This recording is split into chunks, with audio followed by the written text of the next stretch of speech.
to hit it.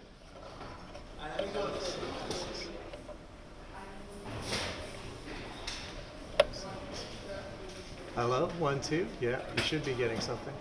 Okay. Hello, hello. 1, 2, 1, 2. Yep. 1, 2. Oh, it's going to take a moment. There you go. So now we have some sound. And if you turn it up a little bit, you should. And now these guys are checking stuff, so I'm going to check this too. 3. Testing, testing, 1, 2, 3. Testing, testing. Check 1, 2, check 1, 2, A, B, C, D, E, F.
Alberto Ibargüen. I'm president of Knight Foundation.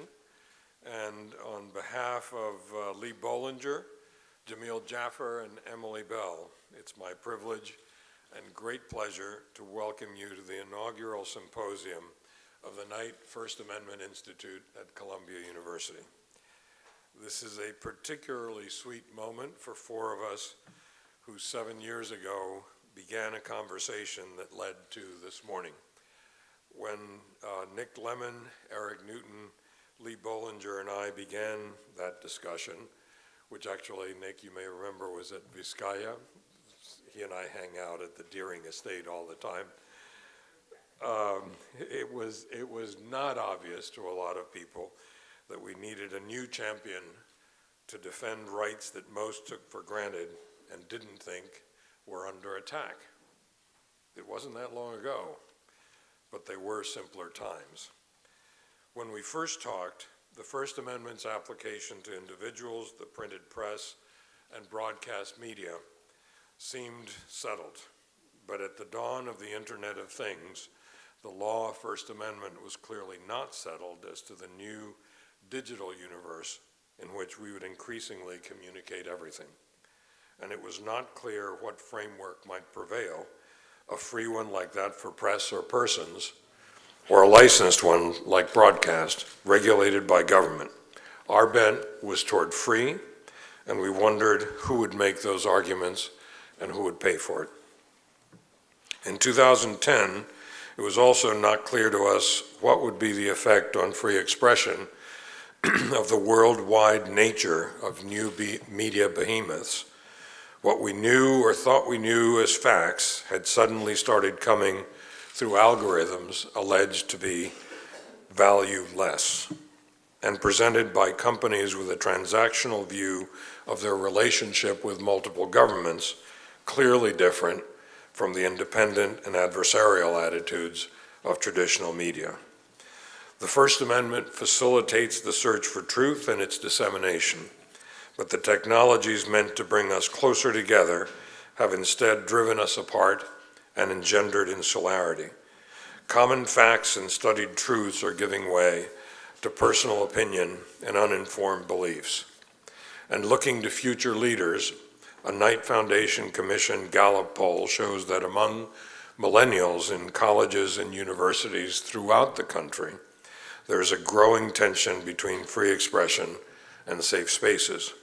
As I read that survey, a majority of students believe diversity and inclusion are values that should be protected, even at the cost of curtailing speech. That would make psychological harm of hate speech equivalent to the physical harm of yelling fire in a crowded theater. These are all questions for our time. Continuous technological innovation demands that the meaning of the First Amendment principles be reinterpreted and reinvigorated rather than merely preserved. We're aware, of course, that the First Amendment applies against government, but we're also concerned with what Floyd Abrams has called the spirit of the First Amendment, its anti-censorial soul. So as we talked back then, we developed our ideal, an independent organization well enough endowed that it would not be cowed by private interests and affiliated with a great university that could not be pushed around by government. It would engage society in a robust debate and establish itself as a prominent, permanent, and influential advocate of free expression in support of the world's gold standard for discourse in democracy.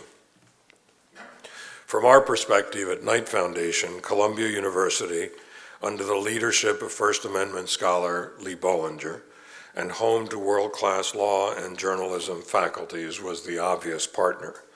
With Knight's original grant, Columbia's match, and subsequent support from Ford, Carnegie, Hewlett, and Open Society foundations, we've taken first steps. The Knight Institute's primary activities will be litigation, scholarship, publication, and conferences, all seeking to inform and engage our society in an ongoing discussion and understanding of First Amendment issues at the core of our democracy. We hope and trust Others of you will join from every point of view, united by that core value. Last year, Jamil Jaffer became the Knight Institute's founding executive director, and we could not be happier, even though he's standing right here, and he paid me to say that. He didn't. He brings a passion for free expression, an openness of mind, extraordinary intellect, informed by years of litigation experience in the national security area. And truly, if we had imagined him before we met him, we would have picked an executive director just about the way he is. So it's a great thing. Many people gave us sound advice, but I would single out and thank Floyd Abrams, Ted Olson, and Knight Foundation's chairman, John Palfrey, for their insight and counsel. And I want to recognize the founding board of the Knight First Amendment Institute, who are Eve Burton, Nick Lemon, Jillian Lester, Steve Cole, Jerry Rosberg, and Eduardo Peñalver. The very first person I spoke to about an idea for a First Amendment Institute, who encouraged me and helped develop my thinking, was my son, Diego Ibargüen, who is the First Amendment counsel at Hearst, and I owe him that recognition and gratitude. Thanks to my colleagues at Knight Foundation, Jennifer Preston, our Vice President for Journalism, who has adopted this institute with the ferocity of a lifelong journalist, and Knight's former VP of Journalism and my advisor on this project, Eric Newton, who was there at the creation. And special thanks to Arya Nair, who will speak to us later today. His lifetime of leadership on free speech through words and principled deeds, and his unshakable commitment to liberty serve as an example to us all and a reminder of the courage and tenacity required to safeguard our constitutional rights. And finally, thanks from all of us to Kitty Ahmed and Columbia University's programs and event staff. This is a very happy day. And I'm only sorry that Lee Bollinger, our indispensable man, is unable to attend this inaugural event because of an illness in his family. Lee would have been an active participant in today's discussions about technology and democratic culture, journalism in crisis and transition, and about values the First Amendment is meant to serve. He would have noted that this is not the first time technology has changed society, that competing values have clashed or journalism been attacked.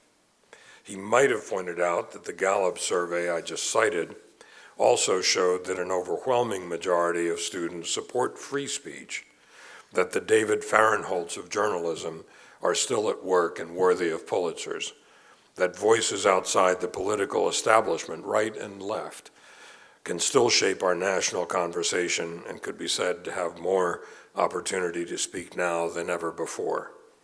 And he might have even noted the truly wonderful fact that last Saturday night, a Muslim American of Indian descent, Hassan Minhaj, speaking at the White House Correspondents' Dinner and televised nationally, made fun of the media notables present and of the man he said runs our country, Vladimir Putin, and his friend Donald Trump. And the best part is that because of the First Amendment, he's not going to jail. Welcome to the Knight Institute, and now let me bring up our moderator for the day, who teaches at a law school up in New Haven, as I understand it, but his real reason for being here is that he's acting as the research director of the Knight Institute, Lincoln Kaplan. Lincoln.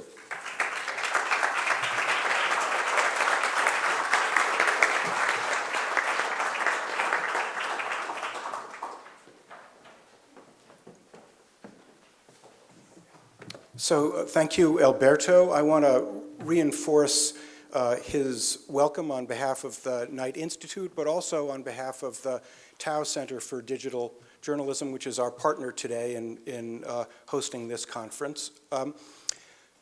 Some of you may be movie buffs and you have an image in your mind of the person who says, lights, camera, action, to get a scene going. It turns out that nobody says that when you're making a movie.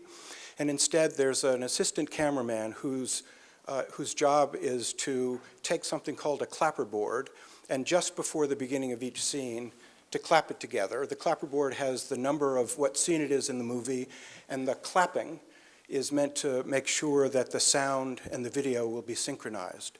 So my role today is the assistant cameraman.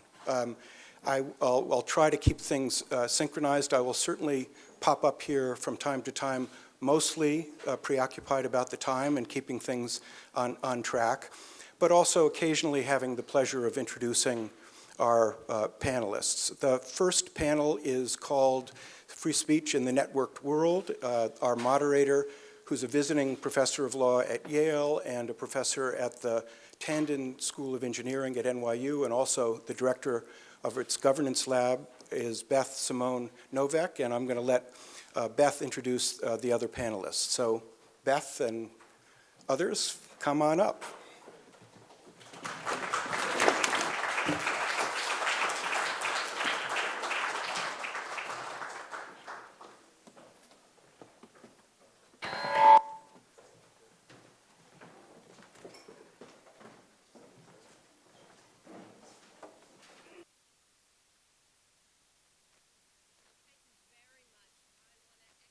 The congratulations and the celebration that we're here to mark this occasion of the launch. I'm going to speak softly and with a small stick. Of the Knight First Amendment Institute. I want to thank Alberto for his remarks and for his generosity together with his colleagues in making this happen. And to Jamil and to Link and to Kitty for bringing us here today. We're very excited to be here to kick off this event. And we have quite an auspicious panel together with my colleagues here, whom I will introduce. We are here to talk about the First Amendment and free speech and democratic implications of new technologies. So Knight, I had the great privilege yesterday of being in Cambridge, Massachusetts, where Knight has also left its mark, having funded the Center for Civic Media there as well. And I was at a fabulous conference chaired by our friend Ethan, that focused on the new technologies, in that case, of sensor networks, of the cheap and prevalent ability to measure air quality and water quality and radiation, and the connection of those sensors then to armies of thousands of individuals around the world who together are helping to monitor our governments, to keep our communities safer, and to keep our environment cleaner through the SafeCast and other citizen science programs. So there I was for this unbelievably hopeful event about the implications of new technology for democracy. And then I come home and I go to sleep, and I get up this morning, and there are 150 easily new emails in the last 6 hours, none of which are about anything civic or democratic. The first thing I did was get up to check them. I was the quintessential, as Tim would call it, homo distractus, or right. The female equivalent of homo distractus. And I'm checking my email for aluminum siding and pictures of cats, and at least I'm not tweeting sober at 3 a.m., but I am checking my email at 6 a.m. So the point is that there is this great disjunction. There is this great tension that we face between the potential that technology holds for our democratic and free speech future on the one hand, and something that I think is more akin to the democratic abyss. So we're here to talk about both of these poles. We're here to talk about the technologies and how they're impacting free speech. And we're going to divide our conversation into 3 parts. We're going to talk first about the impact on the individual. We're then going to talk about the impact on communities and groups and movements. And then we're going to talk about the implications for our institutions of democracy. And through them, I think we're going to weave, I hope, a robust conversation about both the technology, the history of how we got to this point, and then the implications for constitutional law and constitutional values. So with that said, let me turn the stage over to Tim. He needs no introduction here at Columbia, where he's a law professor, of course, and he is the author of several books, numerous articles, most recently The Attention Merchants. He is a contributing opinion writer for the New York Times, also previously for the New Yorker and the New Republic, and he was just a few weeks ago, I believe, elected and named to the American Academy of Arts and Sciences. Congratulations. And to his right, Zeynep Tufekci, who is also an opinion writer for the New York Times and needs no introduction, who is coming to us from as an associate professor from the University of North Carolina. I'm going to get the whole name right, School of Information and Library Science, and also a faculty associate at the Harvard Klein Berkman Center, also up in Cambridge. She is also the author of a book about to be released, May 16th, I believe is the date, with Yale University Press, called Twitter and Tear Gas, The Power and Fragility of Networked Protest. And we are very excited to hear from both of them. We're going to try to make this as conversational as possible. I'm going to invite them to interrupt, to argue, to ask each other questions and alleviate my burden, and then, of course, to turn it over to you. So start thinking about what you would like to ask them about. So Tim, let me come back to this homo distractus problem. The tools of our tools, as Thoreau used to say, or we're becoming the products rather than, in fact, the customers. Right. What are the technologies that have gotten us to this point, and help us to understand what the implications are? Sure, thank you. And let me also join everybody else in congratulating, well, I guess also the town center, but this is a big moment, and someone at Columbia Law School, I'm just happy to have the Knight Institute here. I just think it's very exciting, and thank you all for showing up here. I think this panel is about the sort of the cutting edges, the frontiers of technologies and speech, and I think we're in a really challenging time now, even to talk about it, in the sense that traditionally First Amendment concerns have been routed on a relatively straightforward framework, or at least it seems that way to us in retrospect. The pamphleteer who is trying to get their ideas out there and instead gets arrested by government. And so you have sort of a straightforward thing. The answer is to free that person from prison or allow them to publish their ideas. I think that the challenges that we're facing in the speech environment today are sort of different. You can put out your pamphlet. It's more the problem that no one will read it. You can have your ideas, and there can be a political discourse. It's more that we're all so overwhelmed, as you said, distracted, kind of lost. The question is whether our conversation, the kind of conversation we think about, has any meaning, any depth to it. There's always been, along with this question of free expression, a corresponding interest in freedom of thought. And one of the things that I believe is somewhat at risk in our current times is, at some level, our capacity for truly autonomous thought, when we're constantly trapped, when we get trapped sometimes in cocoons of technology where we are unable to even do what we want to do, if that makes sense. I know that sounds very complicated. And let me try and answer your questions. I think we are surrounded by technologies that view our attention, that time, that limited resource, as a valuable resource that they would like to harvest. A lot of this started in the media, but has really transferred to the technology industries. So much so that there's almost not a sector. I mean, this is a very rare thing where we're person to person, and very few of you are also on your computers, where we're very rarely in an environment where we are able to focus, where we are not also exposed to some other effort to take our attention for commercial purposes.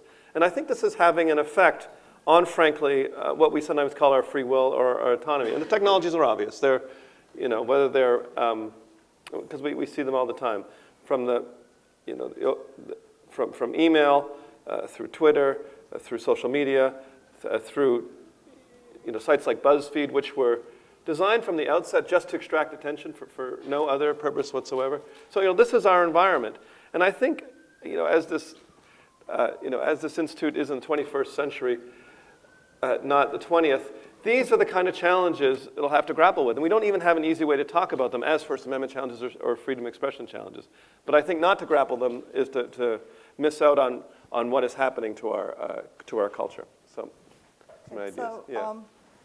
I'll start with a little bit of framework, and then I won't be as long-winded in the rest Sorry. of it. No, I won't be. You're fine. I think she was referring to me, not to No, you. not me. I'm going to be long-winded for 5 minutes, and then I won't be in the rest, because I wanted to sort of put out what my concern is. Very kind introduction, thank you. I just came out with a book on network social movements. And in it, naturally, I deal with a lot of censorship issues because social movements face a lot of censorship. And very often in the technological realm, we think of censorship as anti-censorship, as circumvention.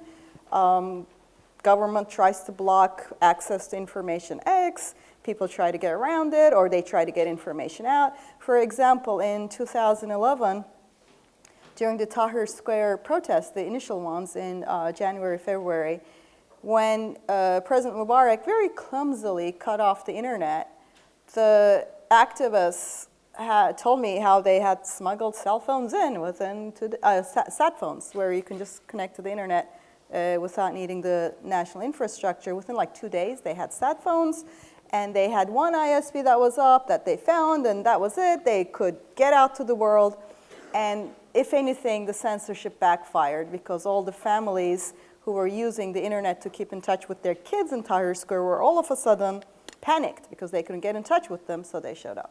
So this was 2011. And that is old-style censorship. My argument here is that we had moved in 2011 too, we just hadn't really formulated it. Exactly what you say, we've moved from censorship methods and a First Amendment understanding, I would argue, that was based on an information scarce world where the point was, can you get your word out? Can you have your pamphlet be distributed? Absolutely to, can you get attention? Can you be heard? Can your credibility be established? Can the veracity of what you claim can be made with some level of confidence to people? So in the past, governments or censorship groups would try to break the link between the person and the information. Right now, the person and information is not really breakable. I watch anti-censorship people all around the world. When they want to circumvent, they circumvent. I mean, it's very rare that there is not a way to get around it. What is the break right now, as far as I can see, is the connection between getting the information and action, because the information is too much. The distractions, sometimes deliberately done by governments, are there to focus attention away. And if nothing else can be done, the veracity, this is incredible, this is a lie, this is fake news, all of that comes from governments too. So I call this like a positive censorship environment where they're not going to block you, but they are going to disempower you through various architectures. The part that worries me, and this is why I'm the long-winded part here, is that I am pretty scared right now that the commercial infrastructure of the internet, which Tim's book is great about, is exactly geared by business model to this attention capturing, persuasion architecture, surveillance that's asymmetric, one-sided, that is very compatible with a 21st century form of authoritarianism that is going to surveil us and nudge us in ways that we don't really notice, and also is going to distract us in ways that are very hard to combat, and if nothing else, is going to question the credibility of things so much so that you don't know what's true anymore. You can't really figure out how to make sense of things, so you become disempowered. So what I see is that while we're focused a lot on 20th century, 19th century forms of censorship, there's this very insidious new form of control that has grown very widely. And I talk a lot to technology community, and I keep telling them, look, when I talk to activists, they're not asking me how to circumvent. All of you here are designing tools for circumventing censorship. When I talk to activists, you know what the question I get asked is? If I take a picture and I post it, is there a way for me to assert, I took this picture at this time, at this place, and it's me? They're actually trying to assert authenticity They're not trying to circumvent as much. Why? Because this is what happens. I'm from Turkey, which is why I feel like that person who watched a movie, horror movie, and wants to yell, "Do not go into the basement. I know what happens." And then what happens is, right now in Turkey, for example, in the Kurdish southeast regions, the internet is not cut off. The conflict that has Turkey's long, multi-decade, maybe centuries-long conflict, it's still there. It has sparked again. Spike in deaths, spike in the whole thing. The internet is there. I know the region. I have friends on the ground there. People I know. I can follow things. I can no longer make sense of what's going on. I feel like I was in the old censorship regime when I lived in Turkey in the 90s and there was a single television channel and I just had no information. Right now I have a flood of information. But here's what happens. Somebody posts a picture and says this happened. 30 people come and say it's from Gaza. It's old. Sometimes it is. People come and lie on purpose. Maybe sometimes they're volunteers. People come and when something there happens, we have seen this in China done deliberately, where the so-called 50-cent army doesn't go and argue with anti-government people. When there's an anniversary, they go over there and distract people. They're, as your book sort of points out, they're going for the attention part. So right now, when I look at social media, I have all this source of information from a part of the world I'm deeply familiar with. I am motivated to try to figure out. But the information environment is such that I cannot figure it out, and there's 50 other things going on, and then there's the distraction thing. So, and that's where we are. So that's kind of the worry I have, is that we're arguing old-style censorship. We're arguing old-style political mobilization when there's a new insidious regime. And I have to say the Facebooks, Googles, and everybody else in the world is very compatible with this because that's also their business model. So Tim, help us to unpack this a little bit. So it was, in 1971, Herbert said, "A wealth of information creates a poverty of attention." Right. And we're all, so we've seen this for a while. You've written about early propaganda and early advertising. Mm-hmm. How is this different? Why is this at this scale that Zeynep is describing? What can you unpack this for us? Sure. No, I think that's helpful. So maybe it would be useful to talk about this administration, which is, and this American administration, sorry, which I think is, let's just say, not devoted to the ideals of the First Amendment, in my opinion.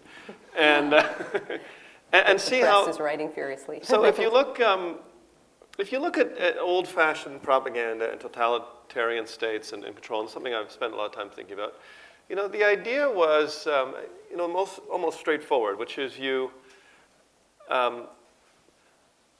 just block out competing channels. You make one story heard, and it's easy. So it's like the Soviet Union or so on, Maoist China.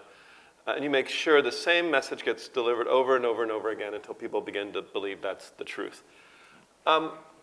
So I'm not going to say that the current administration is anyway as successful as some of the other information totalitarian states. But they do have a strategy, and it's almost fascinating to realize how it works. It starts with the realization there's a limited amount of time and attention anyone has to think about things. And then you create a spectacle so absorbing, so totalizing. There's no censorship, but you have this constant domination of headlines. I don't know how often I've gone to any newspaper site, and the most emailed stories, it's surprising when there's one that does not have the word Trump in it. So you have a complete, now a lot of the attention is critical, but the question is, where is all the attention? And so I think what the Trump administration, and Trump himself understands, is there's always two contests going on. There's contests on the merits, which is, who's right about this issue, is this wrong or right? But then there's the underlying contest to attention for who is being listened to. And we don't have a state media, we don't have a single channel, but we do have a media that is always has been, but is particularly desperate for ratings. And by that mechanism, it's possible to convert what is a private media environment into a private channel, much of it critical, nonetheless, all of it on the president and what his ideas are. Mm-hmm. And this is something I noticed. So I worked as did you very briefly in the White House. And the contrast with the Obama presidency is interesting. Obama was the president, obviously, but he was not well suited to this environment, I think. He could give a big televised speech and people would pay attention, but, and maybe for good, but more or less, I think he was kind of not in people's day-to-day attentional lives. He kind of showed up now and then. There'd be weeks he'd be kind of missing unless you were really devoted to watching what he was doing. The media he often just sort of gave appropriate speeches on important topics, kind of boring. He didn't throw in insults. And so therefore, he didn't actually have this grip on the American public. He was still the president, but he didn't have this sort of attentional grip. His ideas often were not well understood. They were kind of too complicated also for the general public. He didn't succeed. And in contrast, the current president has a couple slogans that just get in people's heads over and over and over again. In order to keep that going, he does have to have this crazy spectacle. But you'll notice, anytime there's a threat of the presidency leaving the news, something is done to keep it back. And I think that is how control works in our times. It starts with just, as I've said, domination of attention, making sure you are always a story, your story is a story. And what that does is allows you to really get access to people's minds and really get your messages through so that ultimately everything is either a reflection or a reaction to you. And that's what I would call power. Tim, do you think there are specific technologies that are, if we want to use it to blame here, that are worse offenders? Zainab just mentioned Google and Facebook. You talk a lot about also to Google and Facebook. Twitter is obviously very prevalent here. Can we actually talk about the material reality here of what is causing this? I would talk about the business models rather than the technologies themselves. So, people used to in the old days complain about how the war, for ratings had kind of denigrated television and so forth. I would say the race for clicks makes television look dignified by comparison. The rule of the almighty click has been the worst thing that has happened to the web. The web was this incredible, idealistic technology, founded on some great ideas, but not enough was done to keep it essentially away from being dominated by that need to be completely absorbed with clicks. So I don't think it's the particular technologies. I mean, maybe they have lent themselves only to having a business model that relies on clicks, and that's maybe part of the problem. If somehow someone had figured out micropayments at some point, so easy, way to pay a penny for things, then it wouldn't quite have this sort of desperate nature. But, as I brought up BuzzFeed earlier, an example. I mean, BuzzFeed is what it is, but it has dragged, as someone who spent time in journalism as well, it sort of dragged everyone along in its wake. When you're competing with cats and human tricks and so forth, it leads everyone down that same path. And I think that has been, the business models more than the technologies have been the problem. I'm going to completely agree, and I can talk about how the technologies grow from the business model. It is absolutely, I don't think we can talk about this without the business model. The business model is capture your attention, sell it to advertisers. That's basically and that's where everything comes from. And so when you have a business model like this, and let me give you an example of how it happens, and then I can walk back what the technology involved is and why I think it's dangerous. Let's go to YouTube.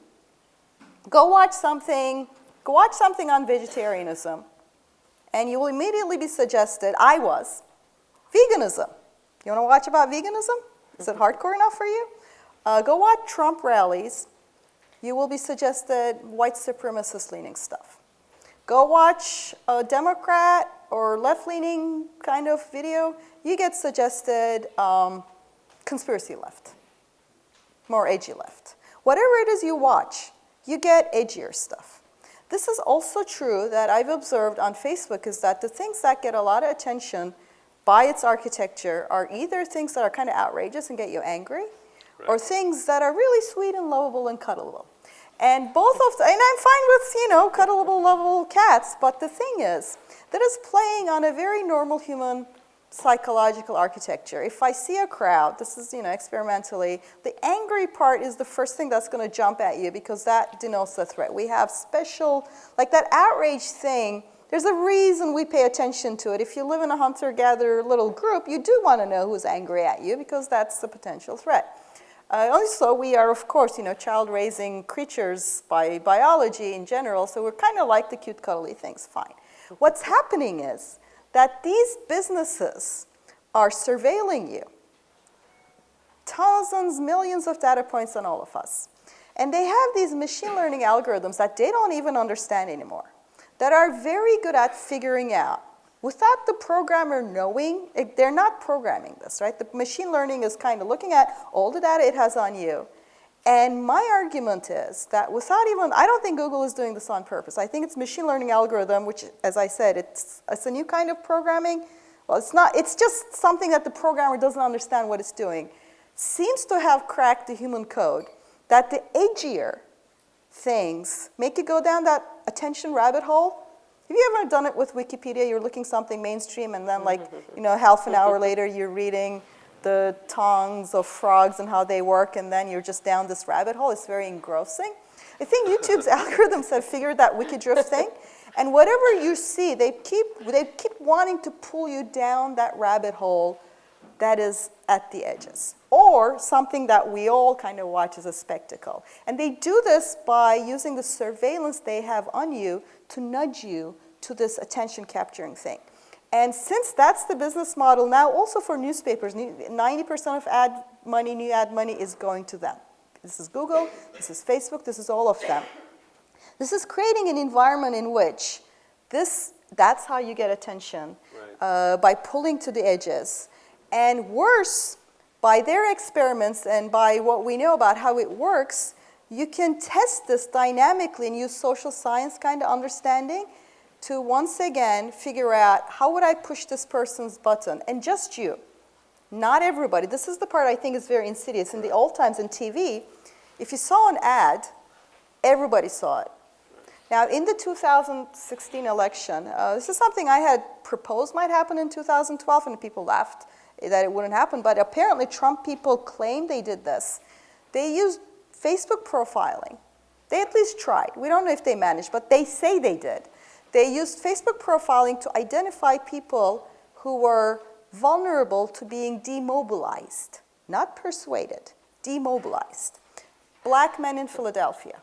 I have independent confirmation black men in Philadelphia were actually targeted this way. I don't know the extent because Facebook won't tell us the data. To demobilize them from potentially voting for Hillary Clinton. Haitians in Florida, using the Clinton Fund stuff.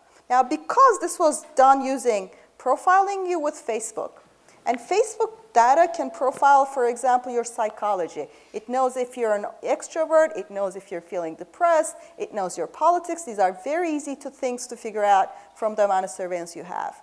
And since the ad goes to you and only to you, there is no public TV ad that the counter campaign can go and say, wait, this is false, or here's a counter argument. So privately, we might have had a situation in which an election that was decided by a couple 100,000 people, 100,000 people, I'm sorry, there might have been a key role play by these dark ads that none of you saw, except the people being targeted, very nicely targeted to their vulnerabilities, not to persuade, but to keep from action, saying who knows what, because this is also private. So our public sphere, not only is it now an attention capturing system that works to push us to edges, but it is also something that we're deeply surveilled, and plus it's private. There's two companies and they know what's going on. We don't even know what's going on. And right now, even though a lot of Silicon Valley is very liberal, it's either progressive or libertarian or liberal, I keep arguing the craft of what you're doing is very compatible with a 21st century authoritarianism. And sooner or later, it's going to catch up. It's not going to be like, oh, this is what we mean to do. Because as we know from history, the makers and the craft of tools don't really determine how exactly they're going to be played out. And I think we're here. That it's like every week I look at tech papers, and the amount of stuff that can individually be figured out about every one of us at very deep level. It is not demographics anymore. It is not, white woman with PhD. It is an extrovert with, this is and right now is feeling kind of a little worried. Like that specificity is absolute. This isn't science fiction anymore, and it's all in the hands of a few companies. So let me ask, you sound a lot worried to me. Are you, Tim, are you a lot worried, or is this just shy of the creepy line? Is this the tracking of the guy who searches for pancreatic cancer and then gets the funeral ads creepy that you describe, or is it the abyss? And then I'm going to talk to you about what we're going to do about this. The abyss, I think, is... the totalitarian I don't think abyss. none of this leads to an abyss. I just think it leads to the sacrifice of something very important, which is the danger of living a life that is less yours than you really might think. Very good way You know, to put it. or to be almost subject to constant manipulation, and in a subtle form where you're not fully aware of it. So it doesn't lead to abyss. It's not like anyone's going to starve. It's just that it's hard to get away from, to get yourself unstuck and to think thoughts that are yours. That's why I wanted to, a theoretical level, speak about how the concerns we're talking about, which are not the First Amendment's traditional concerns, are nonetheless the same thing the First Amendment is aiming at. I was reading, this is going to sound pretentious, but I was reading Seneca over the weekend, along with Vince Blasey's, and Seneca was In writing... the original or in English? In English. Then it's not pretentious, Yeah. then it's okay. And he was writing about freedom, and Right.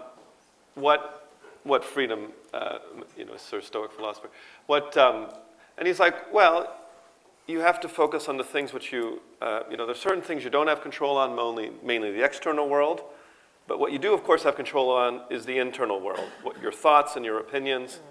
And I was like, I don't think, it seems like we're in the opposite situation. We have a lot of freedom over our external world, but our internal world is maybe the one where we are much less free than we think. I mean, here, I'll just give you an example. How many people here have ever sort of gone to your computer with the idea you're going to write one email, or maybe you're going to buy a plane ticket, and then suddenly 3 or 4 hours are gone, and you have no idea. It's almost like you've gone into the the attentional casino or something. You're sort of like, oh, I'm just going to place one bet, and or I just want to do this one thing, and then it's lost. And that happens. It's built that way. Of course, it's built that way. It's built like a casino, and I think this happens to us all the time. Such a sense of that internal freedom, which Seneca assumed. So, of course, you have the internal freedom. It's more the external freedom that is challenging, because I guess, at the time, you couldn't always go where you wanted.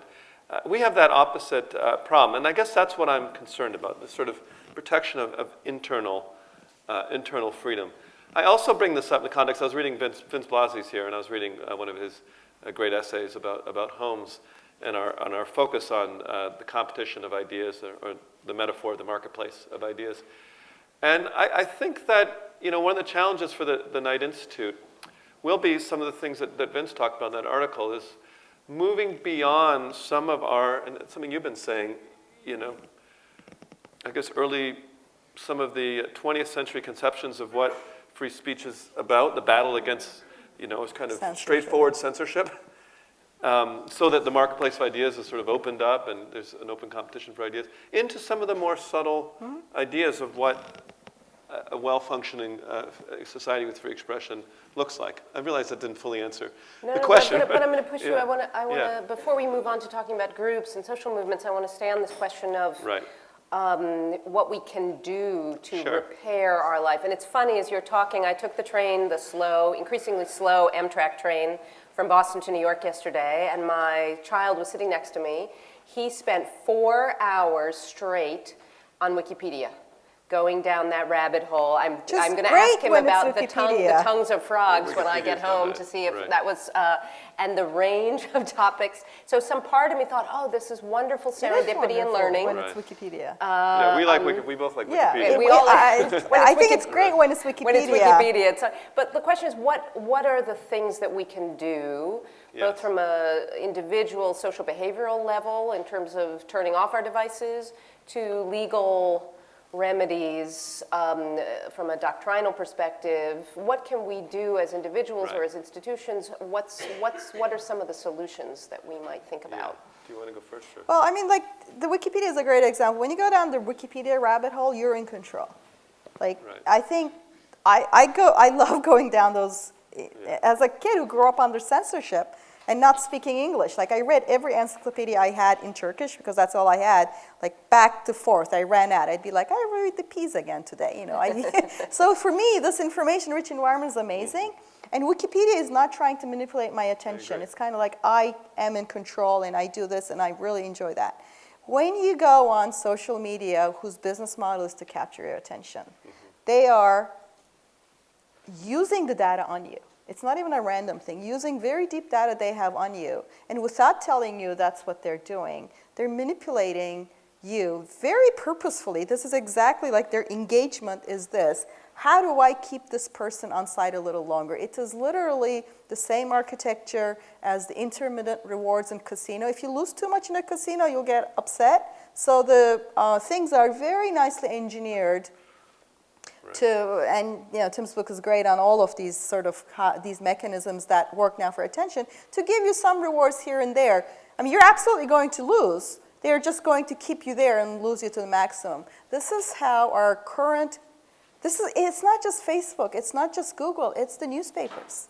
You know, if you publish a op-ed that gathers a lot of hate linking and negative attention, you still get the clicks. As long as you're in the ad business model, it works for you to publish a poorly argued, outrageous, straw person op-ed. Great for your business. This is bad for our democracy. This is bad for free speech because we're spending our time in outrage and hate linking and arguing why something's stupid when you should be also, I mean, which is okay to a degree, I guess, to point out what's not smart. So to control our attention back, we would need to interrogate, I think, business model. It goes absolutely bad. As long as you have a business model that's based on capturing your attention, it is going to be disruptive to democracy. It's going to be damaging to free speech because you'll be able to speak, but if you're not doing these sort of shady things, you're not going to get the attention. And I think of First Amendment in the same way. I don't think it's the right to speak into the mirror or to space. It is a marketplace of ideas that functions in some healthy way. Yes, it may never have existed perfectly, some kind of Habermasian ideal where you have some discursive space that is public. Instead, we have a discursive space that is private, that is manipulated, that is where not only are ideas not discussed in some ideal form as ideas, they're completely linked to who you are because there's a thing tracking who you are, trying to nudge you in all sorts of ways. So as an individual, I can do a bunch of things, you know, put your phone away, there's a lot of sort of practical things you can do, but I don't think any of them would work at the society level because it's kind of like food.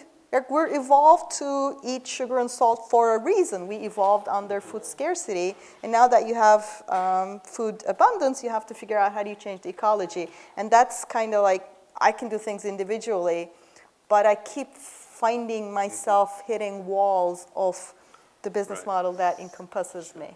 So the organic kale of the internet, we need to find, are there legal solutions? You know, in Europe, it is not a contravention of free speech. In fact, it's a promotion of free speech to say we will have no ads during soccer matches. Right. That is considered a promotion of democratic values, ads for the halftime. Right. Are there things we can envision that we might, under our 20th century concepts, not today don't seem possible, but tomorrow might become necessary? I'm going to give an answer, unfortunately, is going to be about the challenges faced by the Knight Institute rather than the easy solutions. Well, that's another way. Because what's their work? What would you have them work their on? work is, because I think that they, and this goes back to, again, Vince Bozzi's idea of sort of the uncovered angles of the First Amendment, or of freedom of expression. So one, and this is, let me talk a little bit about the journalistic challenges before the legal challenges. So journalism always has this challenge, which is, you know, if you lay down your own, sort of the arms race problem, which is that if you decide you're going to, you know, be very responsible, you're not going to publish stuff that's outrageous or gets people interested, the result in our environment is you get ignored and forgotten, and you also lose money. And so, you know, it's kind of this, you know, very challenging situation where the answer of being sort of more reasonable, pulling out of the fight leads to your own ideas getting lost. And so everyone feels they sort of have to engage. I was thinking about, this is a constant challenge when you think about the Trump administration in particular. So you have a White House which has government who's made its project the constant domination of attention, winning the attentional battle every day, right? And if things get quiet, they win again. So what do you do about that? Well, one thing you could say, well, maybe we should just completely ignore this. If this is a source of power, if this is how administration is, reaching people, maybe you ignore them. But if you ignore them, other outlets will cover them, and then obviously there's things happening that need to be criticized, right? And some opposition groups and journalists are having the time of their lives. I mean, frankly, journalism is, in some ways, financially, is being saved. But so that is the real challenge. But then you're also contributing to the problem. I'm saying of becoming a private channel for the president, and everything else getting blotted out. Even issues that might be really important get blotted out because all you need to do is have one tweet about North Korea, which no one can not cover that. It is How can you not cover nuclear war, right? But then on the other hand, it could, or some things are just about nothing. Like the wiretapping story, the stories about the supposed wiretapping of the Trump Tower took up hours and so much, based on absolutely zero. There was never a single, there was maybe some rumor, but there was nothing. But it devoured, so much public attention and time. No one could resist that story. And, that keeps happening over and over again. So I don't know what journalists are supposed to do, but it's challenging.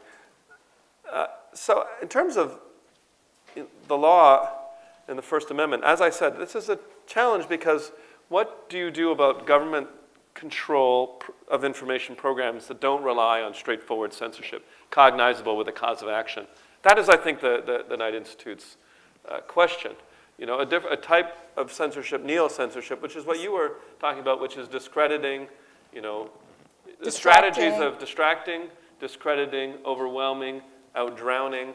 None of those are actionable in a traditional First Amendment sense, but they can have the exact same effect of just straight up censorship, which is leave people really only believing one set of options and not hearing the others. The ultimate effect is the same. The methods are completely different, and they're not easily actionable. So, I don't have the lawsuit that solves the day here unless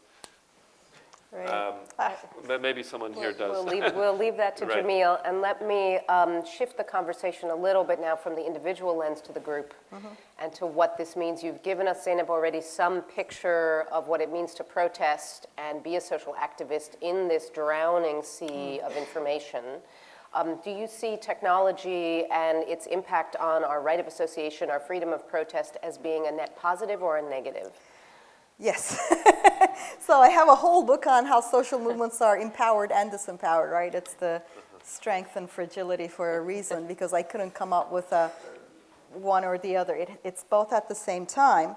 So on the one hand, obviously, there's a great empowerment and freedom of assembly, right? A social movement operates by finding like-minded people, coalescing, creating this sort of internal cohesion, and then going from there. So this is going to be an octopus part. On the one hand, this is true. On the other hand, this works for Egyptian dissidents. It works for neo-Nazis, right? They are also a social movement. So the internet's not your pony, right? If it has a homophily producing, social movement sparking thing, it works for multiple social movements, and not all of them are good. This is why slogans like Facebook's open and connected as mission just creep me out, because without a normative ethical framework, that is not a good slogan. Like connecting neo-Nazis, I don't think is a good thing. And I can say this while also being really aware that you can respect the freedom of speech while at the same time recognizing not all viewpoints are a positive contribution, because, and this is where the because is, freedom of assembly is increasingly under threat from organized groups using social media affordances to disrupt the freedom of assembly of others. This is what I've been arguing. Like, if you sort of see the Twitter problem with abuse, Twitter is a very freedom of speech friendly environment. It is slow to censor, if at all. You have to drag it to court. It'll fight you.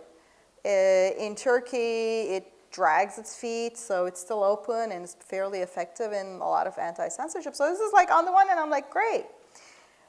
On the other hand, what has emerged, I think on fourth hand, is that groups that want to shut down others, neo-Nazis, they organize to use these freedom of speech tools to disrupt the freedom of assembly of others, right? So when you want to get together and talk like 7 people, 10 people, this room, imagine a technological affordance that lets anybody in the world come in and bug our conversation. Like by bug, I don't mean listen, I mean disrupt it.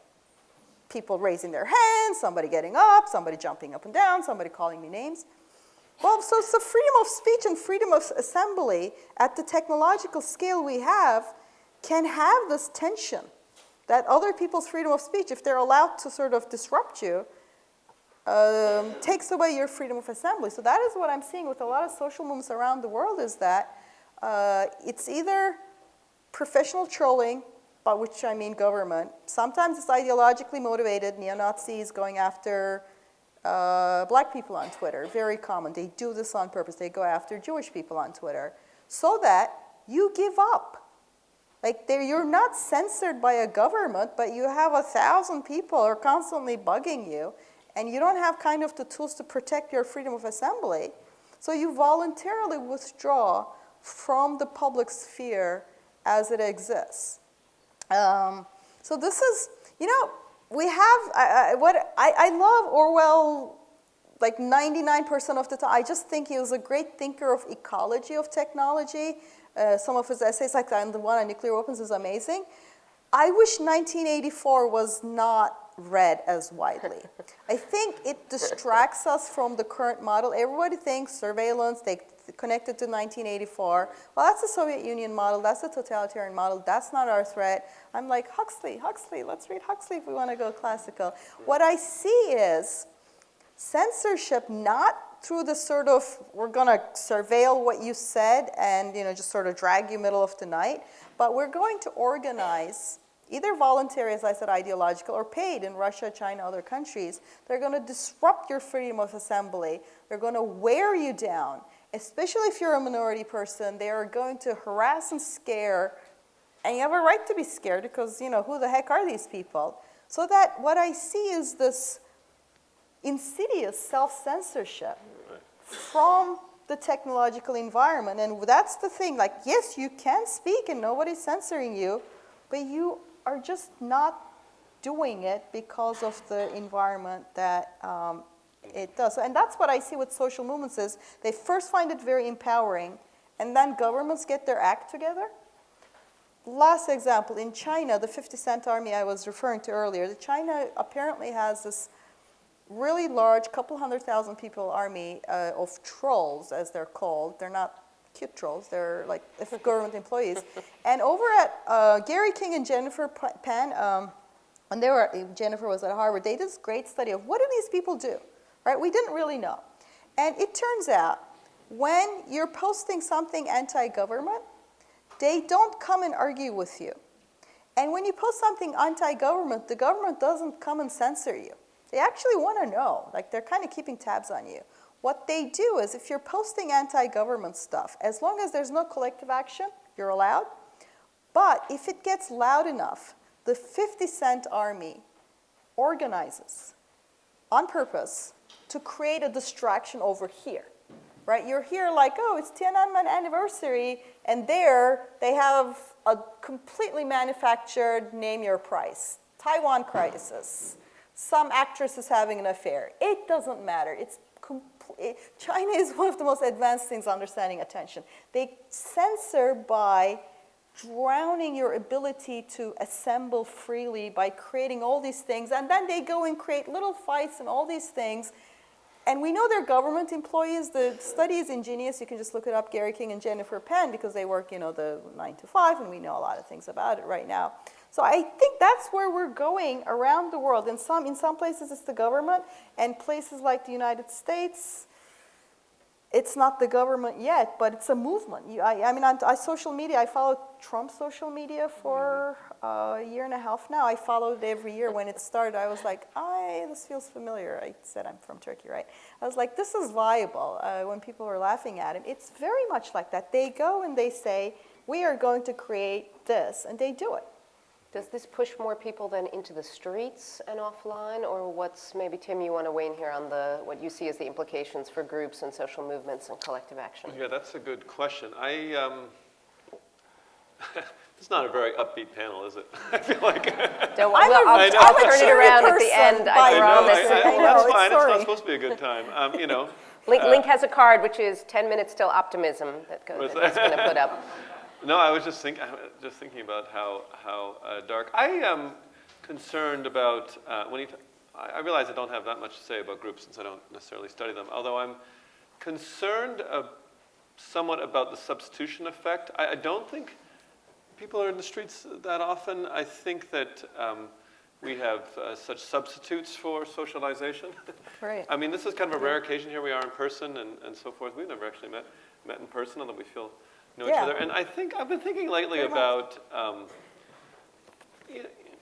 our existence, my existence, the sense that you know people when you know them on Facebook or on social media, the kind of the conversations that you have on Twitter, are they really conversations or a set of sort of declarations that kind of go back and forth?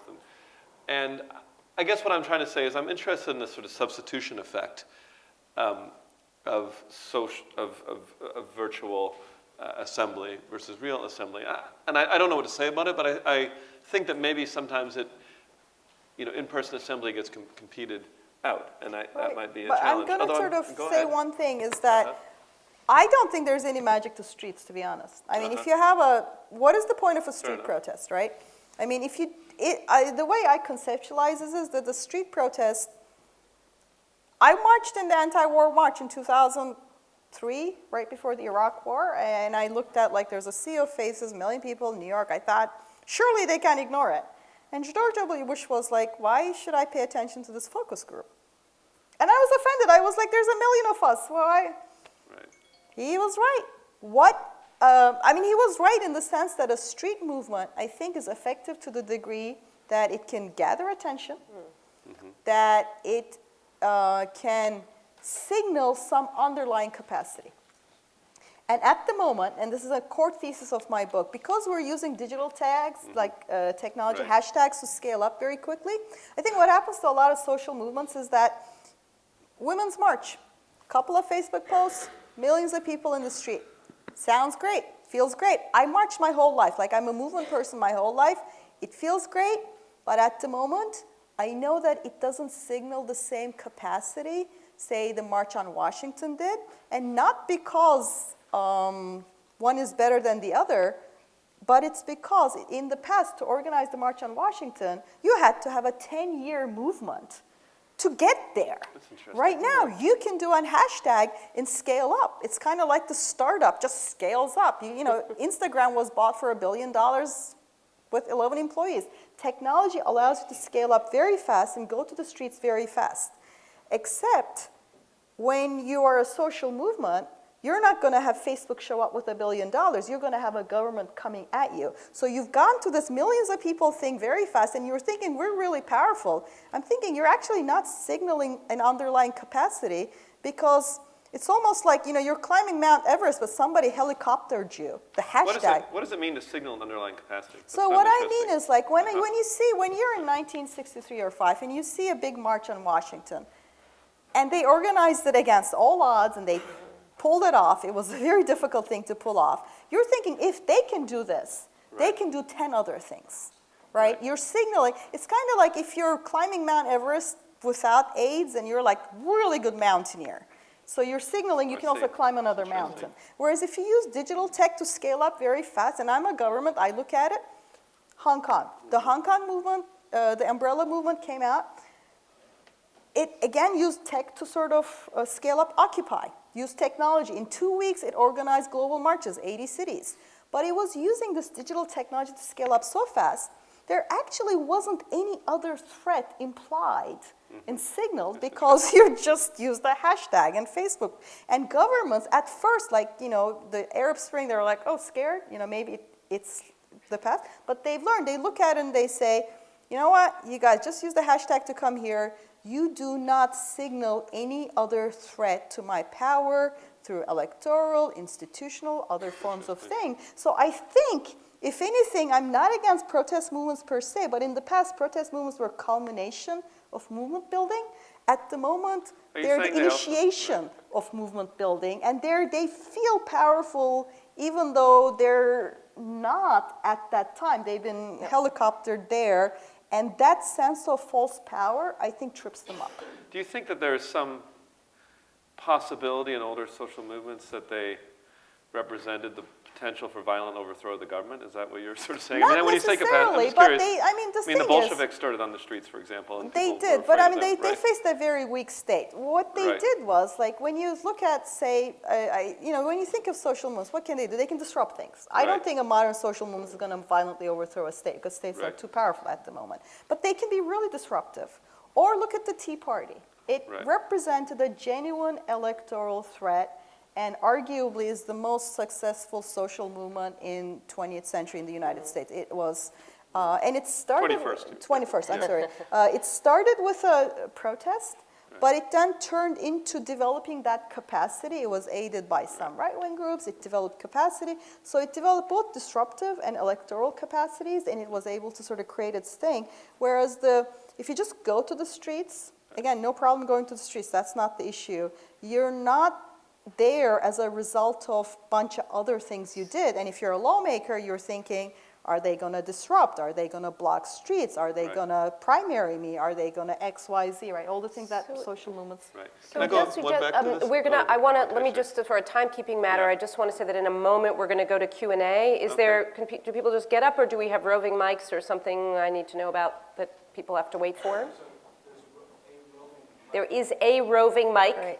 There it is. Okay, so I will ask for hands in just a moment, but let me shift both of you lest I not fulfill the promise of asking you something to reflect on the optimism here before we shift over. So what I'm hearing, though, and what this is suggesting is that, in fact, the way to move from activism to action is actually very traditional strategies like legislative influence, like what we might think of as But of lobbying, course, so using affecting traditional institutional channels.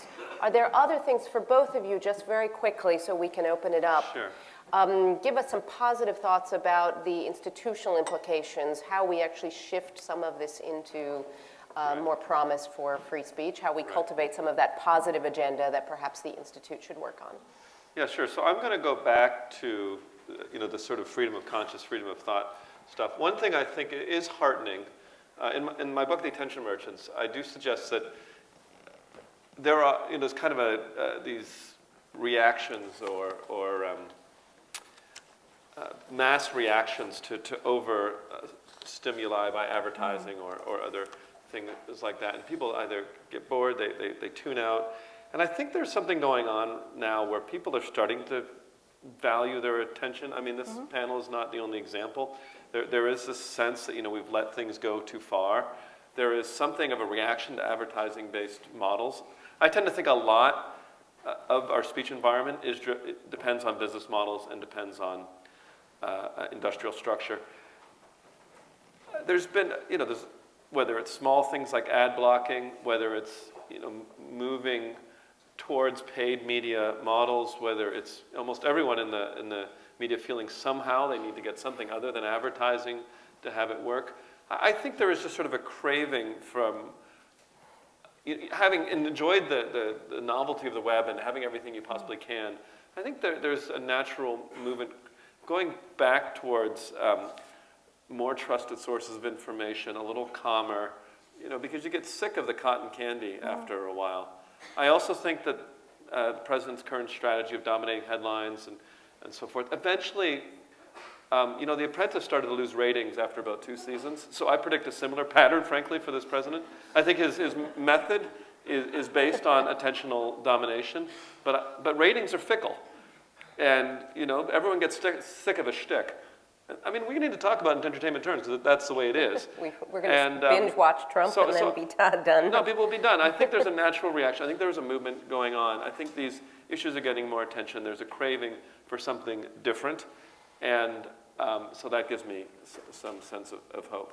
While Zainab, you're answering, let's just see some hands, and then the mic can find you so that we're ready with the question, please. Right.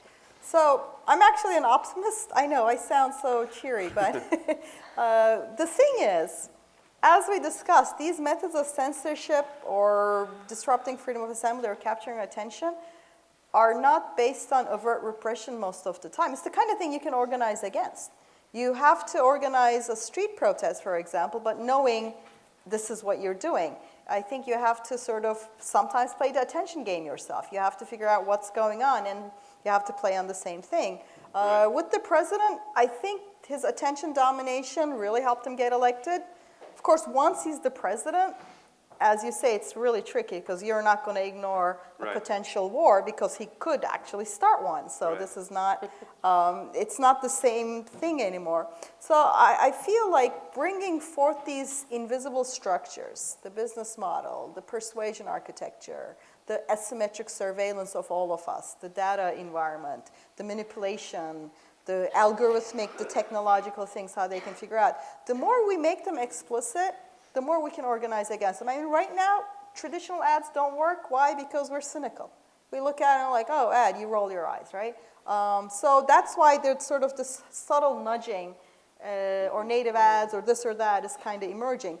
As a generation understands the sort of tentacles into you, you learn to organize against this. And that's kind of what I'm trying to do a lot is like, let's make these hidden persuasion architectures, the surveillance, let's make them explicit, and then let's figure out how do we defend ourselves against this, and let's find alternative business models. How do we find speech? How do we protect freedom of assembly environment like that? And I think it's kind of natural that we were kind of taken aback at first because this is a complicated thing, but there's much more understanding, as you say, at the individual level, at the movement level, at the institutional level. We can do this because we also have the tools to connect, and we also have all these sort of, they're great in so many ways. I didn't just want to sound pessimistic. I mean, so. So let's see, please, if you don't mind telling us who you are and being brief. Thank you. My name is Peter Stern, and I'm with the Freedom of the Press Foundation.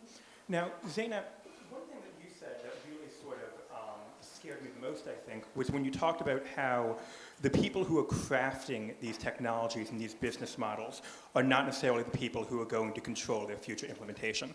So I think that what Tim has discussed, this concern that, oh, we're losing our inner consciousness and free will is certainly concerning. You know, you can drown out important speech, but as he said, no one is starving. And I guess my question is, do you think it's possible that the government will or could trend in a more authoritarian direction and sort of commandeer these architectures to promote a more traditional sort of oppressive? China is a very good example. People think of China as old-style censorship. I watched them react to the Hong Kong movement by ignoring it, by pulling back the police so there was no spectacle. Visual spectacle of police brutality is a traditional way movements get sparked and coalesce. They pulled them back when they were in the protesters were in the commercial area, so some local like mafia-like groups wanted them out. Government pulled them back.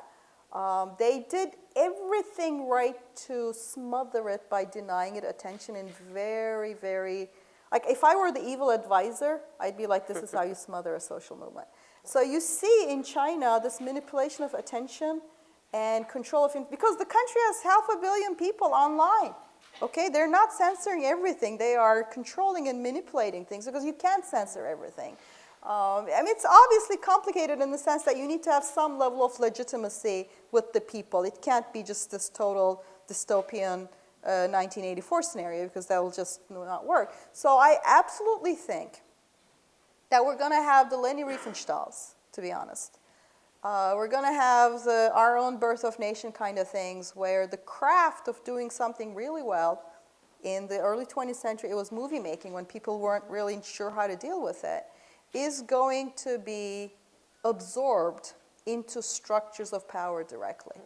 And it's not just going to be China, because if you're a government, you're thinking about this, and it can start with well-meaning stuff. Let's nudge people nicely, and I'm not totally against that, right? Let's make sure they save for retirement, that kind of things. But the downside and dark side, especially with an information asymmetry where you don't know what's going on, and it's there, the problem here is the lack of accountability, lack of transparency, lack of responsiveness. And the danger is it is so effective because it's silent and subtle and private that it's very tempting for the people in power.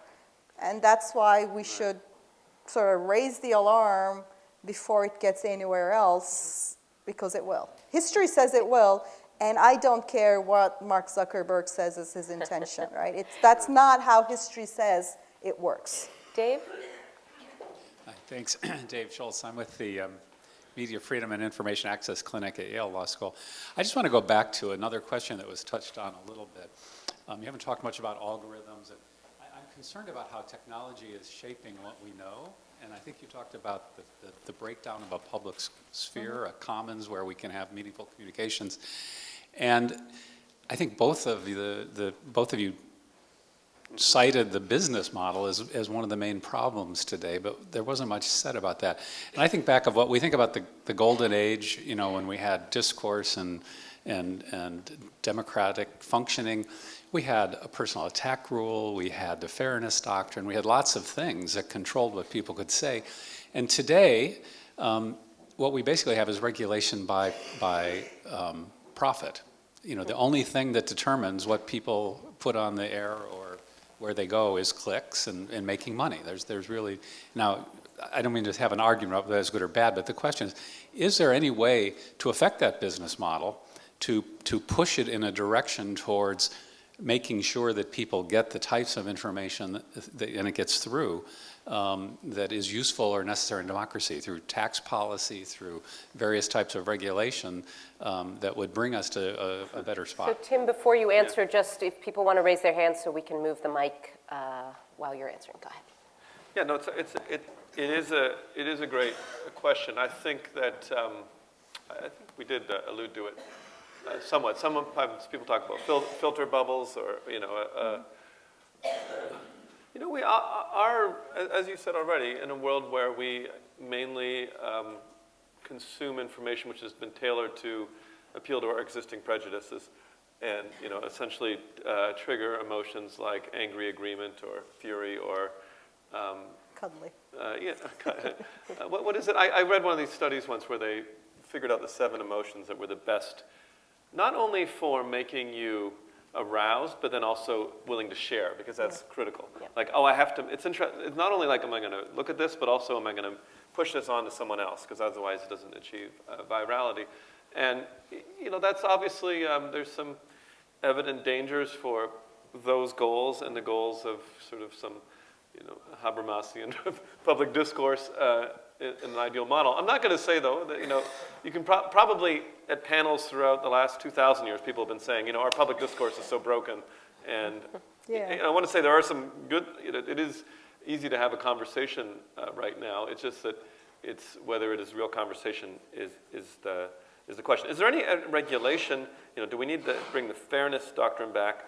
What makes this happen? I think I'm going to punt a little and say these are issues for the Knight Institute, because those are hard questions. The fairness doctrine has often been seen by many as being in some tension with the First Amendment and regulation of advertising, depending on how you see it.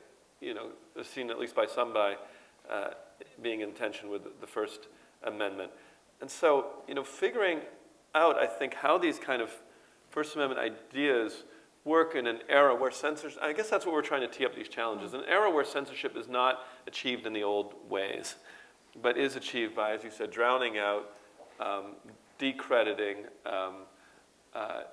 distracting, and so forth. Does that call for an entirely different view of what law's role is, other than the simple, let a protect the marketplace and competition of ideas. Well, I mean, if I can add one thing, I can't get into why, but there's a very strong structural reasons why these things become centralized, right? Why Facebook and Google have 90% of ad revenue, why I have to be on Facebook. I literally cannot, there's so many people I cannot reach and things I cannot do without it. Long story why, but the centralization is a major threat to free speech, so figuring out ways so that there's at least some market competition, so that we can make more informed choices. That sounds like what I should be saying, antitrust. Right, well, the thing is, I think the thing, even without antitrust regulation, and I understand it's like, you're the law person, but the thing is, data portability, transparency and surveillance, data portability would help break network effects. I'm not going to go into it at length. So there are things that I think we could introduce that would empower the users so that we don't have this centralization tendency. Amazon, eBay, Facebook, Google, there's a reason they're so centralized. That would help not just by law, but by people having essential choices. At the moment, if you're a social movement, if you're not on Facebook, you may as well give up. And long story why that is, but that just don't use it is not an option because that is the public sphere. So maybe can we go back to some mechanisms where we have a more diverse public sphere so people can make more informed choices, I think would be one way to go that would fall short of antitrust, but would be an upper thing than let's let them centralize with no protection for the individual. If we can be very brief, let's take one more question and brief responses. And I think the mic has landed somewhere. Hi, thank you so much for your thoughts today. I'm a freshman at Columbia University. And so to Professor Tufekci's point, you brought up that, social media actually, that in social movements, in social media, there's a way to exclude people from discourse because people control and push them out of the public sphere.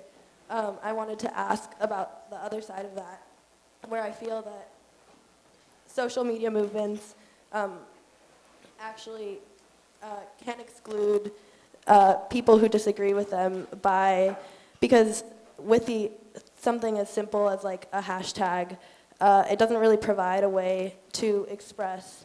It's something to hold on to rather than, it's just a very small idea that many people want to latch onto without really providing like a basis or maybe just conversation for it. So I wanted to ask whether like this accessibility to expression actually shuts down discourse by excluding both sides. So very brief final responses from both of you.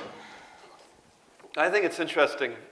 If you go back and read Time magazine, which was designed for short attention spans in the 1960s, articles seem really challenging by today's.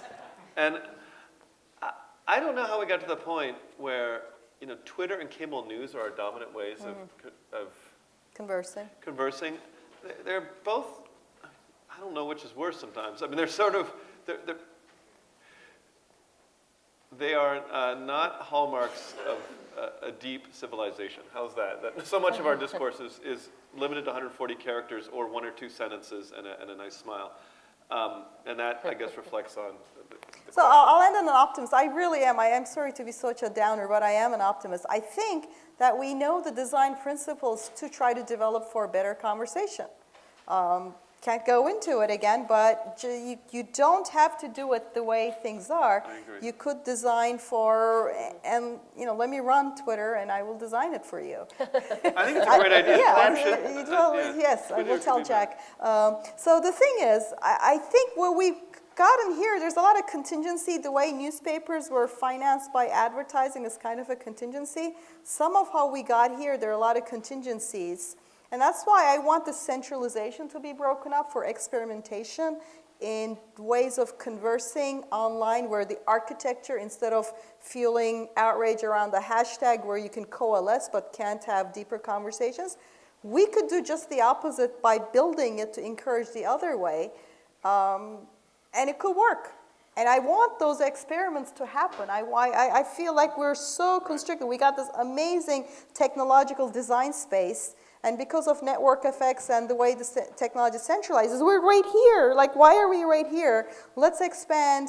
And for the Ninth Amendment, that's a great challenge. Like, what is this design space? What is the experimentation space?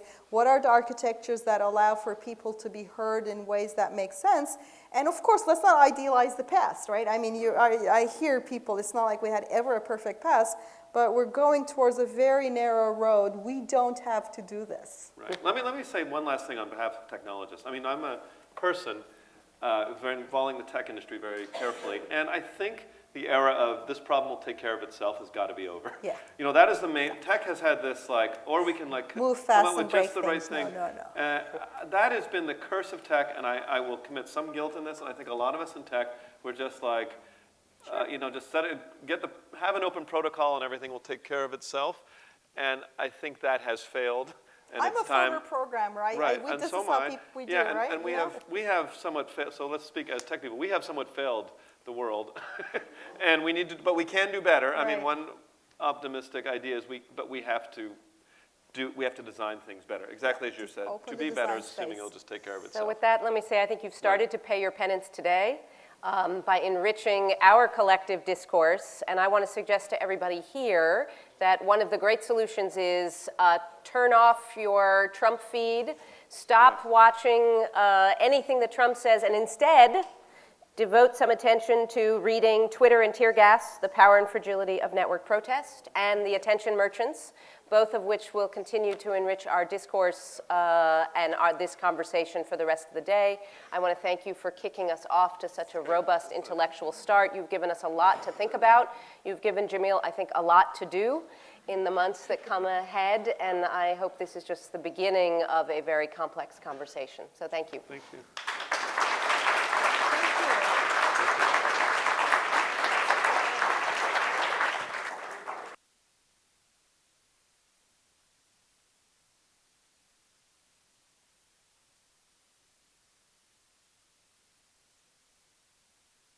I guess this isn't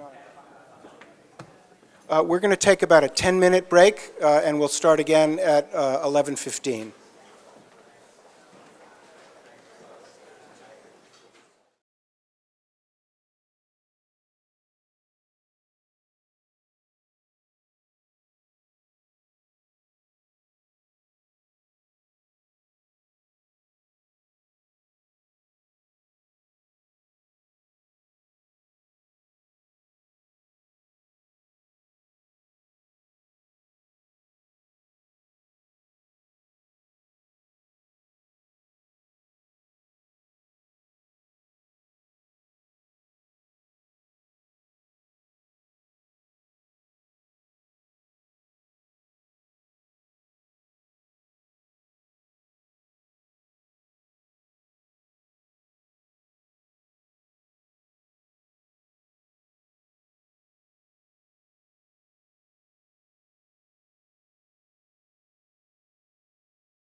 Hello? If I had a bell, I would ring it.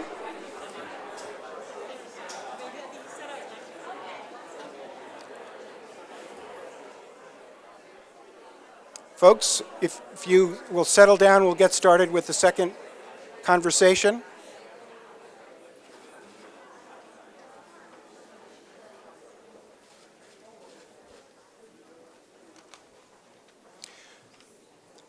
So before we get started, I wanted to mention what I should have earlier, which is that this event is being live streamed, and the video will be on the website of the Knight First Amendment Institute. So this second panel is addressing the question, are First Amendment values under siege? Vince Blasi, who has been a law professor at Columbia for 34 years by my count, is our moderator, and I'll let him take it over. Thanks very much. At the risk of widening even further the pessimism phenomenon, my particular interest is history of ideas, and in an era before the digital age, some of these concerns were raised, and I want to just begin by reading what one critic had to say. Nothing is now read slowly or twice over. Books are run through with no less rapidity and scarcely leave a more durable impression than a newspaper article. When every unit is individually weak, it is only multitude that tells. What wonder that the newspapers should carry all before them? A book produces hardly a greater effect than an article, and there can be 365 of these in 1 year. He therefore who should and would write a book and write it in the proper manner of writing a book now dashes down his first hasty thoughts and what he mistakes for thoughts in a periodical. And the public is in the predicament of an indolent man who cannot bring himself to apply his mind vigorously to his own affairs, and over whom, therefore, not he who speaks most wisely, but he who speaks most frequently obtains the influence. That's John Stuart Mill lamenting how ideas were considered in his age, and was written in the Westminster Review, April 1836. So, now our assignment is to address the question, are First Amendment values under siege? But I was so impressed, and I mean this sincerely, by the first panel that I want to alter the military metaphor just a little bit and ask our panelists to begin with the question, not strictly speaking are First Amendment values under siege, but is First Amendment doctrine, and maybe even First Amendment theory, something of a Maginot Line that is deeply built in and more or less impregnable against a direct assault, but very vulnerable to a flanking action? If the real problems are things such as distraction, surveillance, how much work does the First Amendment, as we have understood it, both theoretically and doctrinally, doing? How much is it capable of doing? Or, conversely, have we overestimated the degree to which First Amendment doctrine and theory provides a sturdy defense against a direct assault? So that's how I'd like to put the first question. Let me begin with Leslie Kendrick. Thank you, Vince. First of all, I just want to say it's such a pleasure to be here. I want to thank Columbia and the Knight Institute for this opportunity. So, Vince, I think your intervention and revision of the question is well taken. And in fact, when we got the title for this panel, our First Amendment values under siege, I thought you could equally ask, are values under a First Amendment siege? And by that, what I mean is this. You know, to answer the question, are First Amendment values under siege, I think one thing that's interesting is I don't think any of us think that the rhetoric of the First Amendment is going anywhere. It is not as though the First Amendment is likely to disappear from public discourse in the way that, say, economic due process disappeared from public discourse. That's not the situation that we're in.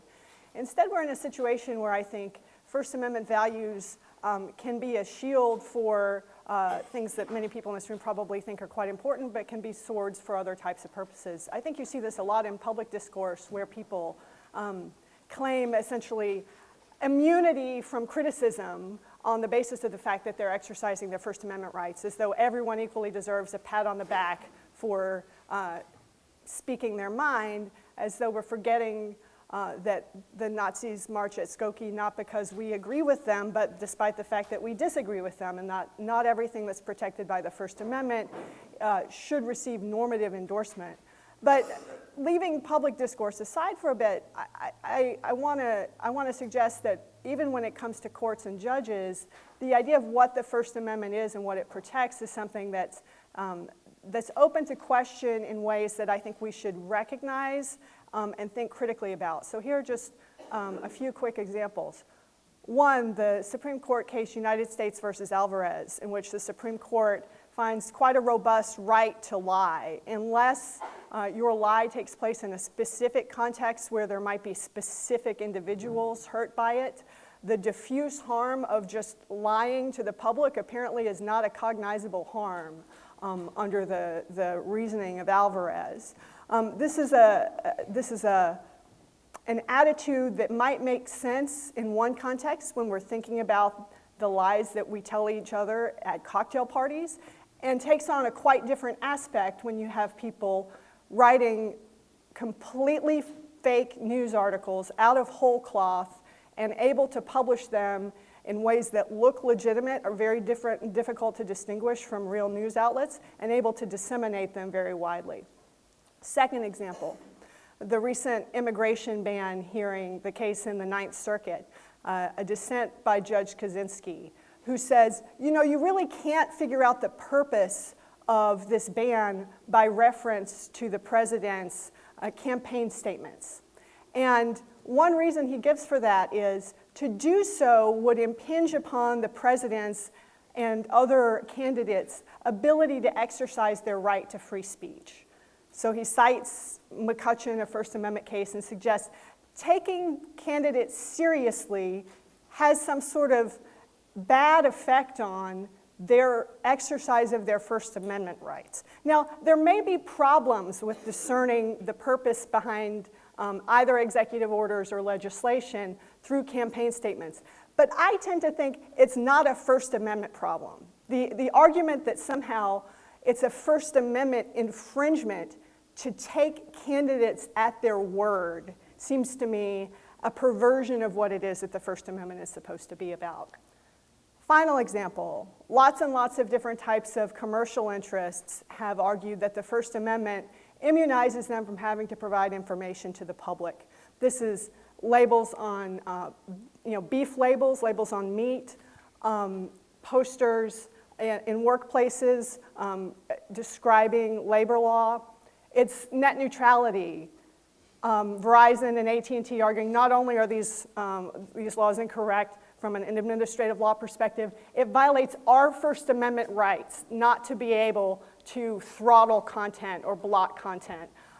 Where in the case involving the Associated Press, the antitrust case from decades ago, the court said, we don't think it's actually the Associated Press whose First Amendment rights are at issue here. We think it's the First Amendment interests of the public in receiving this information that should get attention. And here you see an inversion of that, where it's the content providers who are arguing they have a First Amendment right to decide what type of information everyone else gets. So these are just some examples of arguments that are being made in court, both by litigants and by judges, where you might think First Amendment values are at odds with larger democratic values, and that's just a piece of this puzzle that I want to add to the table. Not, I hope, to provide a distraction. I'm not trying to distract from the question of are First Amendment values under siege. Instead, I want to posit we might be seeing something that looks a little bit more like what I call kind of a donut First Amendment. Or this is New York, so maybe it's a bagel First Amendment,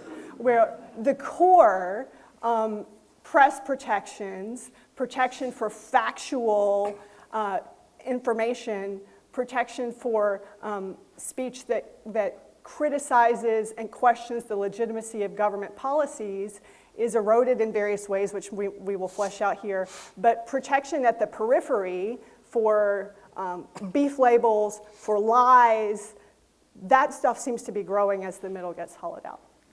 Why do you think that protection at the periphery weakens the core? You know, you have an article in the William and Mary Law Review, First Amendment Expansionism, that I think is a really insightful account of this phenomenon. But say a little more about, should we think that the core values are weaker as a result, or is the only real cost of First Amendment expansionism that competing, you know, other kinds of values, the value of majorities being able to regulate the economy or whatever are weakened? But is the core weakened by this expansionism? I'll be really brief because my fellow commentators have way more interesting things to say about all of this. Follow up on that. I think of you, Vince, as having put forward a persuasive case that expansion can lead to destabilization at the core. I'm agnostic as to whether these things are related. I think you could have, and we had up till fairly recently, a fairly strong societal consensus about press protections, for example. And you have people like Mitch McConnell who would say, well, I want protection for campaign finance, but what that means is that I have to sign on to protection for flag burning. And there was a kind of package deal where expansionism, I think, didn't necessarily mean destabilization at the core. I think it's kind of an empirical question about how societal attitudes work through these things. But you know, one interesting thing I think about the advent of Trump is here's someone who says the press is the enemy of the people, while you know, at the same time, judges are giving him essentially First Amendment protection to say whatever he wants on the campaign trail and not hold him accountable for it later. So I don't think it's necessarily the case that you would have these things fit up in this way, but we might be at a moment where they are. Jeffrey, are First Amendment values under some kind of siege? Yes, I think we're in for a fight. And one of the reasons that I traveled from Austin, Texas to be here is to stay within this metaphor, to stand at the Knight Center barricade and to have cause for optimism that there are these barricades that I think will hold the women's marches after the inauguration being a sign of some robust thing. But I think the siege, I think, starts with this. To go back to your Maginot line. We're all familiar with the First Amendment doctrine that is impregnable, but depends on distinguishing tolerance as an ethic from respect. And I don't think that's going to serve us well. I think the law here requires attention to the state of the democratic civil culture. Now, tolerance is simply a non-judgmental standard. We all know it as, I don't have to agree or even like. I might despise your ideas and your stance, but I tolerate your right to say it. The most recent case of that is this case, Snyder versus Phelps, about protecting the right of the Westboro Baptist Church to be on public property and picket a military funeral to the distress of the parents. You can imagine what it would be like to have your son's funeral picketed by a church, hijacking it for a protest about gay rights that have nothing to do with their son. But that's an example of tolerance. My fear at the meta level is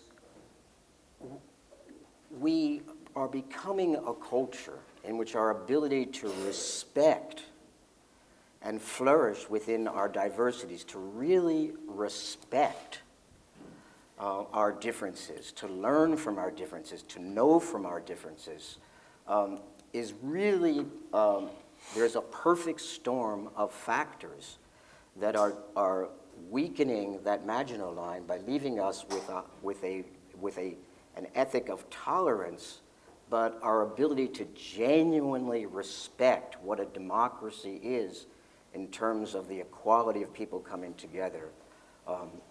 I think that that is under siege. I'll just tick off some factors that maybe we could come back to. So the perfect storm is a combination of political economic, technological, and legal factors, and cultural. We have a kind of political scapegoating on steroids that is totally devoid of any respect for the work of journalists. I don't think we've seen that before, and since we're in this room, ancient tyranny was not ideologically driven. It was simply driven by this pandering to the people by holding up some scapegoated group that they could totally demean. And we've seen this turned against journalists in phenomenal fashion. Economically, our moderator, Lincoln Kaplan, told me over dinner last night that 42% of jobs in accountability journalism have been lost in the last decade. Lincoln defined accountability journalism to me as simply speaking truth to power. If that's the case, that this is a profession that has lost nearly half its core jobs without any legal threat, that's an economic threat. We have a technological threat that the first panel spoke about. You have a democratization of information that's supposed to serve the connection between speech and democracy, but I think there are lots of reasons to think it's in fact severing rather than serving the connection between speech and democracy. For all the reasons that the first panelist spoke about, and I'm just going to give one example and then pass the baton. I am concerned about the Gawker decision in the Hulk Hogan case. This is a case in which Gawker posts a sex tape of the professional wrestler Hulk Hogan, and he sues and wins before a jury for, let's just say, privacy violations, that this is not a newsworthy event. And here I think we see the legal work that needs to be done. Any decision that says the press can be published for publishing the truth is a very serious thing to take, to move to a doctrine where the press can be published for publishing the truth is problematic. On the other hand, for reasons the first panelist I think spoke about, it's hard to defend that Maginot Line in the case of Gawker. It's hard to think we all should get into that particular bed and have no kind of sense of journalism that distinguishes between where we started in New York Times versus Sullivan, which is the core connection between speech and democracy, and the phenomenally weak connection to the detriment of privacy if you're speaking about a sex tape of a public figure, but certainly not a public official. I don't know how to struggle with that connection between the value of truth as we inherited it and the value of privacy. And like Leslie, I'm extremely worried about the loss of accuracy in this new technology when the gatekeepers that accountable journalists used to provide, that gatekeeping function, has all been lost in the world that we inherited, and new gatekeepers, first panelist, Google's control over search, have tremendous unaccountability. Let me bring Suzanne into the conversation. Professional writers traditionally have been among the more important gatekeepers. Today, they also seem to be filling a different role of being convenient scapegoats. Looking at these First Amendment questions from the standpoint of writers, what's your view about what the most important threats are today? Yeah, sure. I mean, one observation I have is, as many important, pressing First Amendment questions as there are, and you've touched on a number of them, there's so many issues, I think, relative to what we think of as a kind of an open marketplace of ideas where the First Amendment is really, virtually silent. I mean, we had our big gala the other night, and John Sargent, the publisher of Macmillan, wanted to talk about the Milo Yiannopoulos dilemma, which was something that kind of roiled the publishing industry. And so he, looked up the First Amendment to sort of see what it would say, and he found, he was surprised by just how brief it was and how it imposed no obligations on him. And he talked about it as a kind of moral obligation, but I think that's whether we're talking about internet trolling or fake news or the predominance of Google or Twitter, or even many of the issues surrounding surveillance and privacy, it is difficult or impossible to kind of articulate a First Amendment analysis or how the First Amendment is even relevant to keeping our kind of flow of ideas and an open society that we're all kind of struggling to defend in this moment. And so, where do we go? Where do we look for the kind of precepts and pillars that can defend against some of the things that we're concerned about? There's international law, but that's never had much resonance either legally or culturally here, even though it does elaborate some of these ideas much more fully. But I think it comes down to sort of how we, at a social and a cultural and an educational level, come to talk about and appreciate these elements of an open society. I mean, we've done a lot of work on free speech on campus, and that's another area where, the First Amendment kind of comes into it, but often marginally. It's often, first of all, it's private versus public university, and then even at the public universities, much of the time it's speech against speech. Yeah. It's permitted protests or hecklers or, people trying to obstruct Charles Murray. They're exercising their First Amendment right, up until the point where, they become violent or threatening, and yet they can pose a really formidable barrier to free speech, not just there, but on other campuses around the country that play copycat. So, it poses a challenge both in terms of, how to find the precepts and also how to mobilize the energy. One of the most distressing things that we've heard in the course of our work on campus speech is young students, and particularly some students of color, student leaders who've been at the forefront of these movements and efforts saying the First Amendment wasn't written for me. It means almost nothing to them. And what they mean a couple things by that. They're 3/5 of a person when the amendment was adopted. But more than that, the way they hear the amendment being invoked on campus is to protect, speech that may be racist or sexist or in another way offensive. So they've not had occasion to think about how it protects their ability to protest or to wear a hijab or to criticize the president of the university. And so there's a deficit of information and understanding at work as well. Do we have really two First Amendments in a way? One, a set of principles and traditions relating to limiting government power to regulate, basically what we think of as the law of the First Amendment.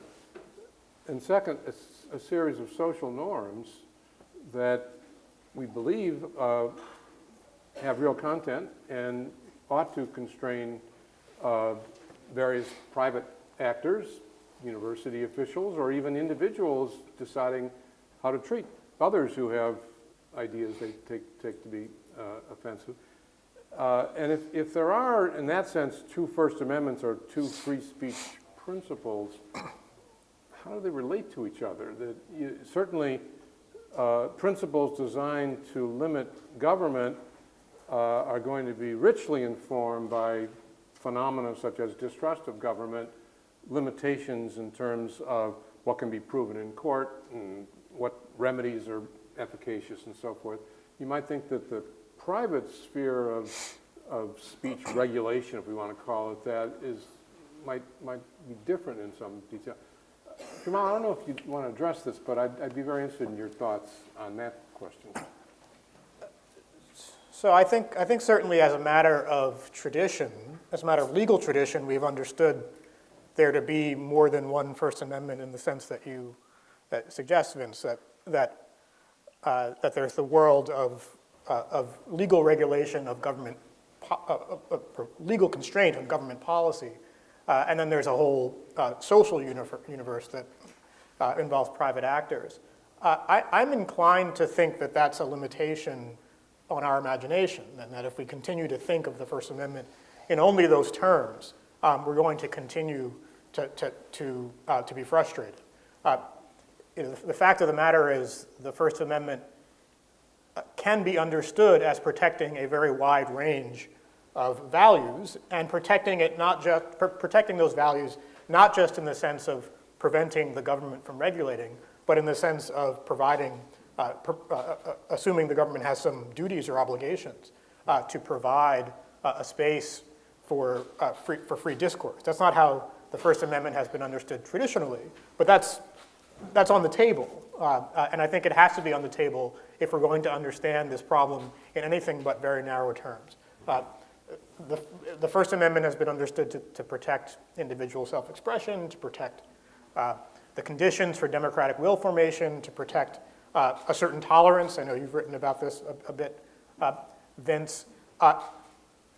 I and anyone on this panel, and certainly any lawyer in the room, can easily think of ways in which you might regulate speech that would be either destructive or in the service of those values. Right. So if I decided to pass a law that said you can only follow 50 people on Twitter or something, which would be an obvious affront to the First Amendment in some sense, it is also quite in the service of deliberation and other values that we think the First Amendment is designed to protect. Right. So if we continue to think of there's this thing called the First Amendment, and it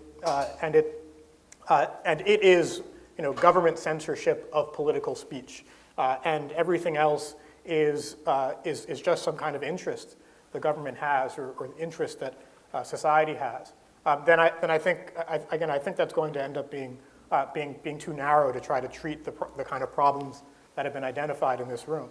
I'll also say, we've been talking about optimism and pessimism. I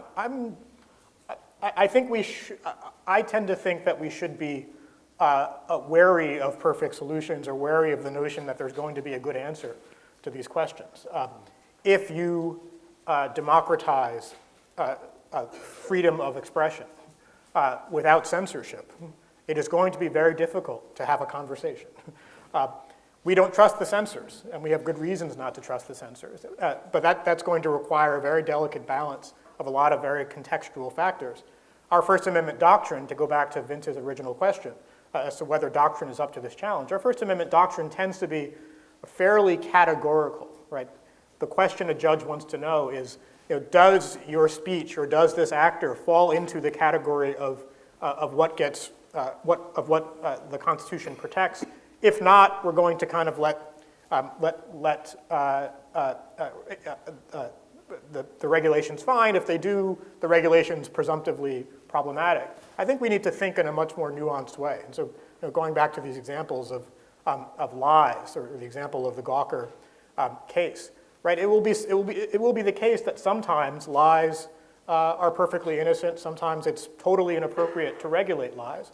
And sometimes it is appropriate to regulate lies. And if we think about the First Amendment as a kind of on-off switch, rather than in a much more contextual way, we're going to have this kind of problem.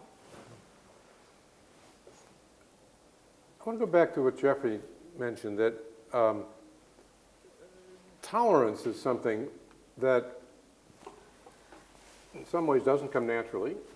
That most of us, when we tolerate something that we think is really important and really wrong or harmful, it's a matter of submitting to a moral constraint, and we sometimes do it and sometimes are incapable of doing it.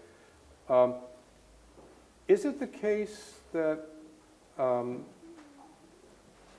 this struggle to follow principles in this realm of private potential regulation of speech has become more difficult, perhaps for some of the reasons that were mentioned in the first panel, or on account of other phenomena, political polarization? So do we have a much harder challenge, really, to keep alive principles of toleration in our private interactions, when it's not a matter of court principles leading to decrees. Anyone want to speak to that? It comes up a lot, of course, in university regulation of speech, but there are lots of other settings where that's true too.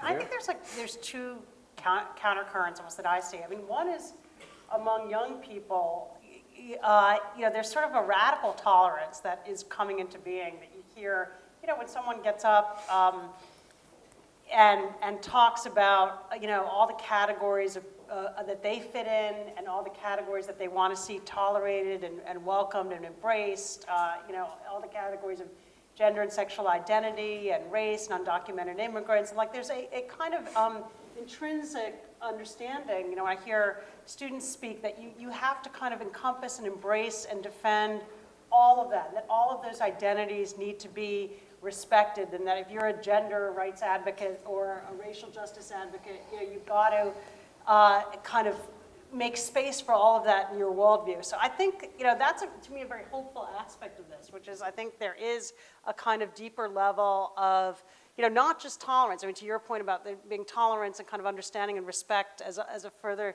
layer above that, I think, that is emerging. There's some strains of that.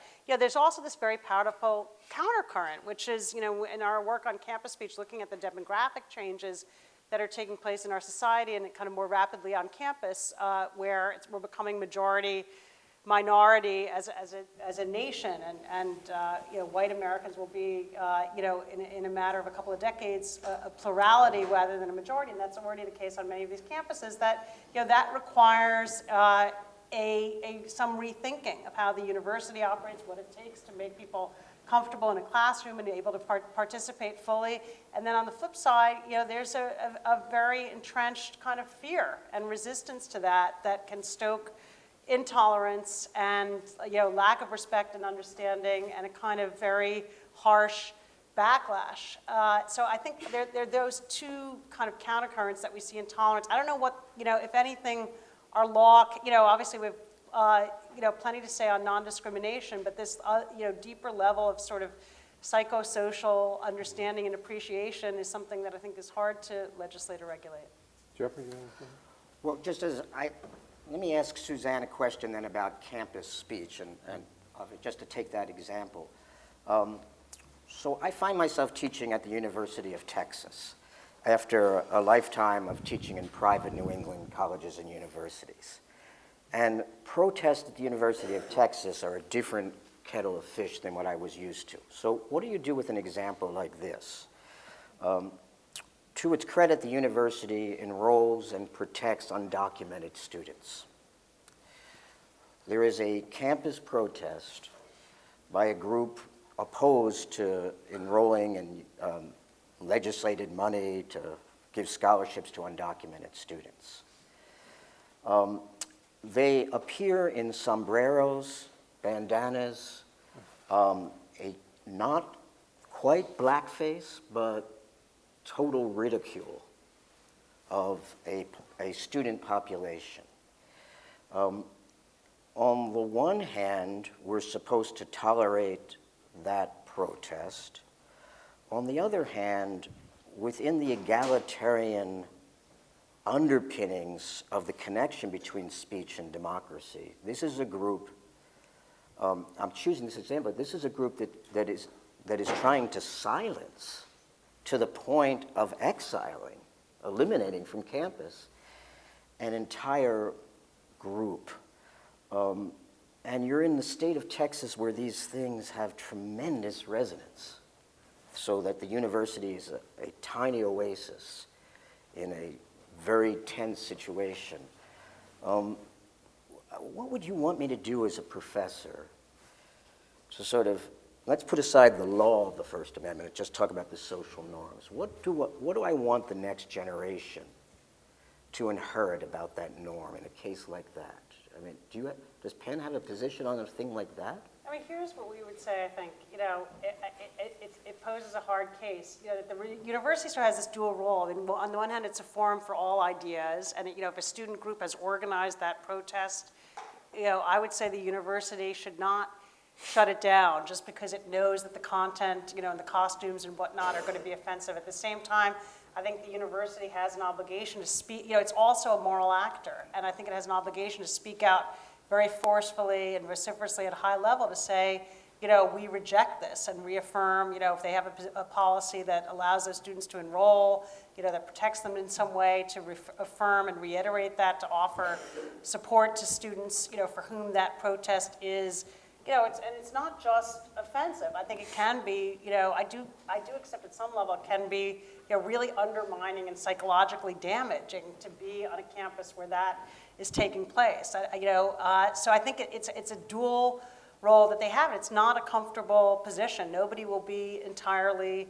satisfied with that answer, but I haven't thought of a better answer than saying they shouldn't shut it down, but at the same time, they need to very strongly reaffirm their values. In the late 60s, there was a dispute on several campuses, one of which the school where I attended, University of Chicago. The faculty committee did a report, and the one principle they could all agree on was that universities, speaking in their corporate capacity, should not take positions on matters of social dispute. That a university has this remarkable academic freedom and this special social role so as to bring individuals together who have very different ideas and protect them in contesting with each other, but that universities in a corporate capacity need to play this special role and not. Now, the example you give, it seems to me, would be a real test for that, because you know that the students engaging in this protest, ridiculing other students, are going to say, well, you've taken sides now, and at least in your corporate capacity, you shouldn't do that.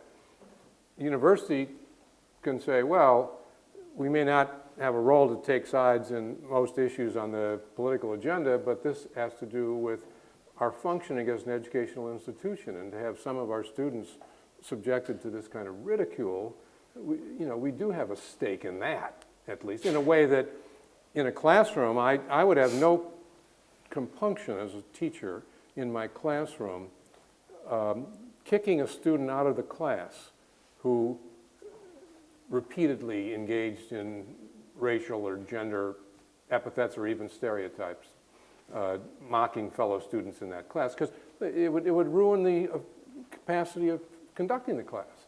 So how should we think about the university's role as a in a so-called corporate capacity in problems like this? How much does it need to not take substantive positions? And anyone? I guess I guess I'd have to. I would want to read the Chicago policy on this. I'm having trouble with this, in the sense that I think it would be important to know if these are. If this were government regulation in the sense of the police force of the city or county regulating protest, I think I'd have a different answer. But I don't really, even when we're talking about a public university. And I'm not talking, we're out of First Amendment doctrine. This is not a doctrinal position. I don't have a problem with the notion that a university is not in any sense a public forum. It's the kind of, it structures its environment, it structures who participates in its environment, it chooses its students, and it has some leeway in doing so. I think it would be inconsistent with the notion that the university has the freedom to choose its students. To say that it doesn't follow from that, that it can limit student speech on the grounds that it is demeaning to or offensive to other students, or denies their equal citizenship, or makes it difficult for them to learn. I think any individual administrator has to exercise that power in a responsible way, obviously. But as a matter of the ethos of a university, I don't really see this as a difficult question. Leslie, what do you think? Well, I speak with some hesitation because and let me say this at first, I do think that campus speech issues are very important and that universities are incredibly important institutions. I do think there's a tendency among those of us who work at universities to get maybe overly distracted by campus speech politics issues. And that can detract focus from much larger issues that are going on, including First Amendment related issues that are going on outside universities. So I want to maybe extract out a little bit from this and say the thing that I find difficult about these campus speech issues is the same thing that I find difficult on the question of toleration generally, which is what you have is the First Amendment being pushed up sort of against the wall of the liberal paradox. You know, liberalism is neutral about everything except about neutrality, right? It endorses neutrality as a value. It also endorses other things as values, including the equal dignity and desert of equal respect of all citizens. The university is an institution that should treat all of its students as deserving of equal respect and having equal dignity. And our polity is also that type of institution. Those are values that we endorse. So what you have really is a question of how far do our values of toleration for speech go? Is there a point at which they start to come up against these liberal democratic values that, that our institutions stand for, and how do you work that out? And I think that's kind of the core of the dilemma that Suzanne is talking about and why those cases are so hard. And it's very akin to the dilemma that courts faced in the early 20th century about anti-democratic speech. What do we do about socialist speech? What do we do about communist speech, speech that rejects the core precepts of our democratic system? What do we do with illiberal speech is a challenge, and I would just suggest we should have some pattern recognition about seeing that problem and how it recurs in various contexts. Let me test this with one specific example, and then let's open it up for Q&A. Most universities now have a procedure relating to outside speakers in which student groups make the decision about whom to invite, and central administration makes sure that it really was a genuine invite from a genuine student group, but other than that, tends not to block speakers. And of course, now we've had a dynamic in which some student groups go out of their way, it appears, to invite outside speakers who will be particularly provocative. And there are certain outside speakers whose at least style and probably content is designed to be provocative in the sense of producing a reaction, and often it turns out to be violent protests against and even physical damage and so forth. Suppose universities should decide to change the policy and to be more centralized in terms of what outside speakers are invited to speak on campus.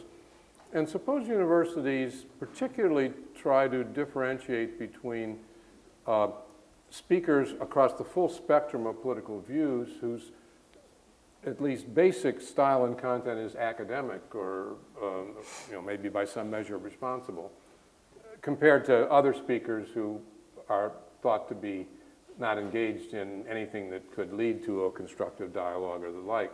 So that, to be specific, Yiannopoulos is out, maybe Ann Coulter is out, Charles Murray is in. It wouldn't surprise me if universities started trying to draw those lines in a more centralized way as a way of dealing with these problems that have emerged. Is that inappropriate? Does that put universities in the position of imposing standards of rationality or civility that it's not the business of a university to impose? Any reactions? Yeah, I would be against it. I think that centralization is letting the university go against the basic John Stuart Mill principle, which is to take away from students the freedom to choose what they think is important to hear. And to have one central decision about which ideas pass some test, I think, is a threat. So I want to be clear about my schizophrenia here. Tolerance is a beautiful and eloquent idea. It is your Maginot Line, and if I were litigating any of these cases, I would defend that protest I spoke of I would argue against this. I would hold the line as a litigator about the symbolic importance and the legal power of the traditional tolerance ideal. But I just don't think law operates in a vacuum. And as a teacher, just as a citizen, as a Facebook user, I think there's this disconnect between what law can do and what the surrounding, there is a degradation here. I mean, something's under siege.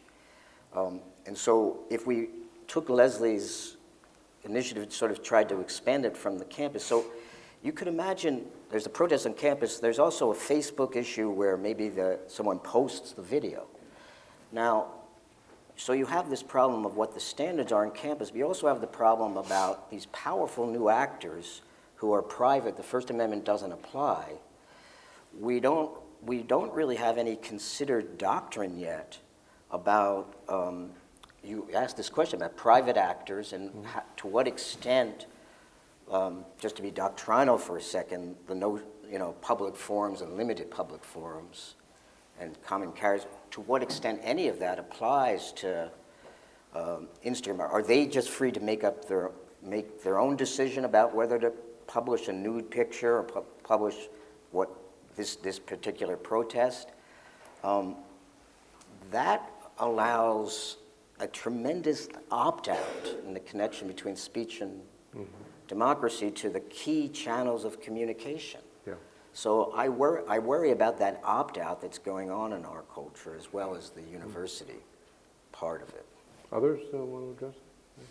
Well, you already have that to some degree. You have other kinds of campus speech, whether it's a commencement speaker, or somebody who's invited by a department. I mean, there the university applies its standards and its viewpoint. But I agree that to declare that all campus speech and speakers are going to be handled centrally and that students don't have a role, it would really undercut what I think of as the role of the university and how students become educated in choosing what perspectives to listen to, learning how to argue back. So I think something great would be lost there. I think there's also a big distinction between the invitation, and this very liberal policy around invitations that you've outlined, which I think operates on most campuses, and then the disinvitation, and to me, where the one should be as kind of open as possible, the disinvitation should have a very high bar, because that's really where, to have a policy that any student group can invite anybody is viewpoint neutral. I mean, that to me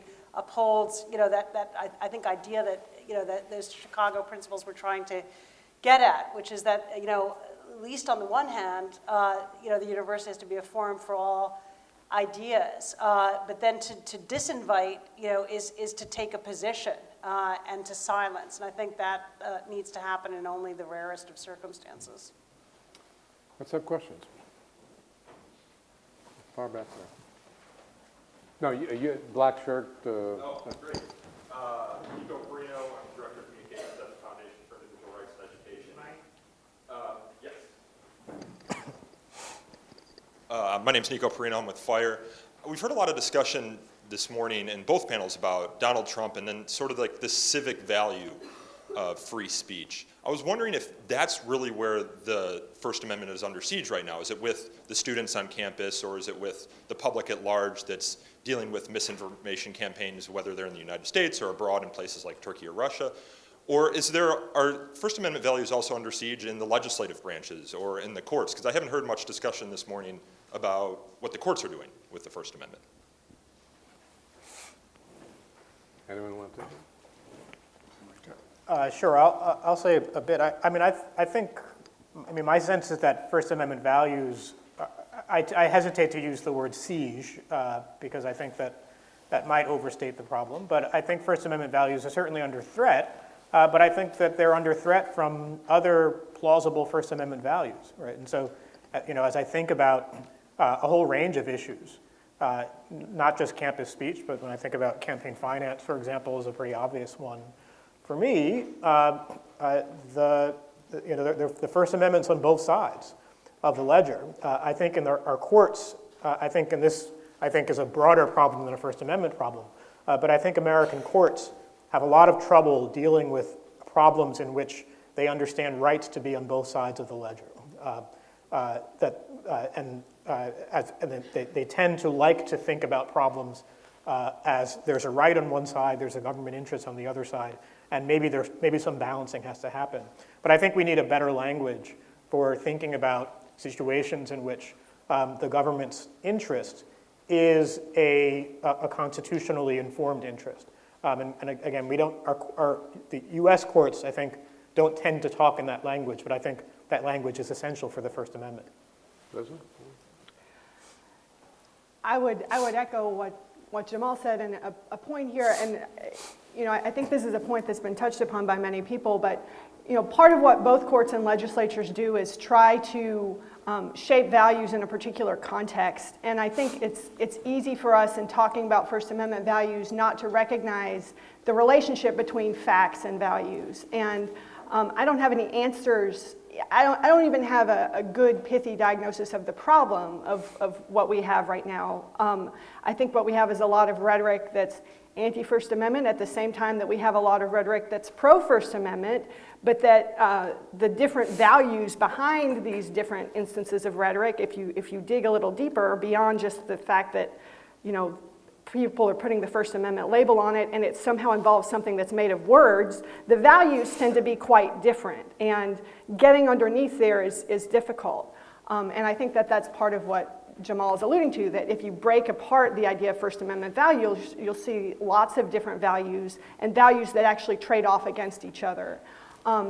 Just another point, and this is something that people have alluded to, the trade-offs and the balancing of these values I think tends always to take for granted the factual assumptions of the people who are making the decision.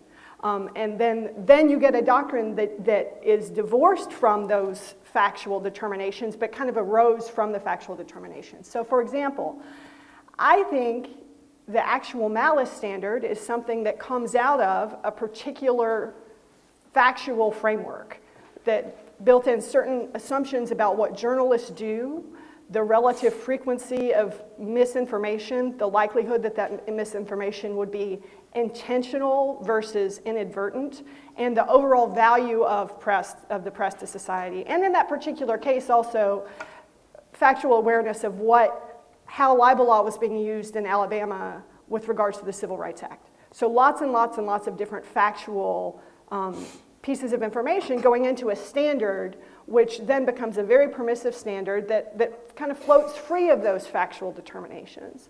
And it's gone even further with a lot of lower courts saying, when it comes to the campaign context and people making statements in the context of a political campaign, we think not even the actual malice standard is appropriate. Essentially what you have to have is complete immunity for statements, regardless as to whether they are true or false, regardless as to whether they were deliberate lies. Now that determination, I think, takes place against certain assumptions about what's going on in society. Because to me, I look at a standard like that and I think what's happening here is the type of value balancing that Jamal's talking about. And courts never say that's what they're doing. And they'll say this is a categorical balancing or whatever, or they won't say the actual malice standard is about balancing, but on some level they're doing some sort of value assessment. And the courts that have come to that conclusion, I think, have decided, the risks, our distrust of government, our distrust of the government being the one who determines what the truth is and being the arbiter of that, our worries about that so outweigh the risk of false statements within a campaign context that we decide not to regulate. If facts change, that balance changes too. And you might still have an enormous distrust of the government, but the likelihood that people are going to make deliberately untrue factual statements in the context of a campaign is something that might fit into the balance. And our doctrine isn't very good at being candid about the fact that it's doing balancing or that it's taking into account facts on the ground. But I think it is, and I think that's part of what makes the moment that we're in so difficult, because it's hard to figure out what the facts on the ground are, and all we know is that they're definitely changing. Other questions? Ma'am? Oh, whoever's got the mic, okay. Vince, Hi. what a pleasure to hear you think in less absolute terms. I had the pleasure of studying with Vince, and I think the private sphere question is a really interesting one, and I appreciate that we do make value judgments every day. back for a minute if we could. I'm sorry, I'm Eve Burton, I'm the general counsel at the Hearst Corporation. And back also to what Jamal was talking about.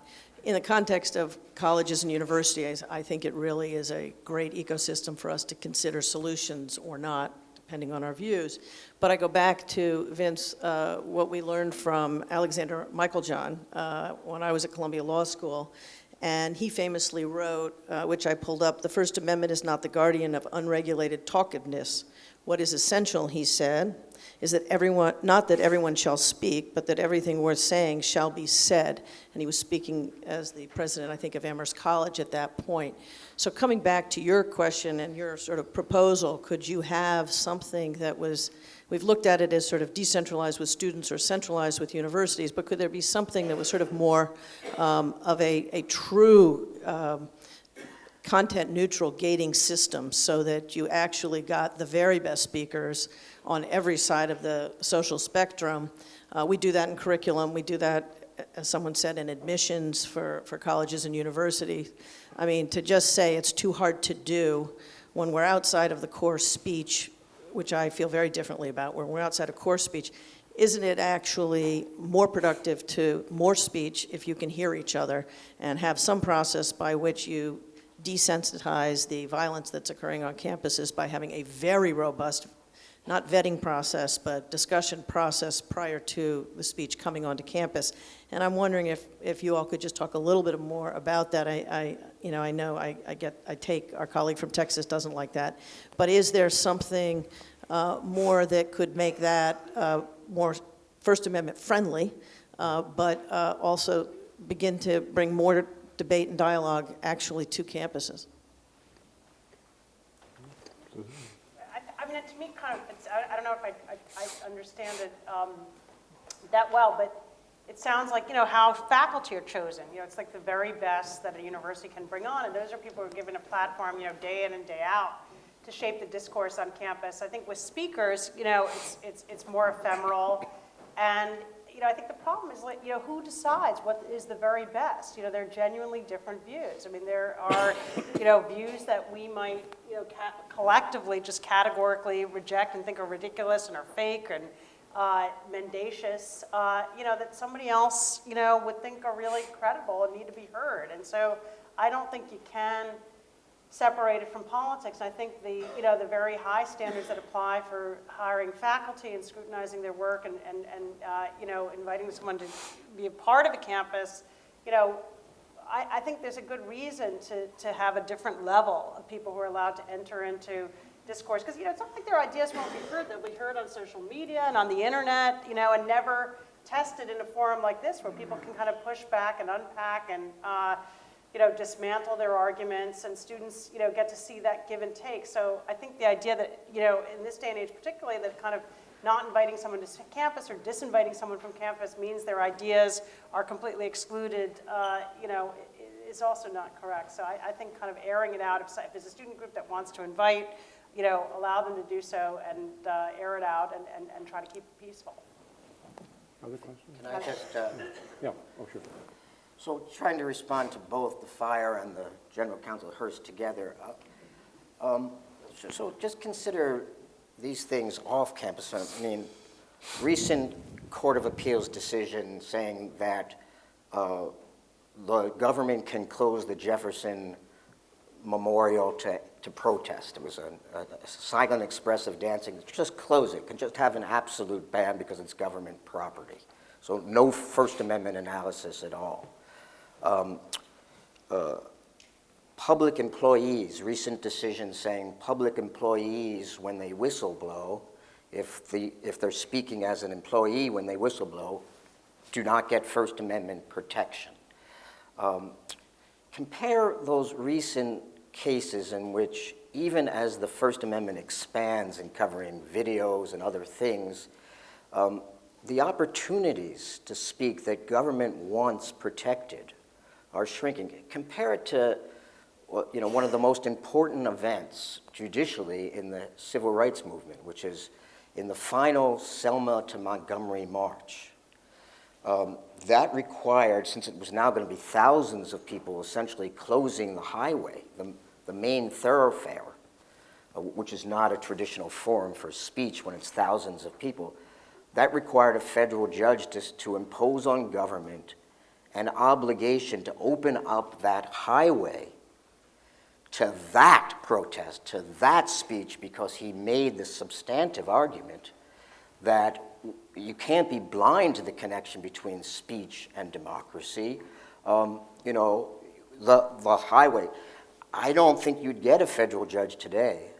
I don't know what the interstates are here. You know, closing I-95 for a march between Boston and New York, I just don't think you'd get any kind of legal analysis saying that, you know, that could be used for a women's march or whatever. And so I think there are these implicit threats legally that are going on. And then just one other thing while I've tabled. So judicial decisions. Competitors to Google will sue Google claiming that they falsified their ratings on the first page. As you know, if you're not rated on the first page, you might as well not exist. First Amendment applies in courts. Google is treated as if it were a pure opinion speaker, that ratings are just its opinion. And therefore, the First Amendment, ironically, closes to courts, to courtrooms, even the ability for a rival company to try to hold Google to account. So I worry about this combination of declining public space or opportunity to speak. The Jefferson Memorial is not a place for protest. And this increasing power of private entities to use the First Amendment, you know, to just sort of hold themselves unaccountable. Those two things, I think, are frightening. Jeffrey, just on that, I think of that as the donut, that public employee speech, public spaces, and their availability for speech, these are kind of core issues where you see some hollowing out. And then you've got search engines claiming basically immunity from fair competition laws, and ISPs claiming immunity from net neutrality laws. You know, that's the donut that's surrounding this increasingly empty space. This prompts me to make an observation. I teach the classics, the old thinkers, and often I'm asked, do these people have anything to tell us about our modern free speech disputes? And the skepticism comes from the perception that all these people, and I'm talking about Milton, Madison, Mill, Hand, Holmes, Brandeis, they talk about speech as though it's about truth-seeking, it's about learning from each other, it's participating in a larger conversation.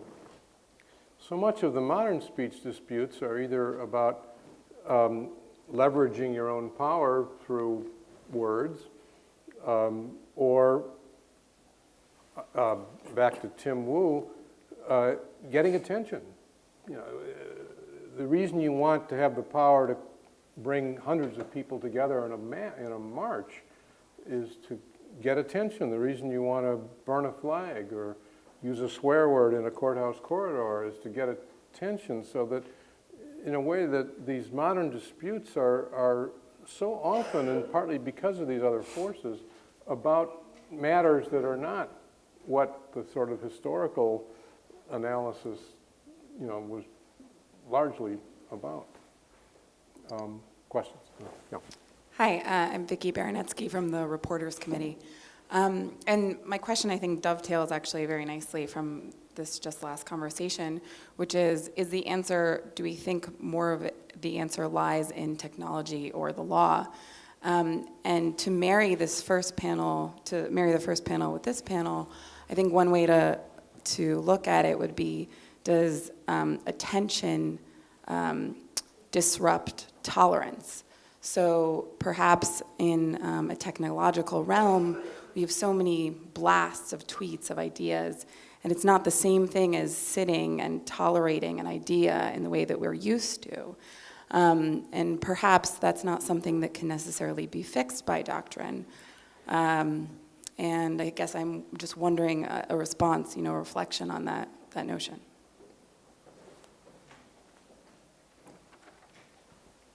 take it?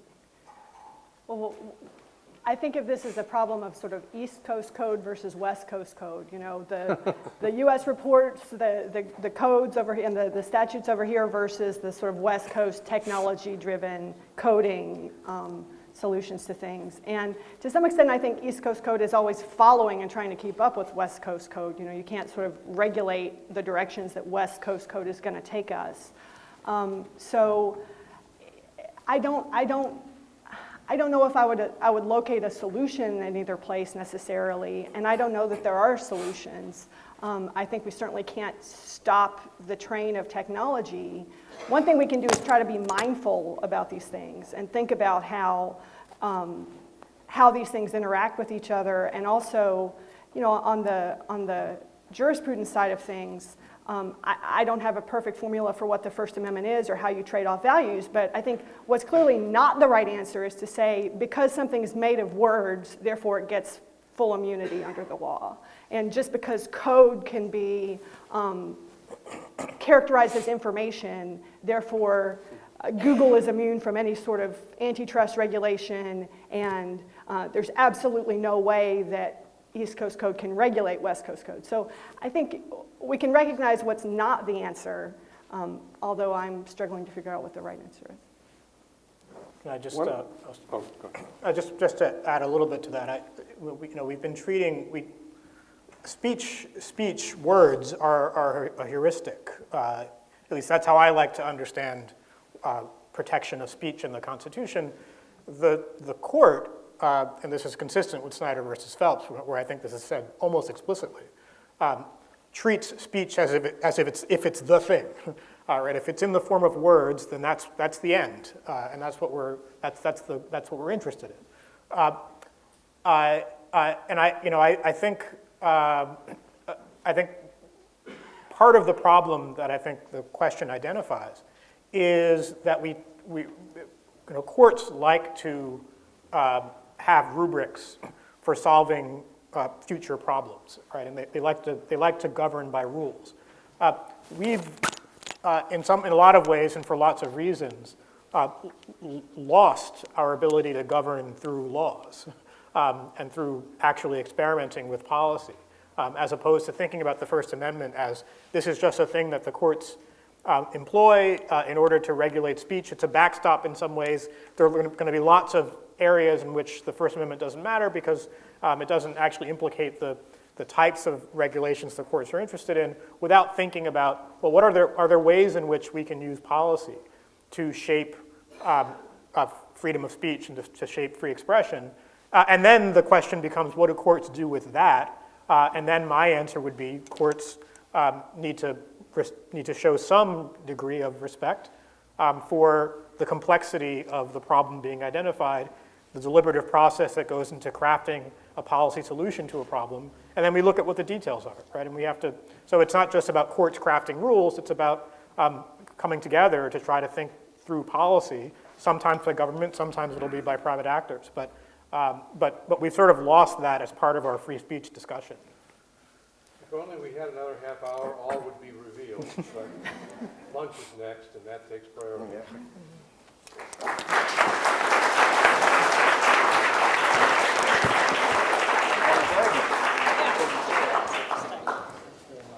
So, with apologies, we don't have enough room to feed 200 people here for lunch, but the good news is that in your program, there's a card which identifies 10 places nearby where you can get lunch, and we will start again promptly at 1:30.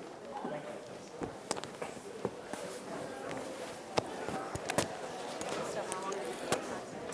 Since 2008, mountain. Well, as always, we have to go listen to you.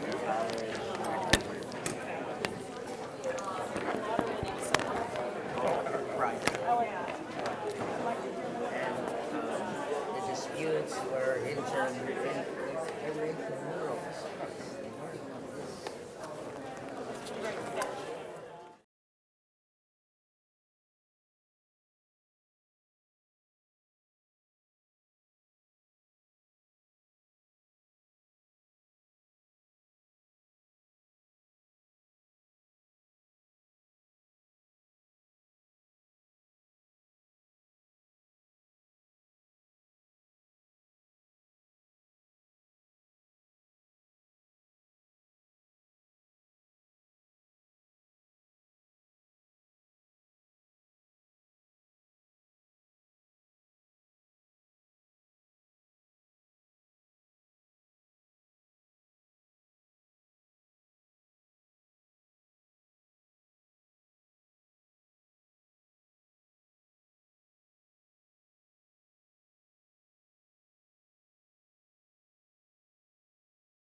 Great. If everyone would sit down, we'll get started in a moment or two.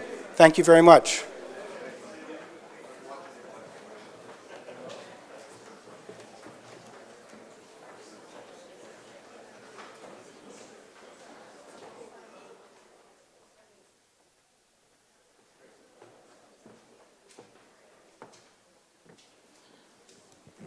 All right, good afternoon, everybody. Thanks for joining us today. I'm Jamil Jaffer. I'm the director of the Knight Institute. So, one of the challenges in establishing a new First Amendment Institute now is that it can be difficult to distinguish the most significant threats to First Amendment freedoms from the threats that are the loudest. Another challenge, perhaps a more daunting one, is that the meaning of the First Amendment is unsettled in so many respects. And an organization tasked with defending First Amendment freedoms is defending a set of guarantees whose purpose and meaning are deeply contested. A third challenge is situating the work we do now in the arc of American history. How does the work that we and other free speech advocates do today relate to the work that others did before us? What baton has been passed to us? And still another challenge is understanding the relation of the work we do here in the United States to the work being done, often in much more difficult conditions, by free expression advocates in other parts of the world. So this is the Knight Institute's inaugural public program. And I thought carefully about who might be able to help us begin to answer those questions. And I couldn't think of anyone more qualified in this respect than Aryeh Nair. And it's truly an honor to have him here with us today. For many people of great stature, it's a form of praise to say that they need no introduction. Well, Aryeh needs no introduction, but reviewing some of his experiences and accomplishments is itself a way of beginning to answer some of the questions that confront us. In the 1970s, when Aryeh was in his 30s and executive director of the ACLU, one of the most divisive cases in American law involved the National Socialist Party of America and the right of its members to march in uniform, swastikas on armbands, through Skokie, Illinois. 40,000 Jews, many of them Holocaust survivors, lived in that village of 70,000 people. Aryeh argued that the neo-Nazis should be permitted to march, and for this he was criticized and even vilified by many people who had previously supported him. By then, he'd helped to double the ACLU's membership to about 275,000 people, but 15% of the ACLU's constituents renounced their membership because of the organization's role in the Skokie case. The ACLU paid a price for its principles, and so did Aryeh. Demonstrators disrupted the ACLU office here in New York, and they followed Aryeh home so they could demonstrate where he and his wife lived. Aryeh was born in Nazi Germany, and his parents fled with him to England in 1939 when he was 2 years old, shortly before Germany invaded Poland and launched the Second World War. 8 years later, when he was 10, he and his family immigrated to the United States. As a Holocaust survivor, he felt a special responsibility to explain the ACLU's representation of the neo-Nazis. In his 1979 book called Defending My Enemy, he argued that minorities would suffer most from rules that allowed majorities to censor speech on the basis of political content. He argued that any true defense of the rule of law must entail a defense of those whom we despise and who may despise us. There's no way to preserve our own freedom, he wrote, without defending the freedom of our enemies. Aryeh seems always to have understood the deep connection between First Amendment freedoms and other fundamental rights. Freedom of speech was a core commitment of the ACLU when it was founded almost a century ago. But during Aryeh's tenure, the organization broadened its mandate to reproductive rights, gender equality, prisoners' rights, and a host of other important concerns. I was an ACLU lawyer for 14 years, so I know the organization well. It's changed in many ways since REA left it, but it still very much bears his imprint. When REA left the ACLU in 1978, he focused on bringing fundamental freedoms, including the freedoms of thought, conscience, religion, and belief, to the nations known as the Communist Bloc.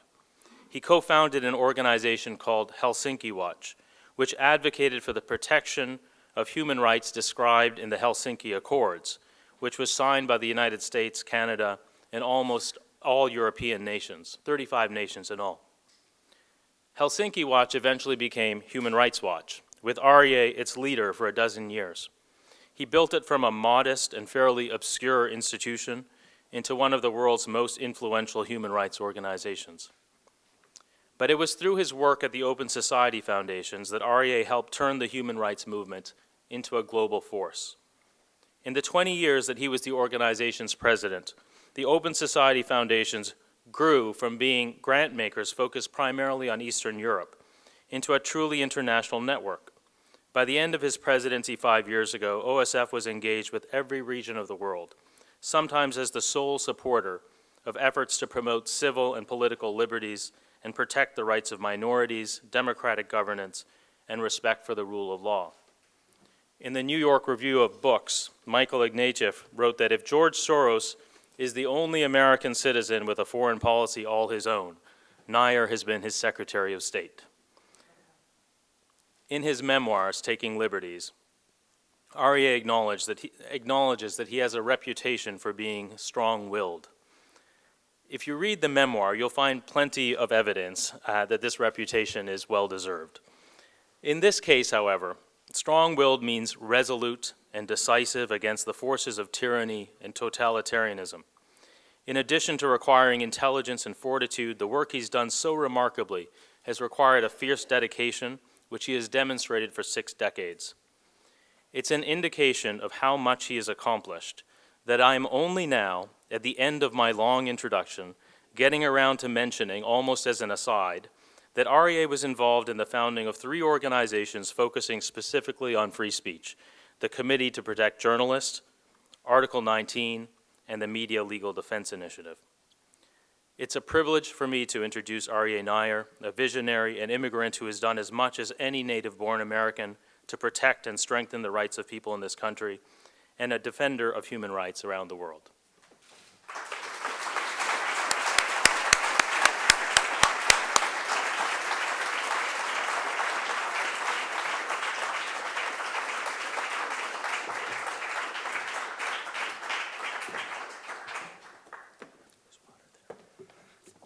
Thank you very much for that overly generous introduction. It's really a great pleasure for me to join in celebrating the establishment of the Knight Center. My own view is that its establishment at this moment is particularly appropriate. It's a moment when freedom of expression is under severe attack in many parts of the world. Such attacks are not new, of course. What is new, however, is the role of the United States. Though the policies of our government were never consistent, on balance, during the past 4 decades, the United States stood up for free expression. When it did so unambiguously, its stand mattered. Our one reason, of course, is that the United States is a great economic, military, and political power. Another reason is that the United States generally upheld free expression in its own practices. That is, the United States had credibility when it spoke up for free expression. A recent episode that indicates the changes in the United States policy was the visit to the White House last month of Egyptian President Abdel Fattah el-Sisi. While Sisi was defense minister, he presided over the massacre of more than 800 mostly peaceful protesters on a single day in August 2013, almost certainly a much larger number of killings on one day that took place in the Tiananmen Square protests in Beijing a quarter century earlier. Subsequently, General and then President Sisi has been responsible for the imprisonment of journalists and human rights defenders for peaceful activities. His jails are filled with political prisoners, many of whom have been tortured. The Obama administration did not take a strong stand on these issues, but it would not receive Sisi at the White House, nor was it entirely silent about them. Secretary of State John Kerry held up U.S. military aid to Egypt because he said the country was not engaged in a democratic transition. When President Sisi's visit to the White House took place 4 weeks ago, nothing was said publicly about that indicated concern about freedom of expression in Egypt. President Trump's main public statement was that Sisi is doing a fantastic job. Of course, we don't know if anything was said in private. Even if the matter was raised behind closed doors, however, it probably made no difference. An administration that portrays itself as at war with the press, that denounces the press as an enemy of the people, that attacks the Washington Post, the New York Times, ABC, NBC, CBS, and CNN as purveyors of fake news, and proclaims its intent on changing the libel laws so as to make it easier to sue the press, has little chance of persuading another government to respect freedom of expression. Unfortunately, Egypt, by far the largest of the Arab states, is far from alone among important governments now taking harsh measures against those attempting to practice freedom of expression. Turkey has imprisoned large numbers of journalists and forced hundreds of non-governmental organizations to shut down because they promote causes that do not coincide with government policies. President Trump's quick phone call to congratulate President Erdogan on his narrow victory in a referendum a week ago to enlarge greatly his own powers followed a campaign in which his opponents were largely excluded from presenting their views, is a further sign of his administration's disdain for freedom of the press. And I would say that the blocking of Wikipedia is only the latest example of President Erdogan's hostility to any point of view that does not echo his own. Russia has made peaceful dissent very dangerous. Peaceful protesters are beaten and jailed, and assassinations of journalists, human rights activists, and opposition political figures play an important role in suppressing public criticism of President Vladimir Putin. The voice of the United States was not as strong as human rights advocates would like during the previous administration in denouncing abuses of this sort by geopolitically significant governments. Now, however, there is virtually no prospect that the United States will say anything or do anything which would have an impact that protects freedom of expression. Up to now, the administration's quarrel with the United States, who criticize its policies, has been mainly rhetorical. It has not tried to jail journalists or peaceful dissenters or to take other legal measures against them. Will it continue to be a war of words or a war of tweets? I don't know. Yet it is worth recalling that American history has included several significant periods in which the federal government dealt with dissent as if it were treason. Most often, that took place in periods in which there were real or imagined threats to national security. If we again encounter such a period for reasons we cannot now predict, that is when we are likely to find out whether the current administration will try to put into practice measures that enforce the president's distaste for free expression. He would not be the first to do so. It is possible to identify 6 periods in the past century in which the federal government engaged in severe violations of rights in response to perceived threats to national security. In most cases, the main target of such attacks was freedom of expression. One of the most concerted attacks on freedom of expression started under President Woodrow Wilson almost exactly a century ago when the United States entered World War I. Those opposing American entry into the war and those opposing the draft were treated as traitors. They were prosecuted by the federal government under the 1917 Espionage Act and the 1918 Sedition Act, and by state governments under state equivalents. A leading scholar of freedom of speech, Harvard Law professor Zechariah Chafee, Jr., counted some 1,900 prosecutions for speech during this period. Sentences for mild statements against the war or the draft were lengthy, 5 years, 10 years, or even 20 years in prison. One of the federal prisoners was Socialist Party presidential candidate Eugene V. Debs, who ran for president from prison and got about 1 million votes. Debs and a few of the other protesters were pardoned by President Warren Harding at Christmas 1921, 3 years after the war ended. Many others had to wait longer until Calvin Coolidge's presidency before they were pardoned. The period immediately after the war ended was no better. A Red Scare in reaction to the Bolshevik Revolution in Russia and labor strikes by radical unions made this the second of these periods of perceived threats to national security. A series of terrorist bombings, including one that destroyed the home of Wilson's Attorney General, A. Mitchell Palmer, and killed the man who placed the bomb, inflamed public opinion. Though the terrorists were never identified, Attorney General Palmer instructed the Justice Department's Bureau of Investigation to round up suspected radicals. This was done by conducting a series of raids and summarily deporting a few hundred of those rounded up to Soviet Russia. The raids ended in early 1920 when a federal judge in Boston ordered the release of some of those rounded up in one of the raids. The third major threat to national security of the past century was the outbreak of war in Europe in 1939. The director of the Federal Bureau of Investigation, J. Edgar Hoover, who had led the roundups of radicals for Attorney General Palmer 2 decades earlier, and who had subsequently been instructed to desist from such practices by Calvin Coolidge's Attorney General Harlan Fiske Stone, used the threat of war to persuade President Franklin Roosevelt to enlarge the powers of the Bureau. Roosevelt issued an executive order directing the FBI to investigate subversives.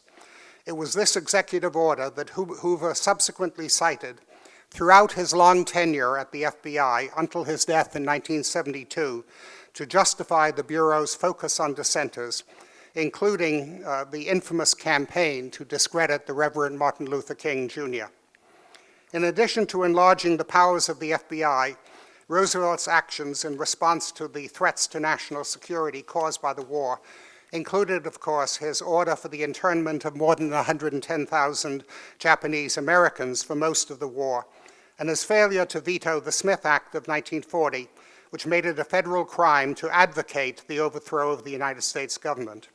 During World War II, there were just 2 prosecutions under the Smith Act, one involving a group of members of the Socialist Workers' Party, and the other involving a group of American fascists. Neither case seems to have involved anything more than harmless political speech. Probably one reason there were not more prosecutions under the Smith Act during the war was because those who served as United States Attorney General during that period, including Frank Murphy and Robert Jackson, who both subsequently became justices of the U.S. Supreme Court, were unenthusiastic about the law. Though the Smith Act was adopted as America's eventual involvement in World War II seemed likely, the period in which it became a larger factor in limiting free speech took place after the end of the war.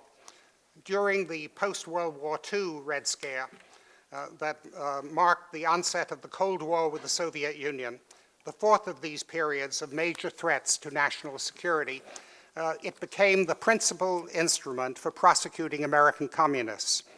In 1951, the Supreme Court upheld its constitutionality. The matter was considered again by the Supreme Court in 1957, and although the court again upheld the law, this time its decision made the law unenforceable. That is because the Supreme Court required that advocacy could not be punishable if it was limited to abstract doctrine. It could only be punished constitutionally if a speaker called for specific concrete action, now or in the future. Simply being a communist committed to Marxist doctrine, expressing support for a revolution at some indeterminate point in time, could not be a crime. The post-World War II Red Scare was not limited to enforcement of the Smith Act, of course. under the influence of Senator Joseph McCarthy, Senator Richard Nixon, and other members of Congress, and of the FBI's J. Edgar Hoover, who promoted a campaign against the communist threat, federal and state agencies adopted loyalty and security programs that cost many thousands of Americans their jobs. States enacted laws requiring public employees to take loyalty oaths. Many hundreds of persons were called before legislative investigative committees and questioned about their political beliefs and associations. Some were sent to prison when they declined to answer. Many colleges and universities adopted bans on speakers who had been accused of being communists. Hollywood movies and radio and television programs excluded writers, directors, and performers whose names appeared on blacklists, and countless other measures infringing on freedom of expression were adopted. It wasn't until the late 1950s, nearly a decade and a half after these measures were initially enacted, that the courts began to strike down those measures. Soon, however, starting in the early 1960s, yet another perceived threat to national security began to materialize, the fifth such period in the past century, opposition to the war in Vietnam. Millions of Americans took part in demonstrations against the war and against the draft. The overwhelming majority of them were peaceful demonstrations, yet great numbers of Americans were arrested. On a single day in May 1971, more than 13,000 anti-war demonstrators were arrested in Washington, D.C. The Nixon administration's Attorney General, John Mitchell, had announced that the federal government was taking over the policing of Washington, D.C., and his aide, William Rehnquist, declared that the Justice Department was imposing qualified martial law, whatever that meant. I was then the director of the American Civil Liberties Union, and as we had defended scores of thousands of other anti-war demonstrators in previous mass arrest cases, we defended almost all those who were arrested that day. We won nearly every case and eventually required the government to pay $12 million in damages to some of our clients for those illegal arrests in May 1971. The arrests of large numbers of peaceful demonstrators against the war, including some who burned draft cards and even flags, were not the only violations of free speech connected to the Vietnam War. Many young men who espoused or who expressed conscientious objection to the war, but did not belong to traditional peace churches or profess belief in a supreme being, were sent to prison, while others migrated to Canada or Sweden. The Selective Service System, which administered the draft, punitively reclassified those who it identified who took part in anti-war demonstrations and expedited efforts to send them to Vietnam, a practice we challenged successfully in the U.S. Supreme Court. Political surveillance, an old tradition in the United States, reached new heights. The Johnson and Nixon administrations even deployed a large number of soldiers in the United States Army to conduct surveillance of anti-war groups, a practice the Supreme Court declined to strike down. The Nixon administration tried to censor the New York Times and the Washington Post to prevent their publication of the Pentagon Papers. And the Nixon administration secretly established the Plumbers because it didn't trust the FBI and other federal law enforcement agencies to identify those responsible for leaks of information it wanted to hide, such as the fact that the United States had invaded Cambodia. Information about the secret invasion of Cambodia sparked additional demonstrations like the one at Kent State University in May 1970, at which the National Guard shot and killed 4 students and wounded another 13. Students all over the country left their classes to join protests against those killings, and many colleges and universities were unable to complete the academic year. As you know, the Plumbers eventually helped to bring down Nixon because they bungled the attempt to place wiretaps on the phones in the offices of the Democratic National Committee in the Watergate complex. In the wake of Nixon's fall, civil liberties litigation dismantled much of the country's system of political surveillance. Since then, however, a new system of political surveillance has developed to try to meet the most recent threat to national security, the sixth in the last century, international terrorism. One of the encouraging consequences of the turbulent and heated struggles over free expression during the Vietnam War period is that mass arrests and political surveillance did not seem to have a significant chilling effect. On the contrary, government efforts to suppress speech mainly provoked more speech.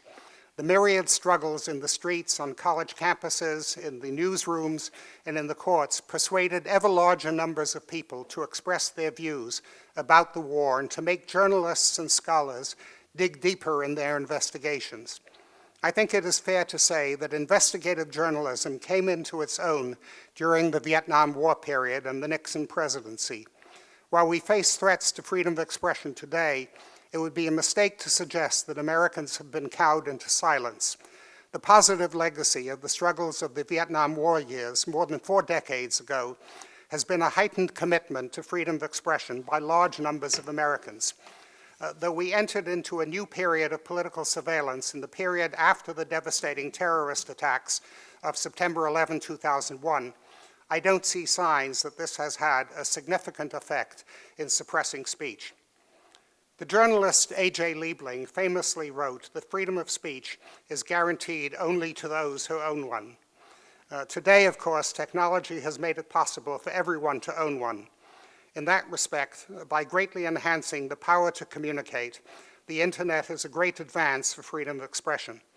At the same time, however, the development of the internet and our reliance on electronic communications has provided a great opportunity to increase surveillance. Some of those engaged in surveillance are the private firms that gather vast amounts of information about us for commercial purposes. Others are government agencies that practice surveillance to try to detect criminal activity or to a far greater extent to try to enhance national security. At times there is a convergence as government tries to use the data gathered by commercial enterprises for their own purposes. In effect, as we use electronic information, electronic communications, we engage in a trade-off. We communicate much more easily and more widely than ever before. In exchange, we give up a portion of our privacy to those monitoring our communications for their business purposes or their public security purposes. There is a passage in Alexander Solzhenitsyn's novel, Cancer Ward, published in 1968, long before the development of the internet, which seems to me to capture well the way that surveillance of the internet endangers privacy. Solzhenitsyn wrote, "As every man goes through life, he fills in a number of forms for the record, each containing a number of questions. There are then hundreds of little threads radiating from every man, millions of threads in all. If these threads were suddenly to become visible, the whole sky would look like a spider's web, and if they materialized as rubber, trams, buses, trains, and even people would all lose the ability to move, and the wind would be unable to carry torn-up newspapers or autumn leaves along the streets of the city. They are not visible, they are not material, but every man is constantly aware of their existence." In Solzhenitsyn's time, it would have been cumbersome to pull together all the threads. No longer. Certainly, the National Security Agency is able to do so with great efficiency. In addition to imposing a burden on freedom of expression, surveillance also raises First Amendment issues because government tends to act secretly when engaged in such practices.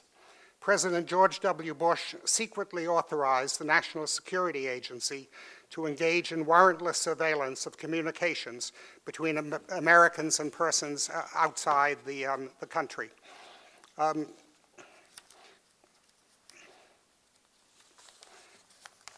Subsequently, Edward Snowden revealed to us a great deal we had not known about the surveillance practices of our government. His revelations led to some reforms, and some Americans celebrate Snowden as a hero. Yet if the government gets its hands on him, he will probably go to prison for a long time. In addition to increased surveillance in the period since 9/11, we have also had a number of attempts by the federal government during the Obama administration to maintain secrecy and to try to curb leaks by using the World War I Espionage Act to prosecute government officials.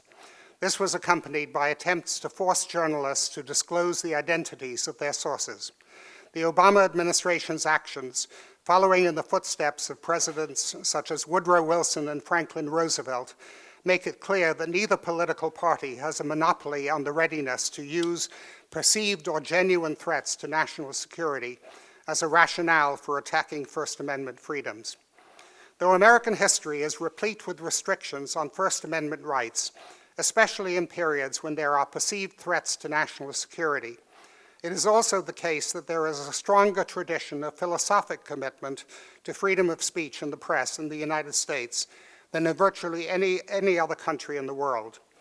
By its nature, however, policies that involve the regulation of the internet cannot be limited in their application by national boundaries. Restrictions elsewhere will limit rights here. The foremost value in American constitutional law on rights is freedom or liberty.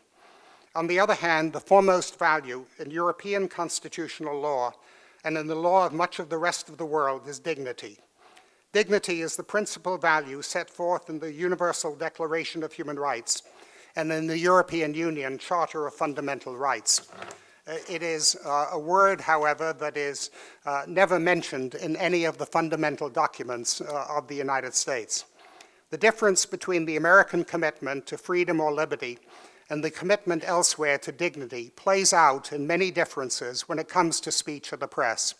To cite just one example, hate speech is protected as free speech in the United States, except when the context is one in which an incitement to violence takes place in circumstances that are imminently likely to lead to violence.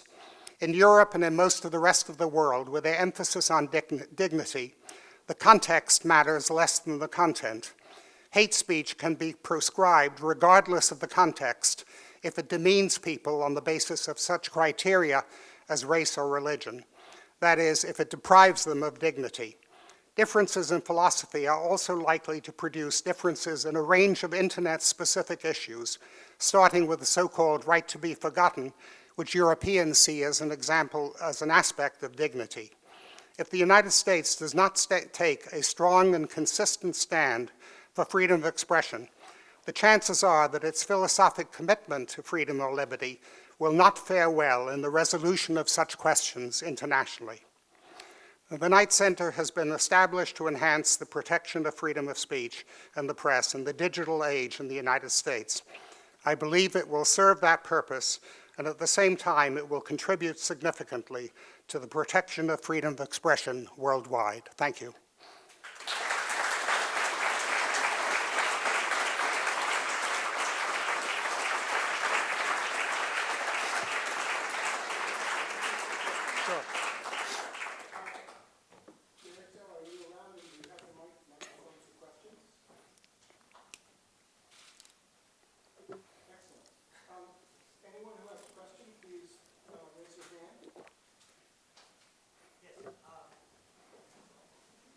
I don't know if this, my question is Julian Assange. My name is David, and the question is Julian Assange and the U.S. government going after him for telling the truth to the world.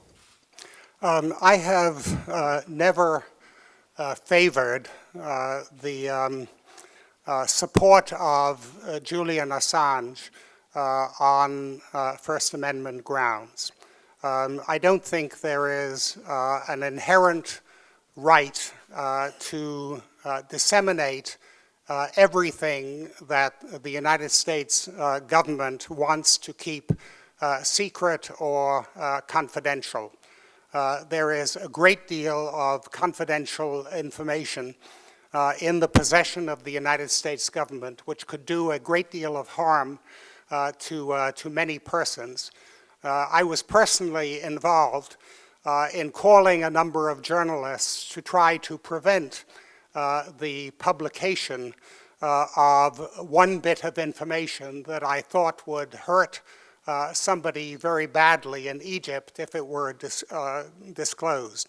I would differentiate Julian Assange from Edward Snowden.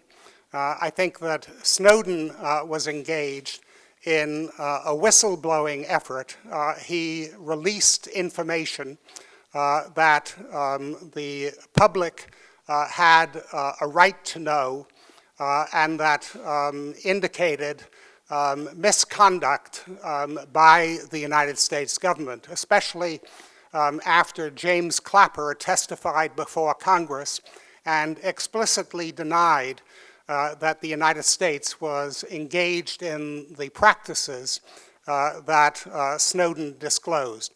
But Assange, with the promiscuous dissemination of everything, including things which were appropriately held confidentially and which were in no fashion whistleblowing efforts with respect to the United States government, does not deserve the same protection as Edward Snowden deserved.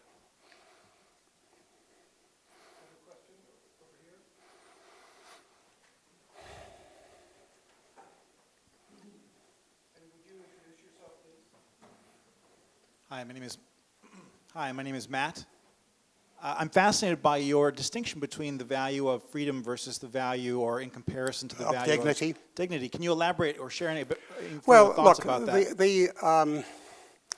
The United States adopted its Constitution in a period after there had been extensive battles for liberty or freedom.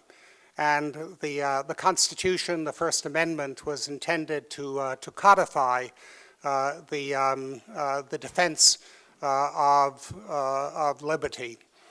The dignity value that is reflected in European law particularly, but also in the Universal Declaration of Human Rights, comes out of a different historical tradition. The German philosopher Jürgen Habermas has suggested that it is a combination of a derivation from Kantian principles, that is, every human life is an end unto itself and may not be used as an instrument for some other purpose. So that Kantian concept of dignity, a kind of Christian idea of dignity, and also a post-World War II reaction to what was revealed about the Nazi crimes. So the word dignity appears in the United Nations Charter.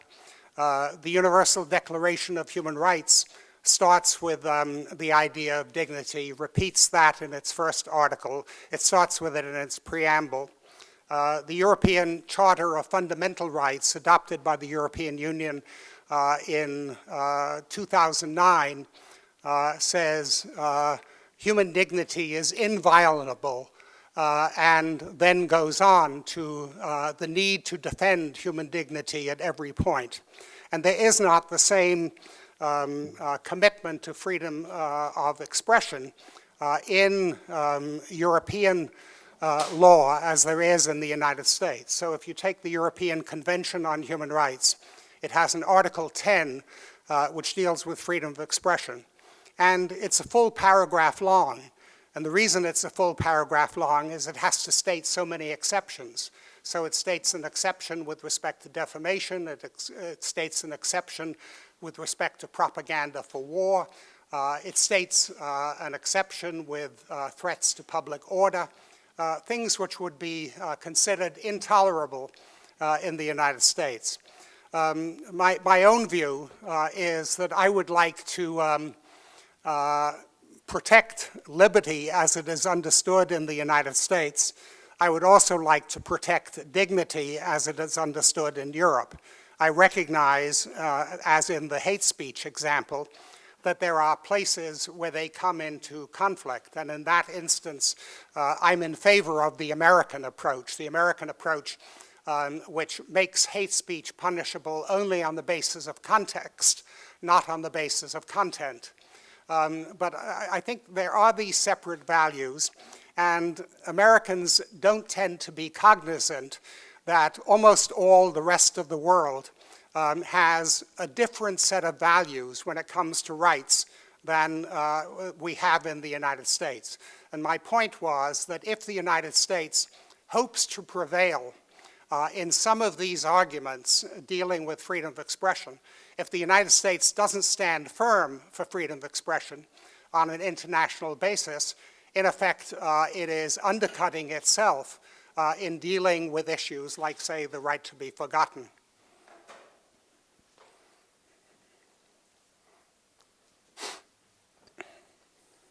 I'm Joel Simon from the Committee to Protect Journalists.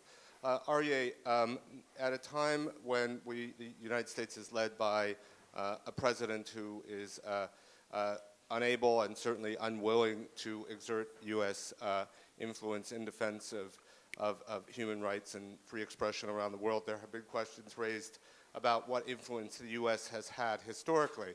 What are the greatest examples that you see in your career of U.S. influence being exercised positively in defense of free expression and human rights? Well, I think there are many examples that could be cited. I think the Carter administration probably deserves credit for incorporating human rights into U.S. foreign policy, although I would say that there were a few members of Congress in the period before Carter became president, led by Representative Don Fraser of Minnesota, who paved the way for Carter's human rights policy. The Helsinki agreements had been negotiated during the period that Gerald Ford was president, but the Carter administration took the lead in promoting the human rights components of the Helsinki Agreement, and that had a great effect in the Soviet Union and in countries such as Poland and Czechoslovakia, and gave rise to the human rights movements in those countries. And I think that the human rights movements in those countries had at least a role, a significant role, not necessarily the entire role, but a significant role in helping to bring about the revolutions that took place in that region, and also the consequent end of the Cold War. During the 1980s, virtually every country in Latin America that was a military dictatorship, and most were military dictatorships in that period, transformed into a democracy and, for the most part, not entirely, a human rights supporting democracy. And the same thing happened in a number of countries of East Asia in that period, in South Korea and the Philippines, in Taiwan, somewhat later on in Indonesia. Very often that involved conflicts by the human rights community with the Reagan administration. And yet, against Reagan's own wishes, in his second term, his administration contributed to the end of the Duvalier dictatorship in Haiti, the end of the Marcos dictatorship in the Philippines, and the end of the Pinochet dictatorship in Chile. And again, the transitions that took place in 1987 in South Korea, the transition that took place in the Philippines with Cory Aquino coming into office, all reflected in various ways U.S. policies, sometimes against the Reagan administration, with members of Congress and the press and the human rights community leading the effort against those of the government. At any rate, I could go on, but I think those are significant accomplishments.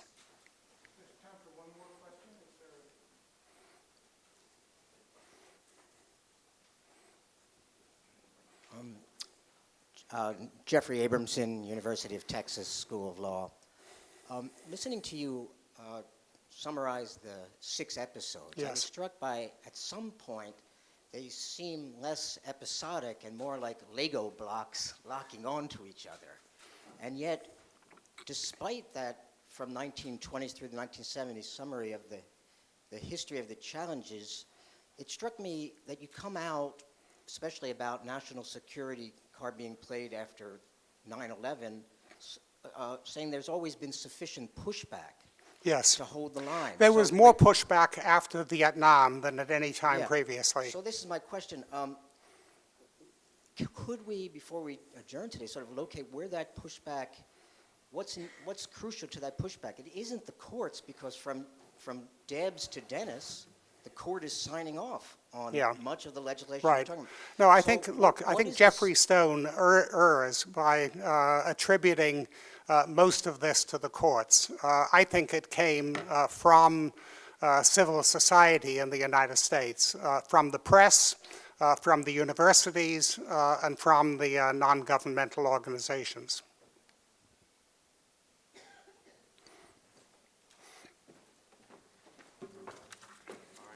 Okay, thank you. All right, thank you very much.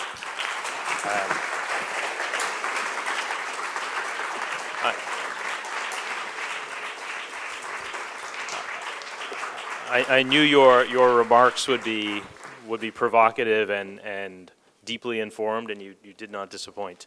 So I think we're going to take 10 minutes, Link? 10 minutes, and we'll be back with the last panel. Thanks.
More nonsense.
that?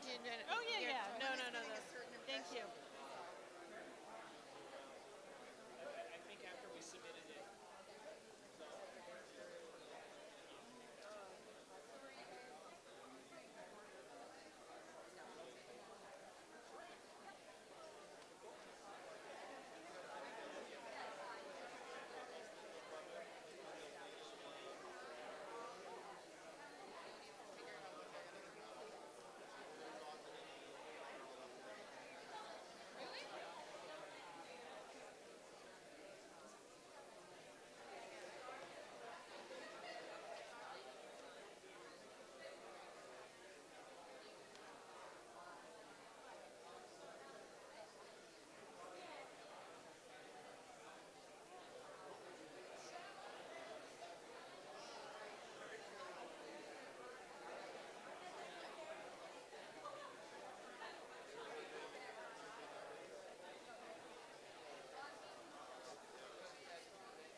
Upstairs.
She's in the restroom.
that's fine.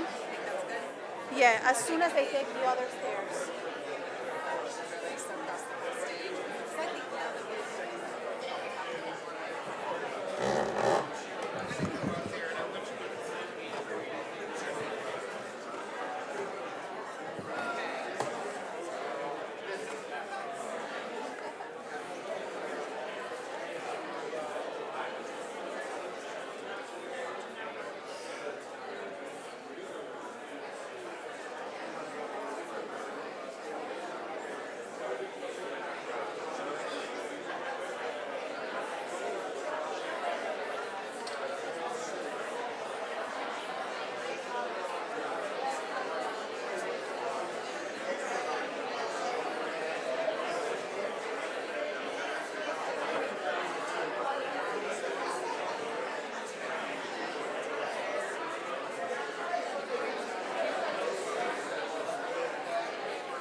Hello, hello, hello.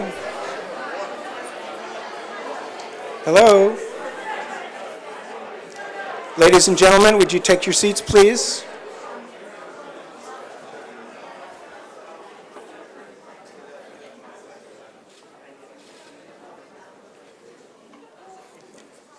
So the last panel of the day is called More or Less Free, Journalism and the Internet. Emily Bell will be the moderator. Emily is the founding director of the Tao Center for Digital Journalism at Columbia. Before that, she had a host of accomplishments, all related under the umbrella of being editor-in-chief of of The Guardian and of The Guardian media digital content. I'm going to let Emily introduce the rest of the panel. Thanks very much. Thank you, Link. Good afternoon. So you will have noticed that one of us is not Lydia Polgreen. Lydia sent her intense apologies, but she was sidelined by strep throat but 2 hours ago. So we're actually both simultaneously sorry she's not here, but also sort of glad as well.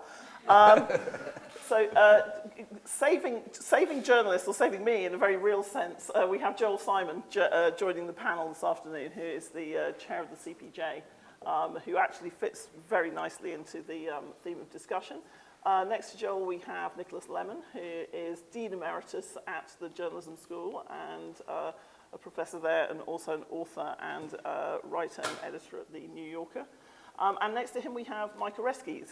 And Mike has already been on a panel in Washington this morning. And Mike is the better get this right, Senior Vice President of News and Editorial Director at NPR, having run the AP, actually, for a number of years. So I know it's not completely balanced in gender terms, but gender is just a societal construct. So exactly. As you know, it would be rude to comment on it. So we started sort of thinking about this panel as, you know, has the internet made journalism better or worse? Is it better for free expression? Is it worse for free expression? And I thought that we would probably end up being the most pessimistic panel of the day, but actually I think having sat through the rest of it, we're probably going to be the most optimistic by some way. But I just wanted to start by, I'll start with you, Nick, just sort of giving, if each of you could give sort of 2 or 3 minutes on your perspective of this provocation, that, you know, is journalism in a better or a worse place as a result of the internet? Okay, so I'll just go really fast to stay within 2 to 3 minutes. The big kind of existential question here is how important is Donald Trump to the answer of the question? We're in an extraordinary moment where a sitting president of the United States, I think for the first time ever, you know, name checks specific news organizations constantly and attacks them and says that they're enemies of the people and you know, predicts that they'll go out of business, calls for changes in the libel laws, etc. Now, per what Arya was saying, if this was happening anywhere else in the world, you'd say, okay, that's the big story here. You know, the president is going after the press. On the other hand, it's, you know, at this moment, all the people Donald Trump yells at publicly are doing better, both journalistically and economically, than they were before he started going after them. And at this moment, he's not, you know, directly going after journalists. So, you know, it kind of like, Arya, why did your family wait till 1939 to leave Germany? You know, were they lulled into false peace? That's a separate question and perhaps an unfair analogy, but I just don't know, to be honest, how seriously to take President Trump's rhetoric. Let me then put it aside for a minute, because it's so much the obvious problem, and say, you know, there's a difference between free speech, free expression, and the kind of professionalized practice of journalism that all of us up here and many of you in the audience are engaged in. And, you know, it's easy to say the two are inextricably entwined. What's good for free expression and free speech is also good for journalism. Well, we found out in the last 10 or 15 years that's not actually true. So to me, the big story about journalism is not Donald Trump. It's that our field of endeavor has lost pretty close to half of its employees, editorial employees, in a very short period of time. I don't think that's happened in any other field I know of, including, you know, steel workers and people like that who get more attention. So those disappeared journalists are not the people who used to cover the White House and no longer cover the White House. The coverage of the White House by the best news outlets is glorious right now, I think. These are the people who used to cover state houses, city halls, etc. There's a lot of journalism that used to happen that isn't happening anymore. It's not happening because of state repression, this tragedy. It's happening because of changing economic circumstances, which I'll talk about later if anybody wants details. But basically, you know, the internet cut the legs out from under the business model, particularly of metro newspapers, which were doing most of the original reporting work in American journalism. So that's a threat to journalism practice, but it's not a threat in the sense that we think of the word threat. Government decided to take out journalists because they were misbehaving and did it. It's much more about how the internet economy evolved, and it's a conversation I hope we can have more up here. But I want to say one other thing before I stop. You know, my new social scientist friends in the university talk about the denominator problem, by which they mean, you know, the numerator is what you've been hearing about all day, all the different problems that exist in journalism. The denominator is compared to what? Journalism, first of all, wasn't always fabulous in the United States. In the 19th century, it was very heavily partisan, and much of the 19th century, it was financed by political parties, so it was like all Fox News all the time. So don't think that's new. And then, you know, in the 1920s, late 19th century, early 20th century, you had the clickbait of the day, lots of sensational news about murders and so on. Columbia turned down Joseph Pulitzer's gift for more than 10 years to start the journalism school and the Pulitzer Prizes because he was seen as so distasteful in his chasing public audiences relentlessly. And then I'm old enough to remember the good old days as a young man, and a lot of us didn't think the good old days were that good. We didn't sit around and say, isn't it wonderful that people can only get their news from Walter Cronkite and they can't talk back and so on. So I think we have to have a whole conversation about what about journalism that isn't free speech is necessary for the public good, and then how do we provide it? And I hope we can start that today and do it for many years at the Knight Institute. Terrific. So Mike, your public media, which actually probably feels as though you are under direct threat from the current administration, given the pronouncements or executive orders about funding and how public media is viewed. What's your perspective? Yeah, so I find myself in violent agreement with the Dean. Here's the way I think you can look at it, starting with the question. So there have been waves of events that have affected journalism since the 20 or 25 years that we've had internet, digital. And the first wave basically demolished the business model of newspapers. And it's really important to keep that piece in mind here, because in fact, there's been a lot of additions to journalism in the 20 years, and particularly in the last 5 years, at digital companies, not-for-profit companies, and in what you would call public media. There have been 500 journalists alone added in public radio, almost all of them in local. And I think what Nick said actually is the crucial point. You know, we're going to have to mention the framers, right? We can't have this conversation. So the whole concept of American liberty was based on the idea that there'd be levels of power. And one of those levels that's been extremely effective in this country has been local, not just local governments, but also local journalism. And it really has been the driving and defining element of American journalism. And in fact, it's the part of journalism that Ronald Reagan so wonderfully defended when he was in Moscow at the State University, and he had all those kids there, and he explained to them how there were umpteen hundred television stations and so many more radio stations and even more newspapers, and every one of them was an individually owned, individually run organization that made its own decisions about journalism. And he was right. But there was one thing he left out. Let me finish. So what's been damaged badly are those local newspapers. The local radio stations have actually improved considerably in this same period, and I think have a lot of the new model in them, the new model of subscription-driven or publicly supported, and by public I don't mean government per se, I mean the public, which might include taxpayer money. And there's clearly a model developing that is already a key part of the solution.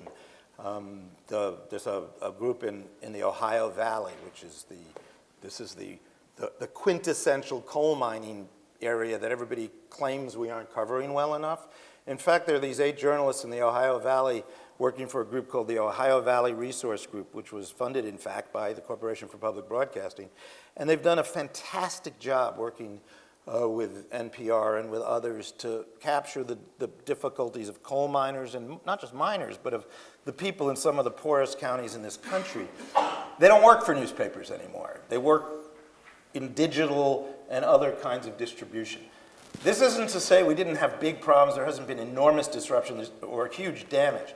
But I think to Nick's point, it's time to start talking about the forward-looking question. So I'm, in my own disagreement, I'm agreeing, which is that we can go forward now. There's clearly some solutions out there, there are clearly things to be done, and we have to just let go of the way we've thought about this and start thinking about it in some new ways.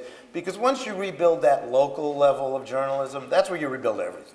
That's where you rebuild trust, that's where you rebuild credibility, that's where you bring people divided by all sorts of partisan gaps back together. You cannot do that at the national level. You cannot do it at the level of these new digital organizations. You certainly can't do it at the national level of cable television. Their business models really push hard against it. But I think you can do it in a local setting where people's issues and interests are much more driven by specific issues rather than partisan outcomes. So Joel, you know, we took this, not surprisingly for a First Amendment center in a discussion about sort of the role of the First Amendment. This has been very sort of, it's been very focused on America. Yeah. But we're talking about actors now that take journalism and free speech into the rest of the world, sort of outside the usual nation-state boundaries, and they run up against the journalists that you're busy working with and protecting in the rest of the world. What's the kind of what's the future piece looking like there? Well, let me just start by sort of talking about one thing that the internet has a way in which it's transformed the entire media ecosystem, which is that it's global, right? I mean, there's a connection between the information that journalists report on in this country and the information that people have access to around the world, and that system flows towards us as well. We have a system in which we depend very directly on local journalists working in dangerous and repressive environments who share information, utilize these systems to share information, and so that we have a sort of common interest in defending this system. So then that's positive. I mean, that's not only positive, it's transformative. It's unprecedented. It's you know, something that seemed almost impossible, you know, even a few decades ago.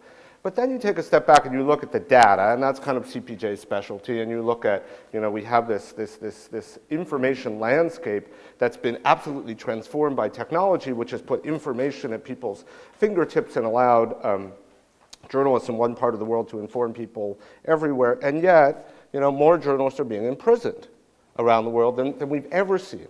Last year, there were we do an annual census of journalists in prison around the world. It goes back to 1992. Last year was a record number, 259 journalists around the world. That's the highest number we've ever documented.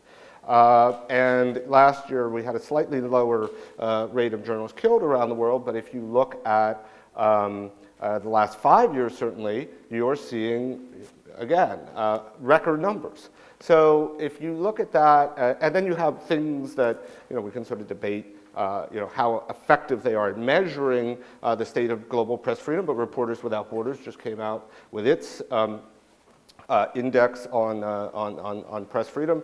You have Freedom House, which does an annual index, and the trends that they're showing are negative trends. Less press freedom, less freedom for journalists globally, less freedom in democratic countries. That correlates with this whole period of technological transformation, and so we have to very much acknowledge that fact as well. And I think one thing that's important to say to tie together what Nick started with is the president's entitled to yell at anybody he wants. And in fact, his First Amendment right to yell at me is as big as anybody else's. And most of the damage that that's doing, as unpleasant as it may be to some of us in journalism in this country, the most serious damage he's doing is to the standing of the idea of free expression and free press around the rest of the world. Well, and that's what Aryeh made. And let's remember that Aryeh talked about the visit with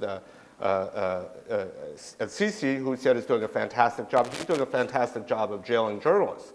There are 25 journalists in prison in Egypt. He met with President Xi of China.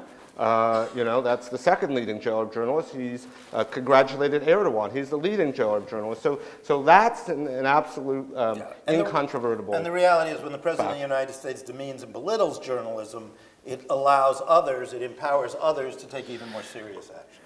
And that's deeply problematic. So just returning to that, because sort of picking up on that theme of things that sort of we're concerned about here, which play very differently in the rest of the world, we'll come back to the kind of the key economic questions in a minute. But this issue again of, if you like, sort of bad speech driving out good. So if we look at the other things which are actually going on in the ecosystem, the idea, Tim Wu framed it this morning as being, it's kind of like what we pay attention to, and the sort of the live rail of somebody was saying that you have to have Donald Trump in a story now to actually get it kind of read.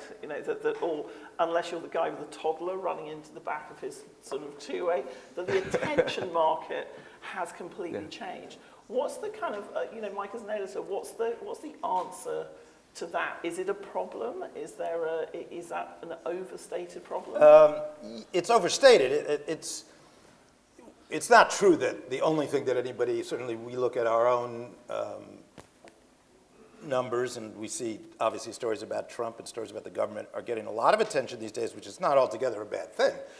But we also see people coming in the door and then being interested in other things as well. So I do think there's been a rising interest in news and in journalism in general, which I think is a positive thing. And we're seeing a lot of interest in other topics, frankly. So I'm not sure. I think it's overstated. I do think the challenge for journalism right now is not to take the interest in the president right now and the presidency and the government and these issues and to use it responsibly. You can use that interest to run up your own score, to run up your own income or your own ratings, or you can use it to try to make a more informed country. And that's a choice we make. That's not a choice the president makes. Right, Nick. This is not a new problem. This is an eternal and old problem. And I just think I was a little worried about Tim framing it as a new problem. And I think he's doing it partly because he was so starry-eyed about the internet in the first instance. If you go back and read, let's say, Walter Lippmann's Public Opinion, 1922, total despair over, the journalistic audience's ability to pay attention to what's important. So, I think here, I'm sorry, but the answer is in plain sight, and it's not covered by the phrase new business models completely. It's no accident that all four of us on the stage work for not-for-profit institutions. There is no shame in that. If you look around in our society and say, gee, is there any such thing as a socially valuable institution that can't survive out on the cold wind prairie of the free market and needs a little help, even though it still tries to attract an audience and so on? The answer is yes, there's a zillion of them, including Columbia University. So we already have a toolkit for how to preserve things that have value, that require some kind of peer review or professionalization system, that require a little extra support, that need a little protective harbor from the marketplace while they still have an incentive to try to attract an audience. And it's all over the world of academe, culture, think tanks, et cetera. So there's this very, very rich set of models. Already, some of the good news in journalism is the growth in the not-for-profit sector just in the last few years. So I just don't like the framing of either those dumb people who like to read bad stuff have to improve themselves and learn to read good stuff, or let's yell at Facebook and make them fix the problem, or let's invent a new business model for journalism and that'll fix the problem. There's a lot of other tools in the toolkit. I agree. Can we yell at Facebook later, though? I mean, can we come back to that part? Because I don't want to give up on that. I was very much hoping we would be yelling. Yeah, we can yell at Facebook. But just to illustrate Nick's point in my real world. So it often surprises people when I explain that the total budget of public radio in the United States is about $1 billion, of which less than 100 million, probably about $97, $98 million, is actually federal money. Right. So in other words, 10 cents on the dollar is the federal government. How much did that one bomb that fell on Afghanistan cost? I don't know. It costs us a lot just More. to cover it, right? But so the point being, that's not insignificant. It's not nothing. It has a value. And by the way, the proportion is much higher for small stations in rural areas. But what Nick is saying is really true. It's a primer. It's a helping hand that allows us to operate differently from a purely commercial operation. And a big part of the difference is I actually worry how many people listen to us. I worry how many people read us. But I don't have to worry whether they're between the ages of 25 and 54. I don't have to worry whether they're in key metropolitan communities. I can spend time trying to reach people in inner cities, poor neighborhoods, rural counties. And that's what that 10% allows, is that kind of different way of thinking. On this issue of shouting at Facebook, which I do want to return yes, please. to, Joel, kind of, again, these organizations have, arguably sort of done more to get the word out in parts of the world where it was just very difficult to maintain your own infrastructure for publishing, etc. Right. And yet, they also have this amazing, again, Zeynep was saying it this morning, like the centralization of that power feels wrong. Somehow, to all of us as journalists, it feels wrong. What's the kind of, is there a way that we should be working as, professional journalists with platforms? How do we resist should we resist using them? Many of the people who, you deal with have no alternative. I mean, resisting using Facebook is like, I don't know, boycotting Walmart or something. I mean, it's just, I don't think that's I mean, on a personal level, you may not find it useful or what have you, but I don't think that has any impact on policy. Yes, I mean, obviously, this is a, Facebook, Twitter and Google are part of this global infrastructure that I described, and they have tremendous power in terms of determining what information we have access to, how we access it, how news organizations function, and they resisted, as we know, for a period of time sort of engaging in that discussion and bringing in the news organizations and I think on the economic model there was even greater resistance. I mean, I think that was not successful, but I'm starting to see more engagement around the issue of creating a kind of mechanism whereby diverse views are not diverse, but whereby external actors that seek to use these platforms to influence global public opinion, creating an infrastructure to address that. And so we're starting to see some of that, and of course that's positive. Yeah, I mean, I don't think it's actually a true choice. Right. But I would actually lean in the direction that I think you and others have been leading us, which is we have to engage these big platform companies, but we have to engage them with a clear picture, not just of commercial interests or even our audience interests, but of the public and civic responsibility interests. Right. In other words, the simple question of how does Facebook's algorithms work? It's a profoundly important question, and it's, by the way, a good subject for journalism. Right. So I think one of our roles is as executives to engage them at an executive level on how do you deal with our company. But another role, which we've taken very seriously at NPR and we have people assigned to, is cover them. These are companies. Yeah. They do things for company reasons. And that should be explored. And transparency remains an important tool. Right. It's still sort of amazing to me that nobody has created, unless I'm wrong, somebody can correct me on this, nobody's really created a beat which is Google in the same way that sort of you have a beat which is the White House or Right. which is government. Well, we actually do have a reporter in Silicon Valley named Atish Shahani, whose beat is essentially Facebook, more than Google, but both. I mean, both. Right. And, you know, we see that as one of the big societal issues right now. Right. How these platforms operate, how they make their decisions, what their actual interests are. But just, I mean, let's go, I mean, just to, I think that's obviously important, but let's go back to Trump and his use of Twitter, okay? So the standard narrative is that Trump is using the media to bypass, using Twitter to bypass the media. But that's not the case at all. What he's using Twitter to do is create a news story that the media has to, he has many, Obama to a certain extent bypassed the media and used social media to do that. Trump is seeking to activate the media and make news by using Twitter. So the relationship between Trump's use of social media is much, and like the media itself is much more conventional. And Trump has obviously empowered the traditional media because he watches it all day long. You know, he engages with it even as he disparages it. So that's actually to go to Nick's point. You know, a lot of people start to reframe this relationship, but in many ways it's very conventional. Right. Sorry, Nick, you were going to make a point there. A few things just about how this is framed. I mean, first of all, just stating the obvious, these are the private companies. I don't know if anybody here has ever been to Facebook or Google, but the first, I mean, you can complain like about the White House press room.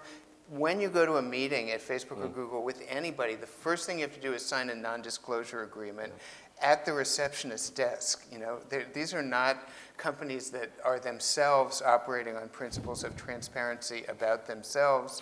They believe information should be free, but they don't include their algorithms in that.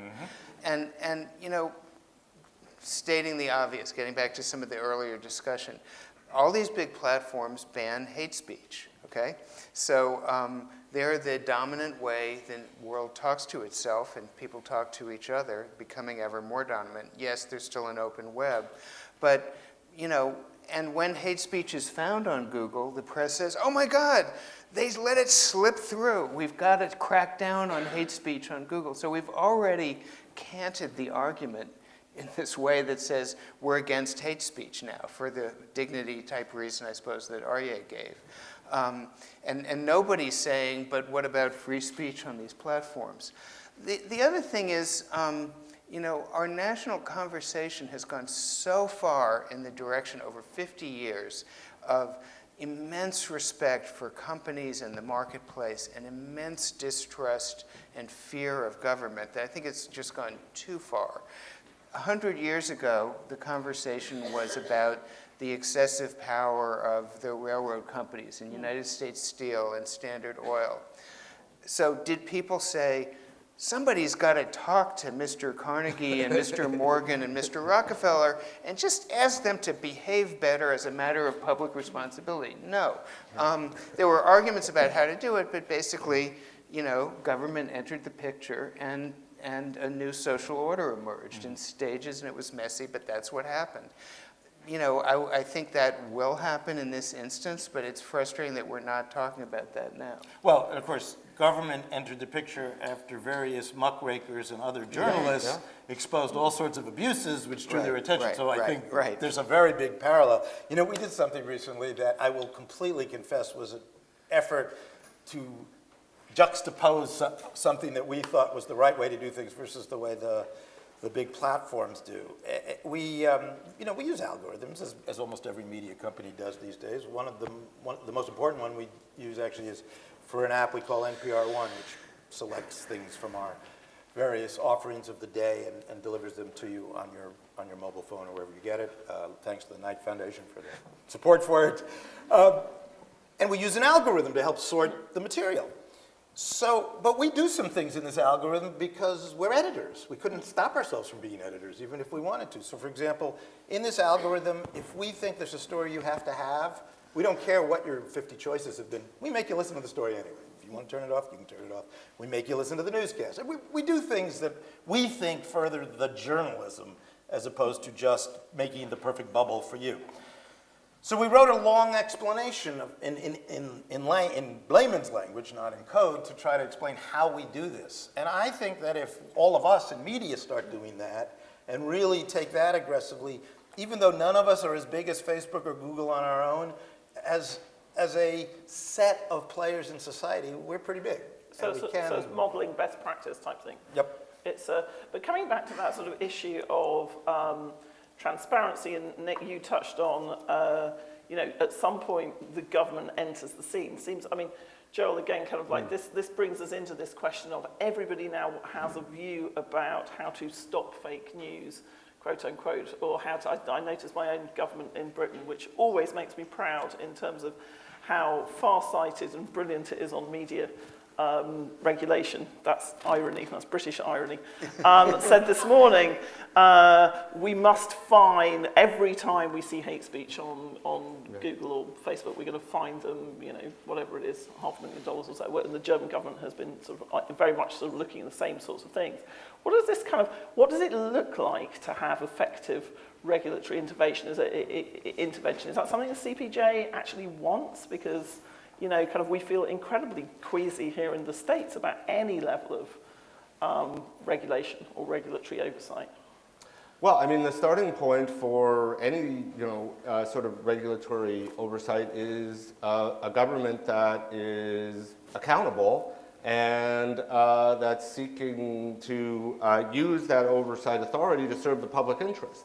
And that is not something you would assume that exists in many countries around the world where governments make this kind of critique against the media and use that critique to justify their own engagement. So it's a very slippery slope. I absolutely think that Nick's point, if you're looking at it in a U.S. context, there's definitely a valid argument. Is it time to start thinking about ways in which governments can intervene to shape this landscape? But if you take that same argument and you apply it to Turkey, or you apply it to China, where the government is actively intervening and shaping that landscape in a ways that serve its interests, and actually doing so quite effectively, that's not a model that I think we at the Committee to Protect Journalists want to suggest is appropriate on a global scale.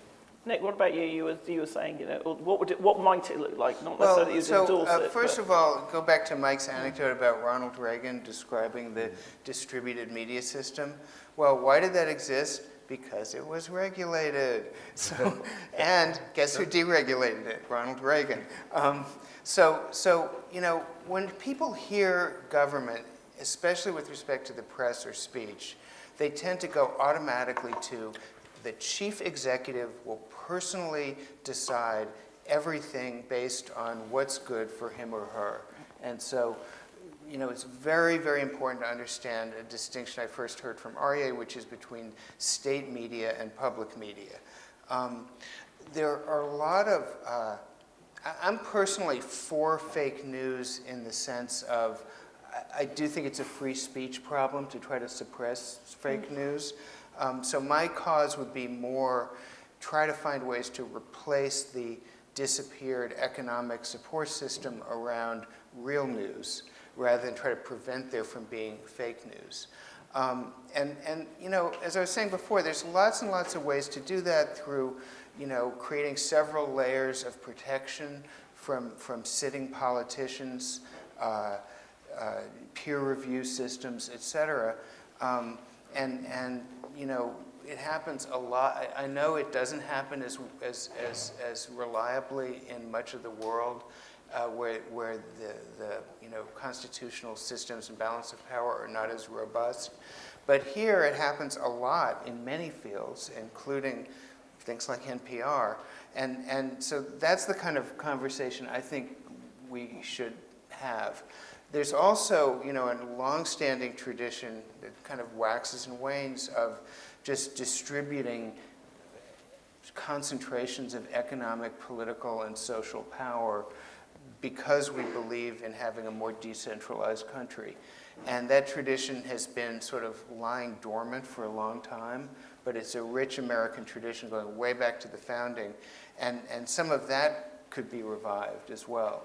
I can get more specific if you want, but you know, that's a sort of general frame. But this sort of redistributive model is so completely against what we've actually seen happening in the market in the last 2 years. But there's a reason for that, which is, and you know, you're seeing it again in the Trump administration. There's a feeling that as concentrated as everything has already gotten, let's make things even more concentrated. I mean, at this point we have, you know, 5 banks control 50% of the banking assets in the country, which would have been unthinkable for most of the 19th and 20th centuries. 5 relatively new internet companies have the most market cap in the Dow. Virtually every field sort of errs to the side of super concentration, and you're seeing in this country concentrations of wealth, concentrations by geography. It's a, you know, as our former vice president used to say, it's a big effing deal. And a lot of the sort of populist energy you're seeing in the country is because of that. Yeah. It's helpful a little bit to think about, to separate out a couple of the problems. So, you know, one problem, which Nick described quite well earlier, is the destruction of a lot of journalism. Just about the creation of the material, frankly, the shoe leather reporting. Right. And we have to rebuild that. That's a very important task. That's not the same task as how are we going to distribute it? How will we make sure the people who want it get it? They're related, obviously, but in the past they were related by the business model. Right. And that's not inherently the case. It doesn't have to be the case, or there could be a business model over here and a business model over here. So, and I think when you put it all together, it gets so complicated, it kind of begins to drown out all of it. It's really important. The first thing is if you start creating good journalism, there will be people who will want it. And that already is clearly true. I mean, people don't give us money just because we give them coffee cups. I mean, the mugs are really nice, but they actually... Or the tote bag. The tote bag. Which actually Did you want a tote bag? Well, that is why I do give you money. But what about the umbrellas? Right. That's wait, don't tell me. For you guys, it wasn't you. But anyway, the point is there clearly are many people who want decent journalism, and they are giving money to various groups. I'm not even sure that in the long run that in itself is a full sustainable model, but the point is we can build a much more civically focused, audience-based creation of journalism that solves half the problem. Now, the other half of the problem is how do we make sure we reach the broad public? Right. How do we get them re-engaged? How do we get to them when they're mainly tied up in these platforms that don't necessarily have a business interest in helping with this? That's a separate problem. So it helps to separate and see them that way. But you were talking about the lack of reporting at a local level, and we did a kind of an event with the Town Center in San Francisco 3 or 4 weeks ago where Joaquin Alberto, who runs the Center for Investigative Reporting, he was saying, you know, this is not $1 billion problem, or, you know, to put a decent reporting teams in every state house. It's like maybe $100 or $200 million problem. But it is the fact that the scale that is required to have a sustainable model funded by advertising on, you know, technology platforms or in the market technology platforms simply does not work at local level. Mm-hmm. And for similar reasons of scale, actually subscription has not worked well either, and there's a question whether you would even want subscription to work at a local level. In other words, you know, you have to reach those people who are not engaged. So what is the answer? Here's an answer. In 2009, we published a report at the journalism school by Len Downey, ex-editor of the Washington Post, and Michael Shudson of our faculty, with a bunch of recommendations, and one of them was something they called the Fund for Local News. And we really designed it to look a little bit like the National Science Foundation or National Institutes of Health. There'd be a quite modest fund distributed at the state level by the federal government, and a jury would be impaneled, and anybody could apply for the funds. You'd go in and you'd say, I want to cover the hospital system for 3 years or 5 years. You could be a startup, you could be the local newspaper, you could be the NPR affiliate.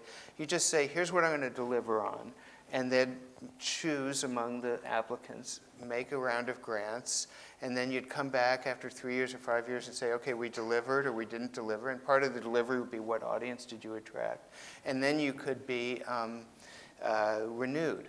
So, you know, I thought this was pretty innocuous. We had a launch event for this report.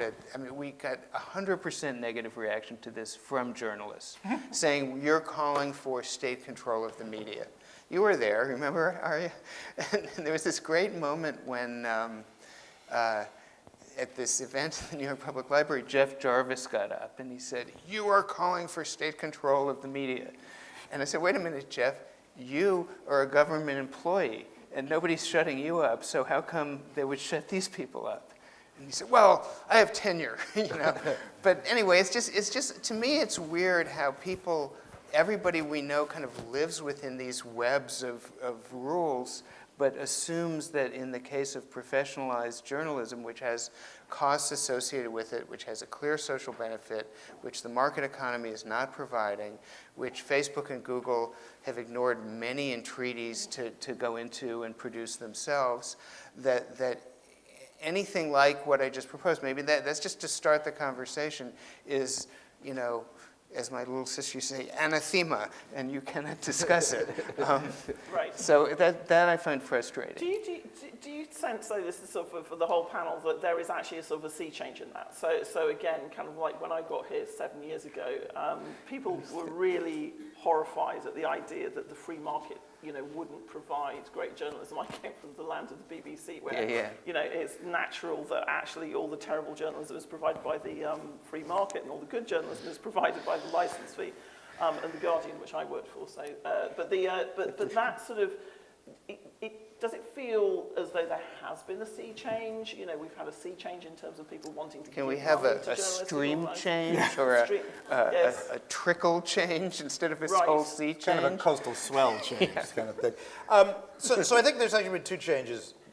The first is that I'd say over the last 10 years or so, the idea that the ad model is actually dead is finally sunk in on everybody. Right. I mean, there was the first wave of the digital age when everybody was trying to recreate the advertising model in a digital setting.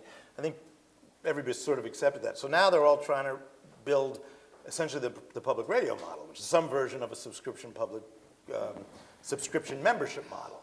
That's great, welcome. I mean, I think, and that's good. And then I do think that has also changed the attitude about public financing. So you now see major commercial organizations, major newspapers, looking for both foundation and government grant money. Right. And so that's, I don't know if that's a sea change or it's certainly a change. In many ways, I think the move towards a much more audience-based support, however, is actually a bigger element of change than the willingness to let the government have some piece in it. I still don't think this is a country that would ever accept the scale of government ownership, if that's the right word for it, that the BBC.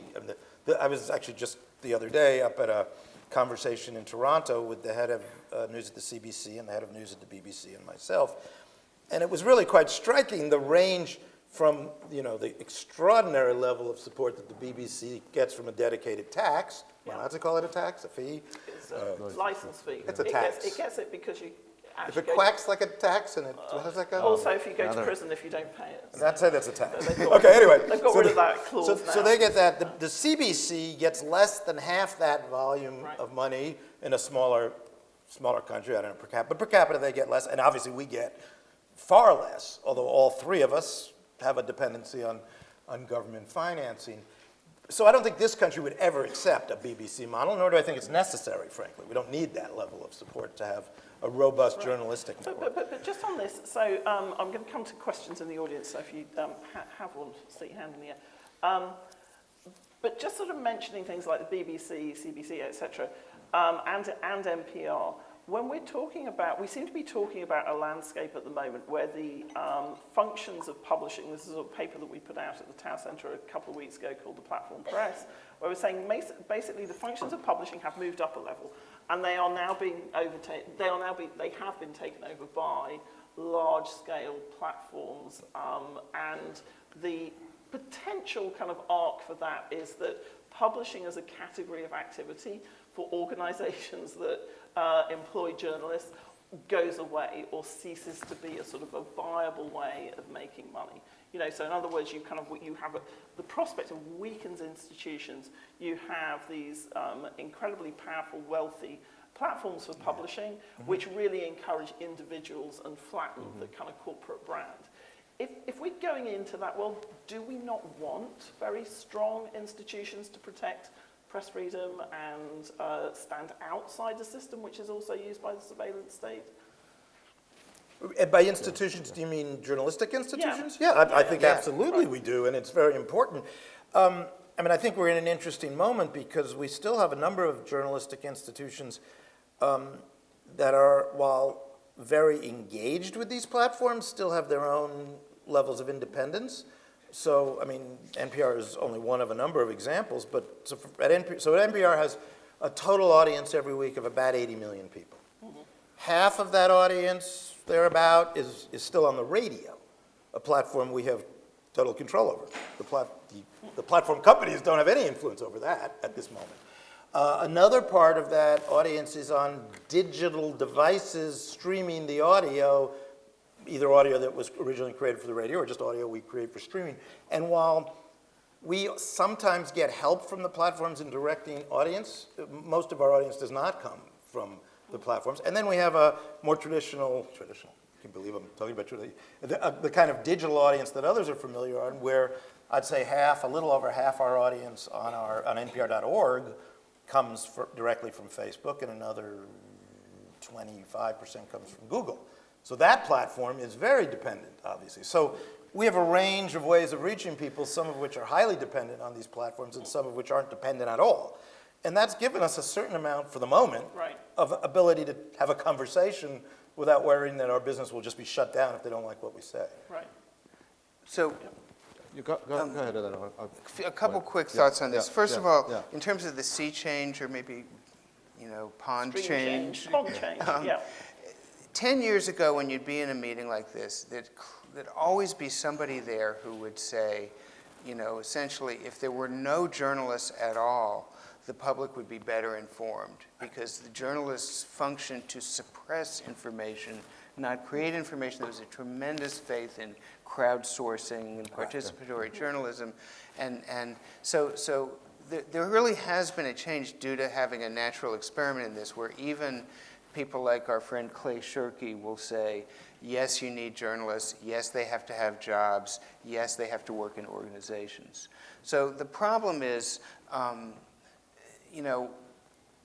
we're seeing on the internet that the person who reads the New York Times is decreasingly saying, oh, I'm going to read the New York Times, so I'll go to the New York Times webpage. They're encountering disembodied articles on Facebook. So you have to deal with the problem of how to preserve organizations when the audience the social good inheres in organizations, but the audience, with exceptions like NPR, doesn't make the connection to the organization.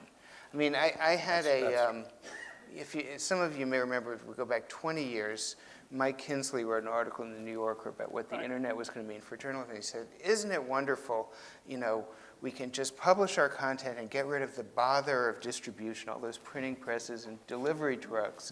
And since everybody loves us for our content, we'll make more money and have lower costs. Well, then it turns out, some of you may have encountered Professor Bruce Greenwald at Columbia Business School. Is that a familiar name? Right after I came here 14 years ago, I went to a lecture by him, and he said, in the media business, 100% of the value is in distribution and 0% of the value is in content. And I thought, uh-oh. But, subsequent events have shown that he was right.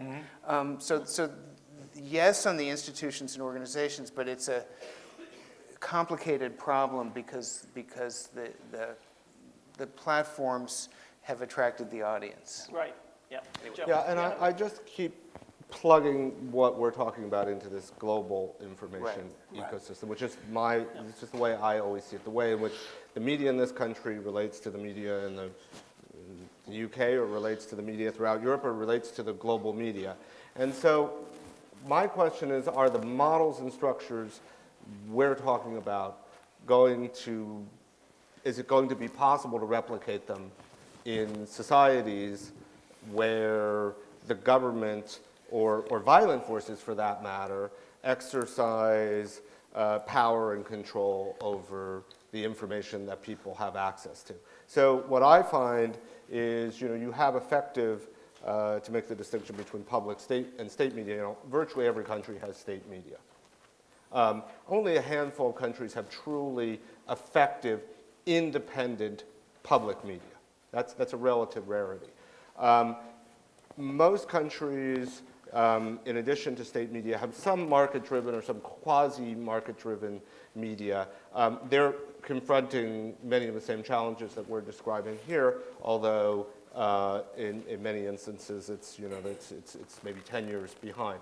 But if we look at the data that CPJ, the attacks on journalists, which usually are carried out in efforts to censor certain kinds of information, those tend to be perpetrated against media that's privately owned, despite its imperfections and despite the fact that it may be more politicized. And so, you have relatively small instances of sort of philanthropic institutions financing media in the developing world. There's some wonderful experiments in El Faro, for example, in El Salvador, but it's a relative rarity. And so that's the thing that I would always keep in mind. How does this discussion fit into this global landscape, and are the kinds of solutions and approaches that we're talking about here scalable in the rest of the world? And this is both important, and it's important in the United States to realize that the United States, both as a country, as a government, and as a people, have a huge interest in the success of these journalists in the rest of the world, because, as Joel's own data shows, most of the threats against journalists, most of the killings of journalists are not of the swashbuckling foreign correspondent who we envision, but actually of local journalists working in these countries, and they are the main source of information that we have about the rest of the world. Sometimes directly from them, sometimes through a Western correspondent who's working there. When David Gilkey was killed on a road in Helmand Province last year, he was with Zabihullah Tamana, who was a very well-known and competent Afghani journalist, who in fact was as much a source of information for us at NPR as David himself. And the repression in these other countries is actually cutting off our understanding of the rest of the world. And that's a very serious problem. Right. I'm going to go to the audience for questions. We've got one over there, one there, one there, and one there. So if we start there, on the far side, 3 or 4 rows down. Great, thanks. And just a reminder, if you just tell us who you are before your question. Sure. Hi, my name is Alexia. I'm from Claris Law. Thank you for the panel. One of the first things I thought of when I saw the title of this conference was virtual reality. And it's got such a huge potential for very powerful and very immersive speech. So granted, we're not yet at a point where it's easily accessible to everyone, but I think we're getting much closer. So I guess my question's in 3 parts. It's 1, is this something you've thought about in the context of journalism? 2, if so, do you see a potential for it? And 3, any kind of legal issues that you think we're going to see more of if it does become more mainstream in the context of journalism?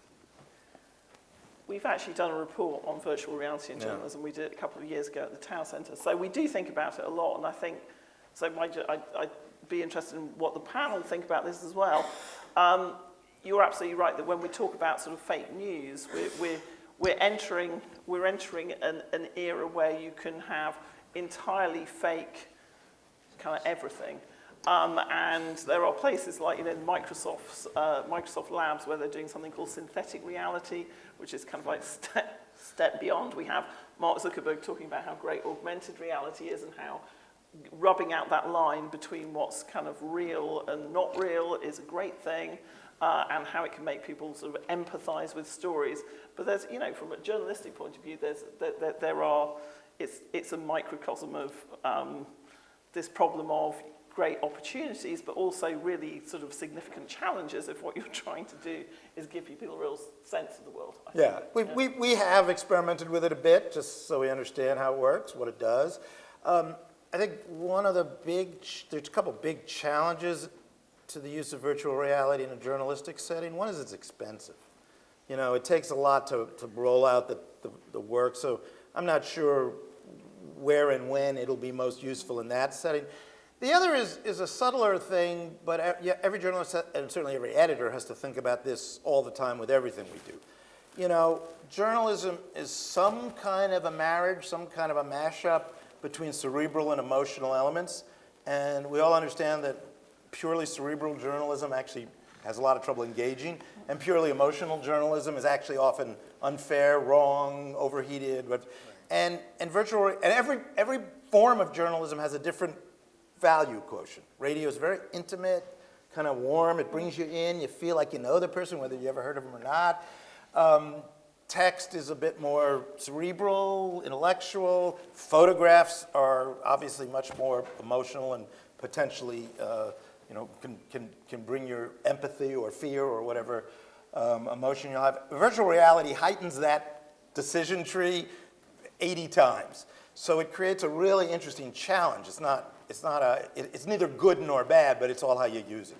And I think once we get past the issue of just, I think for most places at this point, the cost of it doesn't marry up with any reasonable use. But at some point it will, at which point we'll all have to deal with this issue of how do we use it responsibly, if that's the right way to say it. I'm hugely skeptical about anybody wanting to do anything for very long with a box on their head, apart from 12-year-old boys who are idiots. And I say that as a mother of a 12-year-old boy. Yeah, but no, I get it, yes, yeah, sure, it's developing. We had, yeah. Thanks. Hi. So I wanted to get back to yelling about Facebook. That's good. Could you tell us who you are? Sorry. So Facebook can track you. Right. Alexandra Solomon. I'm a recent grad from SIPA. I studied media and human rights. So my question for you all is about a practice that's particularly disconcerting for me, is Facebook and Twitter's use of complying with government requests. I feel like that's something that's really undercovered. I worked extensively in Azerbaijan where everything is criminalized, whether it's online activism or the libel laws, et cetera. So this is a particularly scary area, I think, that just isn't addressed enough. So Jill, that's a great one for you. I mean, it also begs the question, which is, actually, would it be, is it a good thing if Mark Zuckerberg says, actually, I am an editor-in-chief and I am going to start to express values of, protection or free speech or whatever? Is that? Well, it might be a good thing in Azerbaijan if it's easier for people in Azerbaijan to access information. But then, of course, it's got Mark Zuckerberg creating some infrastructure where he actively exercises that authority. That also raises concerns. But I think the there's this whole critique by governments that are want to assert essentially want to assert sovereignty over the internet system. China's in the lead, and they feel that the whole global system of information sharing is an imposition imposed on them, and that certain U.S. values are baked in. And so they have been making a concerted push to redefine this infrastructure, and China's in the lead, certainly leading this push with support from countries like Russia, and building networks in international institutions to kind of reframe the kind of global information order. And the companies are in a tough place because. And this is not to let them off the hook in any way, but and certainly there's been a concerted critique of their failure to address within the systems that they've created kind of human rights values, or kind of insert that into their decision-making process. But if you look at a company like Twitter, trying to operate in Turkey right now, I was just in Brussels last week, and a Turkish journalist came up to me and said, look, I just got this message that my account has been blocked, and I wrote to Twitter, and they're like, you should pursue legal action with the government. And she's like, yeah, really, I'm going to get legal redress by pursuing, thank you, Twitter. But the problem with Twitter is their argument is, well, we just want to be up and running in a place like Turkey, because if we don't comply with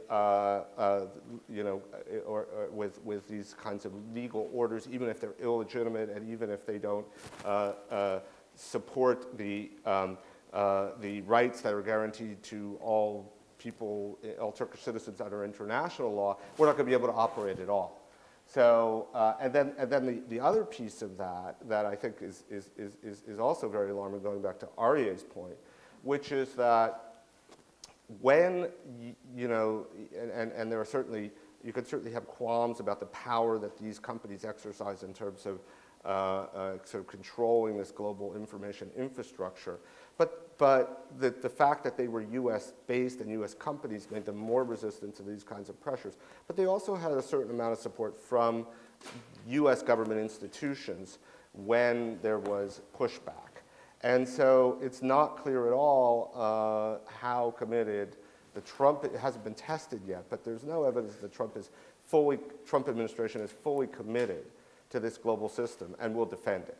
So that's another concern that we have. And I think actually Joel touches on a point that applies not only to the big platform companies, but also basically to any multinational company. It's just particularly visible in the platform situation, which is if you're a news publisher and you acknowledge your role, if you're a distributor of any kind of content actually, you're always faced with this issue of, do you want to do business in that country under the rules of that country? Right. And there have been plenty of situations where news companies have refused to do business in those countries. I'm not saying that we've been all pure either. There have been plenty of times, there have been plenty of news companies that went into China because they felt like getting some access to the market in China was worth the trade-offs they had to make, and then other companies said no.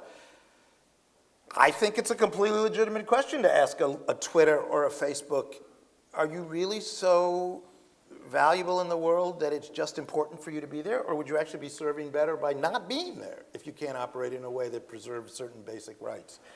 I think that's a fair question to be asking. It's also a fair question to be asking, oil companies and retail companies and anything, but it's a basic issue. Good luck with that with oil companies, or indeed with Facebook. Yes. Hi, I'm Raya. I'm short, so I'll stand. We talked a bit about Facebook and Twitter and Google, but I wanted to bring up BuzzFeed specifically. Just now when I was sitting, I got a text alert saying Ryan Seacrest got a new job. And I was just wondering how you responded to the cheapening, kind of the online journalism. I think you're being ahistorical, with all due respect. Bad journalism has always existed from the very beginning, and I just, BuzzFeed has a business. Their business isn't really journalism. They're really closer to being an ad agency. But that whole thing of sort of relentlessly pumping out kind of silly things about entertainment and cats, versions of that have always been around for at least 100 years, and really more than 100 years in American journalism, just on different platforms with slightly different means. And just repeating myself a little bit, I think the problem is much less, I don't think it's that useful, especially from a First Amendment perspective, to frame it as, let's get rid of all the journalism we don't approve of, and instead think about what can we do to support the journalism we do approve of, which is endangered. So I just don't, I'm sorry, I don't stay up late at night worrying about BuzzFeed and Ryan Seacrest, because I just think that's always going to be there. And there's by the way, I got that same alert from several other news organizations earlier. So not only was BuzzFeed cheap, they were late. Yeah, I got it. Total loser. I believe it's what Brett Stevens is going to be writing about on the. Also, I want to stand up for BuzzFeed. BuzzFeed actually do great journalism. If it wasn't for BuzzFeed, actually the whole fake news and the operation of the insides of Facebook wouldn't have come to light at all, because Craig Silverman, who actually did a report for us at the Town Centre on this 2 or 3 years ago, he's been following that story, and BuzzFeed pushed it, and they do great journalism. So at least they're taking the money from Ryan Seacrest and spending it on something reasonable. I will not have BuzzFeed traduced from this panel. I don't even want to work there. I'm way too old. Sorry, so there was another question, I think. Yeah, got it.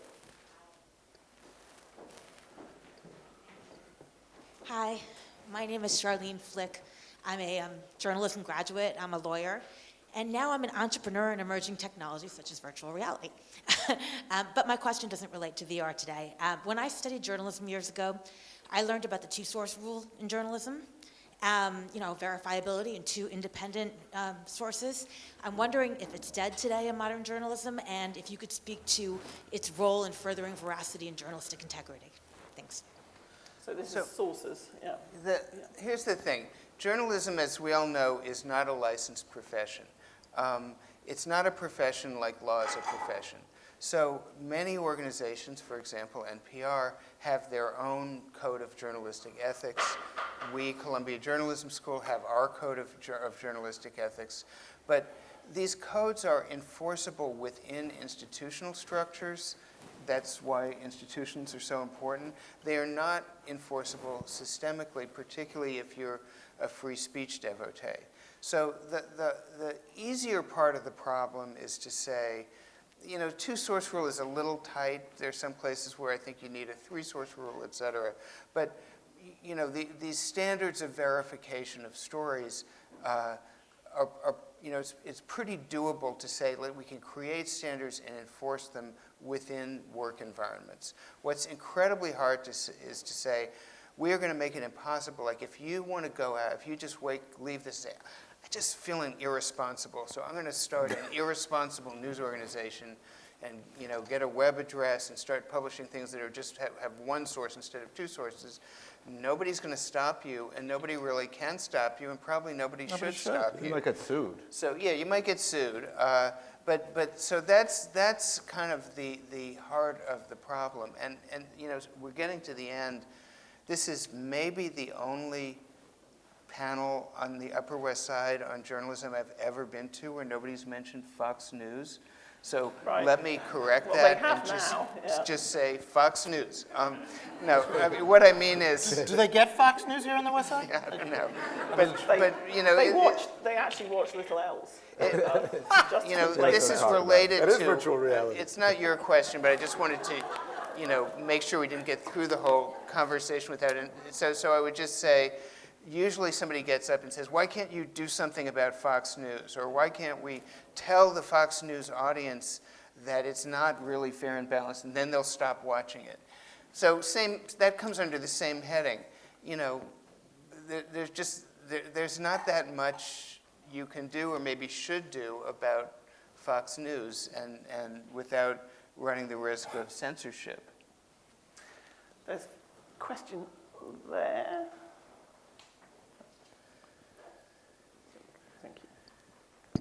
Thank you. My name is Nick Steinberg. I now work at Columbia, but previously was at Human Rights Watch and also the U.S. mission to the UN in the previous administration. And my question is, I think, mostly for Joel, but I'd love if others could weigh in.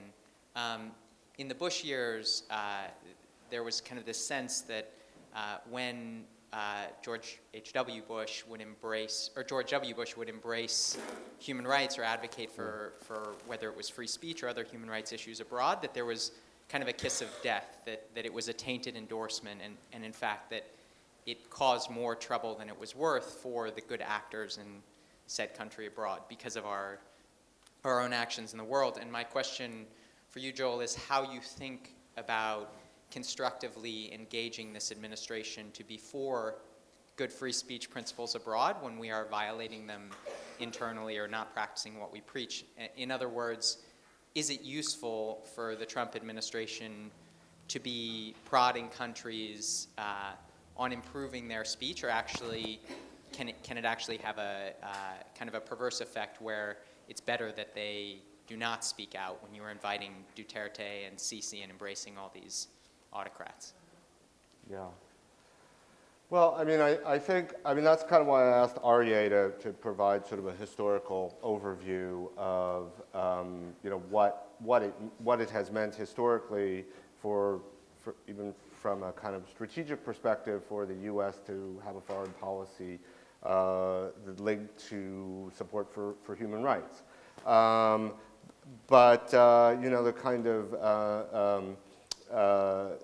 the gulf between the articulation of these principles and the exercise of practice of these principles, particularly in a domestic context, there's always been a gap, and that gap has always had a direct correlation between the amount of influence that the U.S. government has been able to exercise. I think each situation is case by case. I mean, there may be circumstances in which, and I'm speaking completely hypothetically, in which certainly in a behind-the-scenes context, in a completely transactional way, it might be beneficial for the Trump administration to raise a particular case. And you want to preserve the ability to do that. But more broadly, I think really what's at stake in the Trump administration is not the U.S. influence per se, which has been so degraded. I mean, it was degraded during the campaign when Trump was asked, what he thought about the killing of journalists in Russia, and his response was, well, we do plenty of killing too. And it's been degraded by the way that he's engaged with, some of the most autocratic, repressive leaders in the first 100 days. The invitation to Duterte is really a new low. But I think what's really at stake is something even more basic, which is the kind of global norms. And so that is something we can still fight to preserve. Because I do think that what's happening that's so destructive is you're seeing a normalization of this kind of, it's not just like, it's way beyond like a healthy antagonism. It is a country, and I'm going to agree with Nick that the actual consequences, we're not seeing a chilling effect in the United States. We're not seeing that, at least so far, from this kind of language that the Trump administration is employing. But we're seeing a degradation, I think, of this global norm. And Nick's question is a little poignant because if I'm hearing you right, you're assuming they even want to have those conversations. I'm not so sure they do. Yeah, I mean, I'm not, who knows, but I mean, again, what we're trying to preserve is the global norm, and we're trying to preserve some semblance of influence that we can use in very specific cases. I can't quite think of what they might be, but I think we want to have that option should it present itself. Two questions down here, right next to each other. Hi, Peter Stern from the Freedom of the Press Foundation. This is kind of a provocative question, but I was just thinking about it based on your answer to Nick, which is the United States is not the only sort of major power that has used human rights discourses or that kind of pressure strategically. I mean, during the Cold War, didn't Russia sort of support civil rights in some ways to, undermine the U.S. rhetorical commitment to freedom? And so I'm wondering whether it's possible that if we have sort of free expression or free speech restrictions in the U.S., that will empower other countries to promote these values in order to weaken the U.S. Promote which values? I don't think so. I think that's pretty much of a stretch. These values are hard-won. They don't naturally exist. They don't appear in the first chapter of Genesis on the list of things God created. And so to say... Madison. Well, maybe so. But anyway, to say there might be a good effect from having less free speech, less free press in the United States because other countries would want to sort of one-up us is, I'm not willing to make that sacrifice, not that it's my choice. That's my instant reaction to what you're proposing. It's, they say in Emily's country, too clever by half. They do say too clever by half, which is rarely one of the things that they mean when they say it, unlike how nice to hear from you. Question immediately behind you. Thanks, Peter. Hi, Mario Tedeschi, I lead the Offshore Journalism Project. I was particularly interested in Nick Lehman mentioning, comparing actually, some of the big players, platforms, etc., to the oil standards and the old monopolists. I was wondering, shouldn't we perhaps also begin to talk about in terms of antitrust? But the problem there is to define a new market, because it's not a news market, it's not the car market, it's the transportation market. Perhaps it's the data market we should begin to look at as the relevant market in terms of antitrust. So a couple of quick points about this. Antitrust, you should be sorry you asked me this, because I've been actually learning a lot about antitrust for a completely other reason. Remember that when the Progressive Era dawned, very important figures in the Progressive Era, like Herbert Croly, Walter Lippmann, and Theodore Roosevelt, despite his current reputation, were anti-antitrust. Lippmann and Croly especially said, this is ridiculous. This is a bunch of sentimental agricultural people who want to go back to an earlier America, and they made fun of Justice Brandeis when he started banging the gong about this. And there isn't anything. Now, there's all these lawyers in the room who can jump up and correct me. The antitrust laws do not say bigness per se is a violation of antitrust law. Mm-hmm. So a lot of people think the antitrust laws prohibit bigness per se, but they don't. Now, that doesn't mean that if we decide bigness per se is a problem in this or any other area, the country can't pass new antitrust laws. I think the last significant antitrust act was Kefauver-Celler, 1950, if I got that right, which is a few years ago.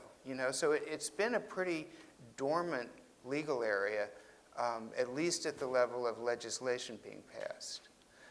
So I'd love to have a new conversation about it, but it's not like, oh my God, we've always been against.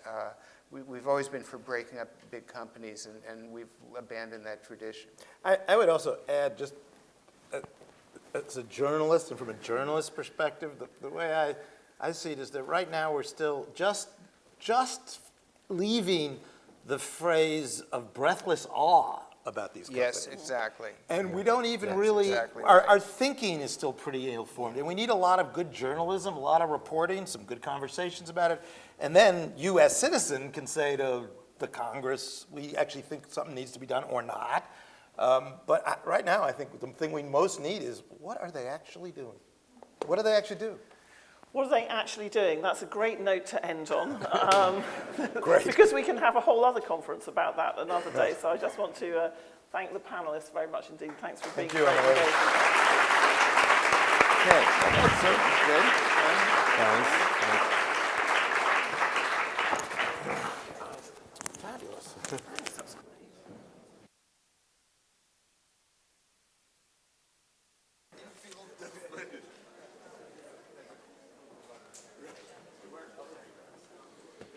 All right, thanks, Emily. So I'm not going to try to summarize what we learned today. One thing we learned is that a lot of people have advice for the Knight Institute, which is great. That's one of the reasons we did this. So as Alberto mentioned earlier, President Bollinger could not be here today because of an illness in his family. I do want to take just a minute, though, to thank him and Alberto for their vision, for their commitment to the First Amendment, and more personally to their support of me over the last few months. It's really been an incredible privilege to work with them and with other members of the Knight Institute's board to get this new institute off the ground. Today was our first public program, but certainly not our last. If you haven't joined our mailing list already, I'd encourage you to do that. Our website is knightcolumbia.org, so knightcolumbia, no period, .org. A few other thank yous. First to Emily, to Marichel Roca and the Tao Center for co-sponsoring today's conference. To the team at Knight Foundation for their communication support today. To Link Kaplan and Kitty Ahmed, who did a colossal amount of work to make today's event happen. We actually have a very small staff at the Knight Institute still. And pulling something like this off takes a huge amount of effort, and it was really Link and Kitty who put that effort in. To Alex Abdo and Katie Fallow, who are my colleagues at the Knight Institute, and then finally to the Knight Institute's always cheerful interns whose help proved to be indispensable. So thanks to all of them, and thanks again to all of you for coming. I hope to see you at future Knight Institute events. Have a good evening.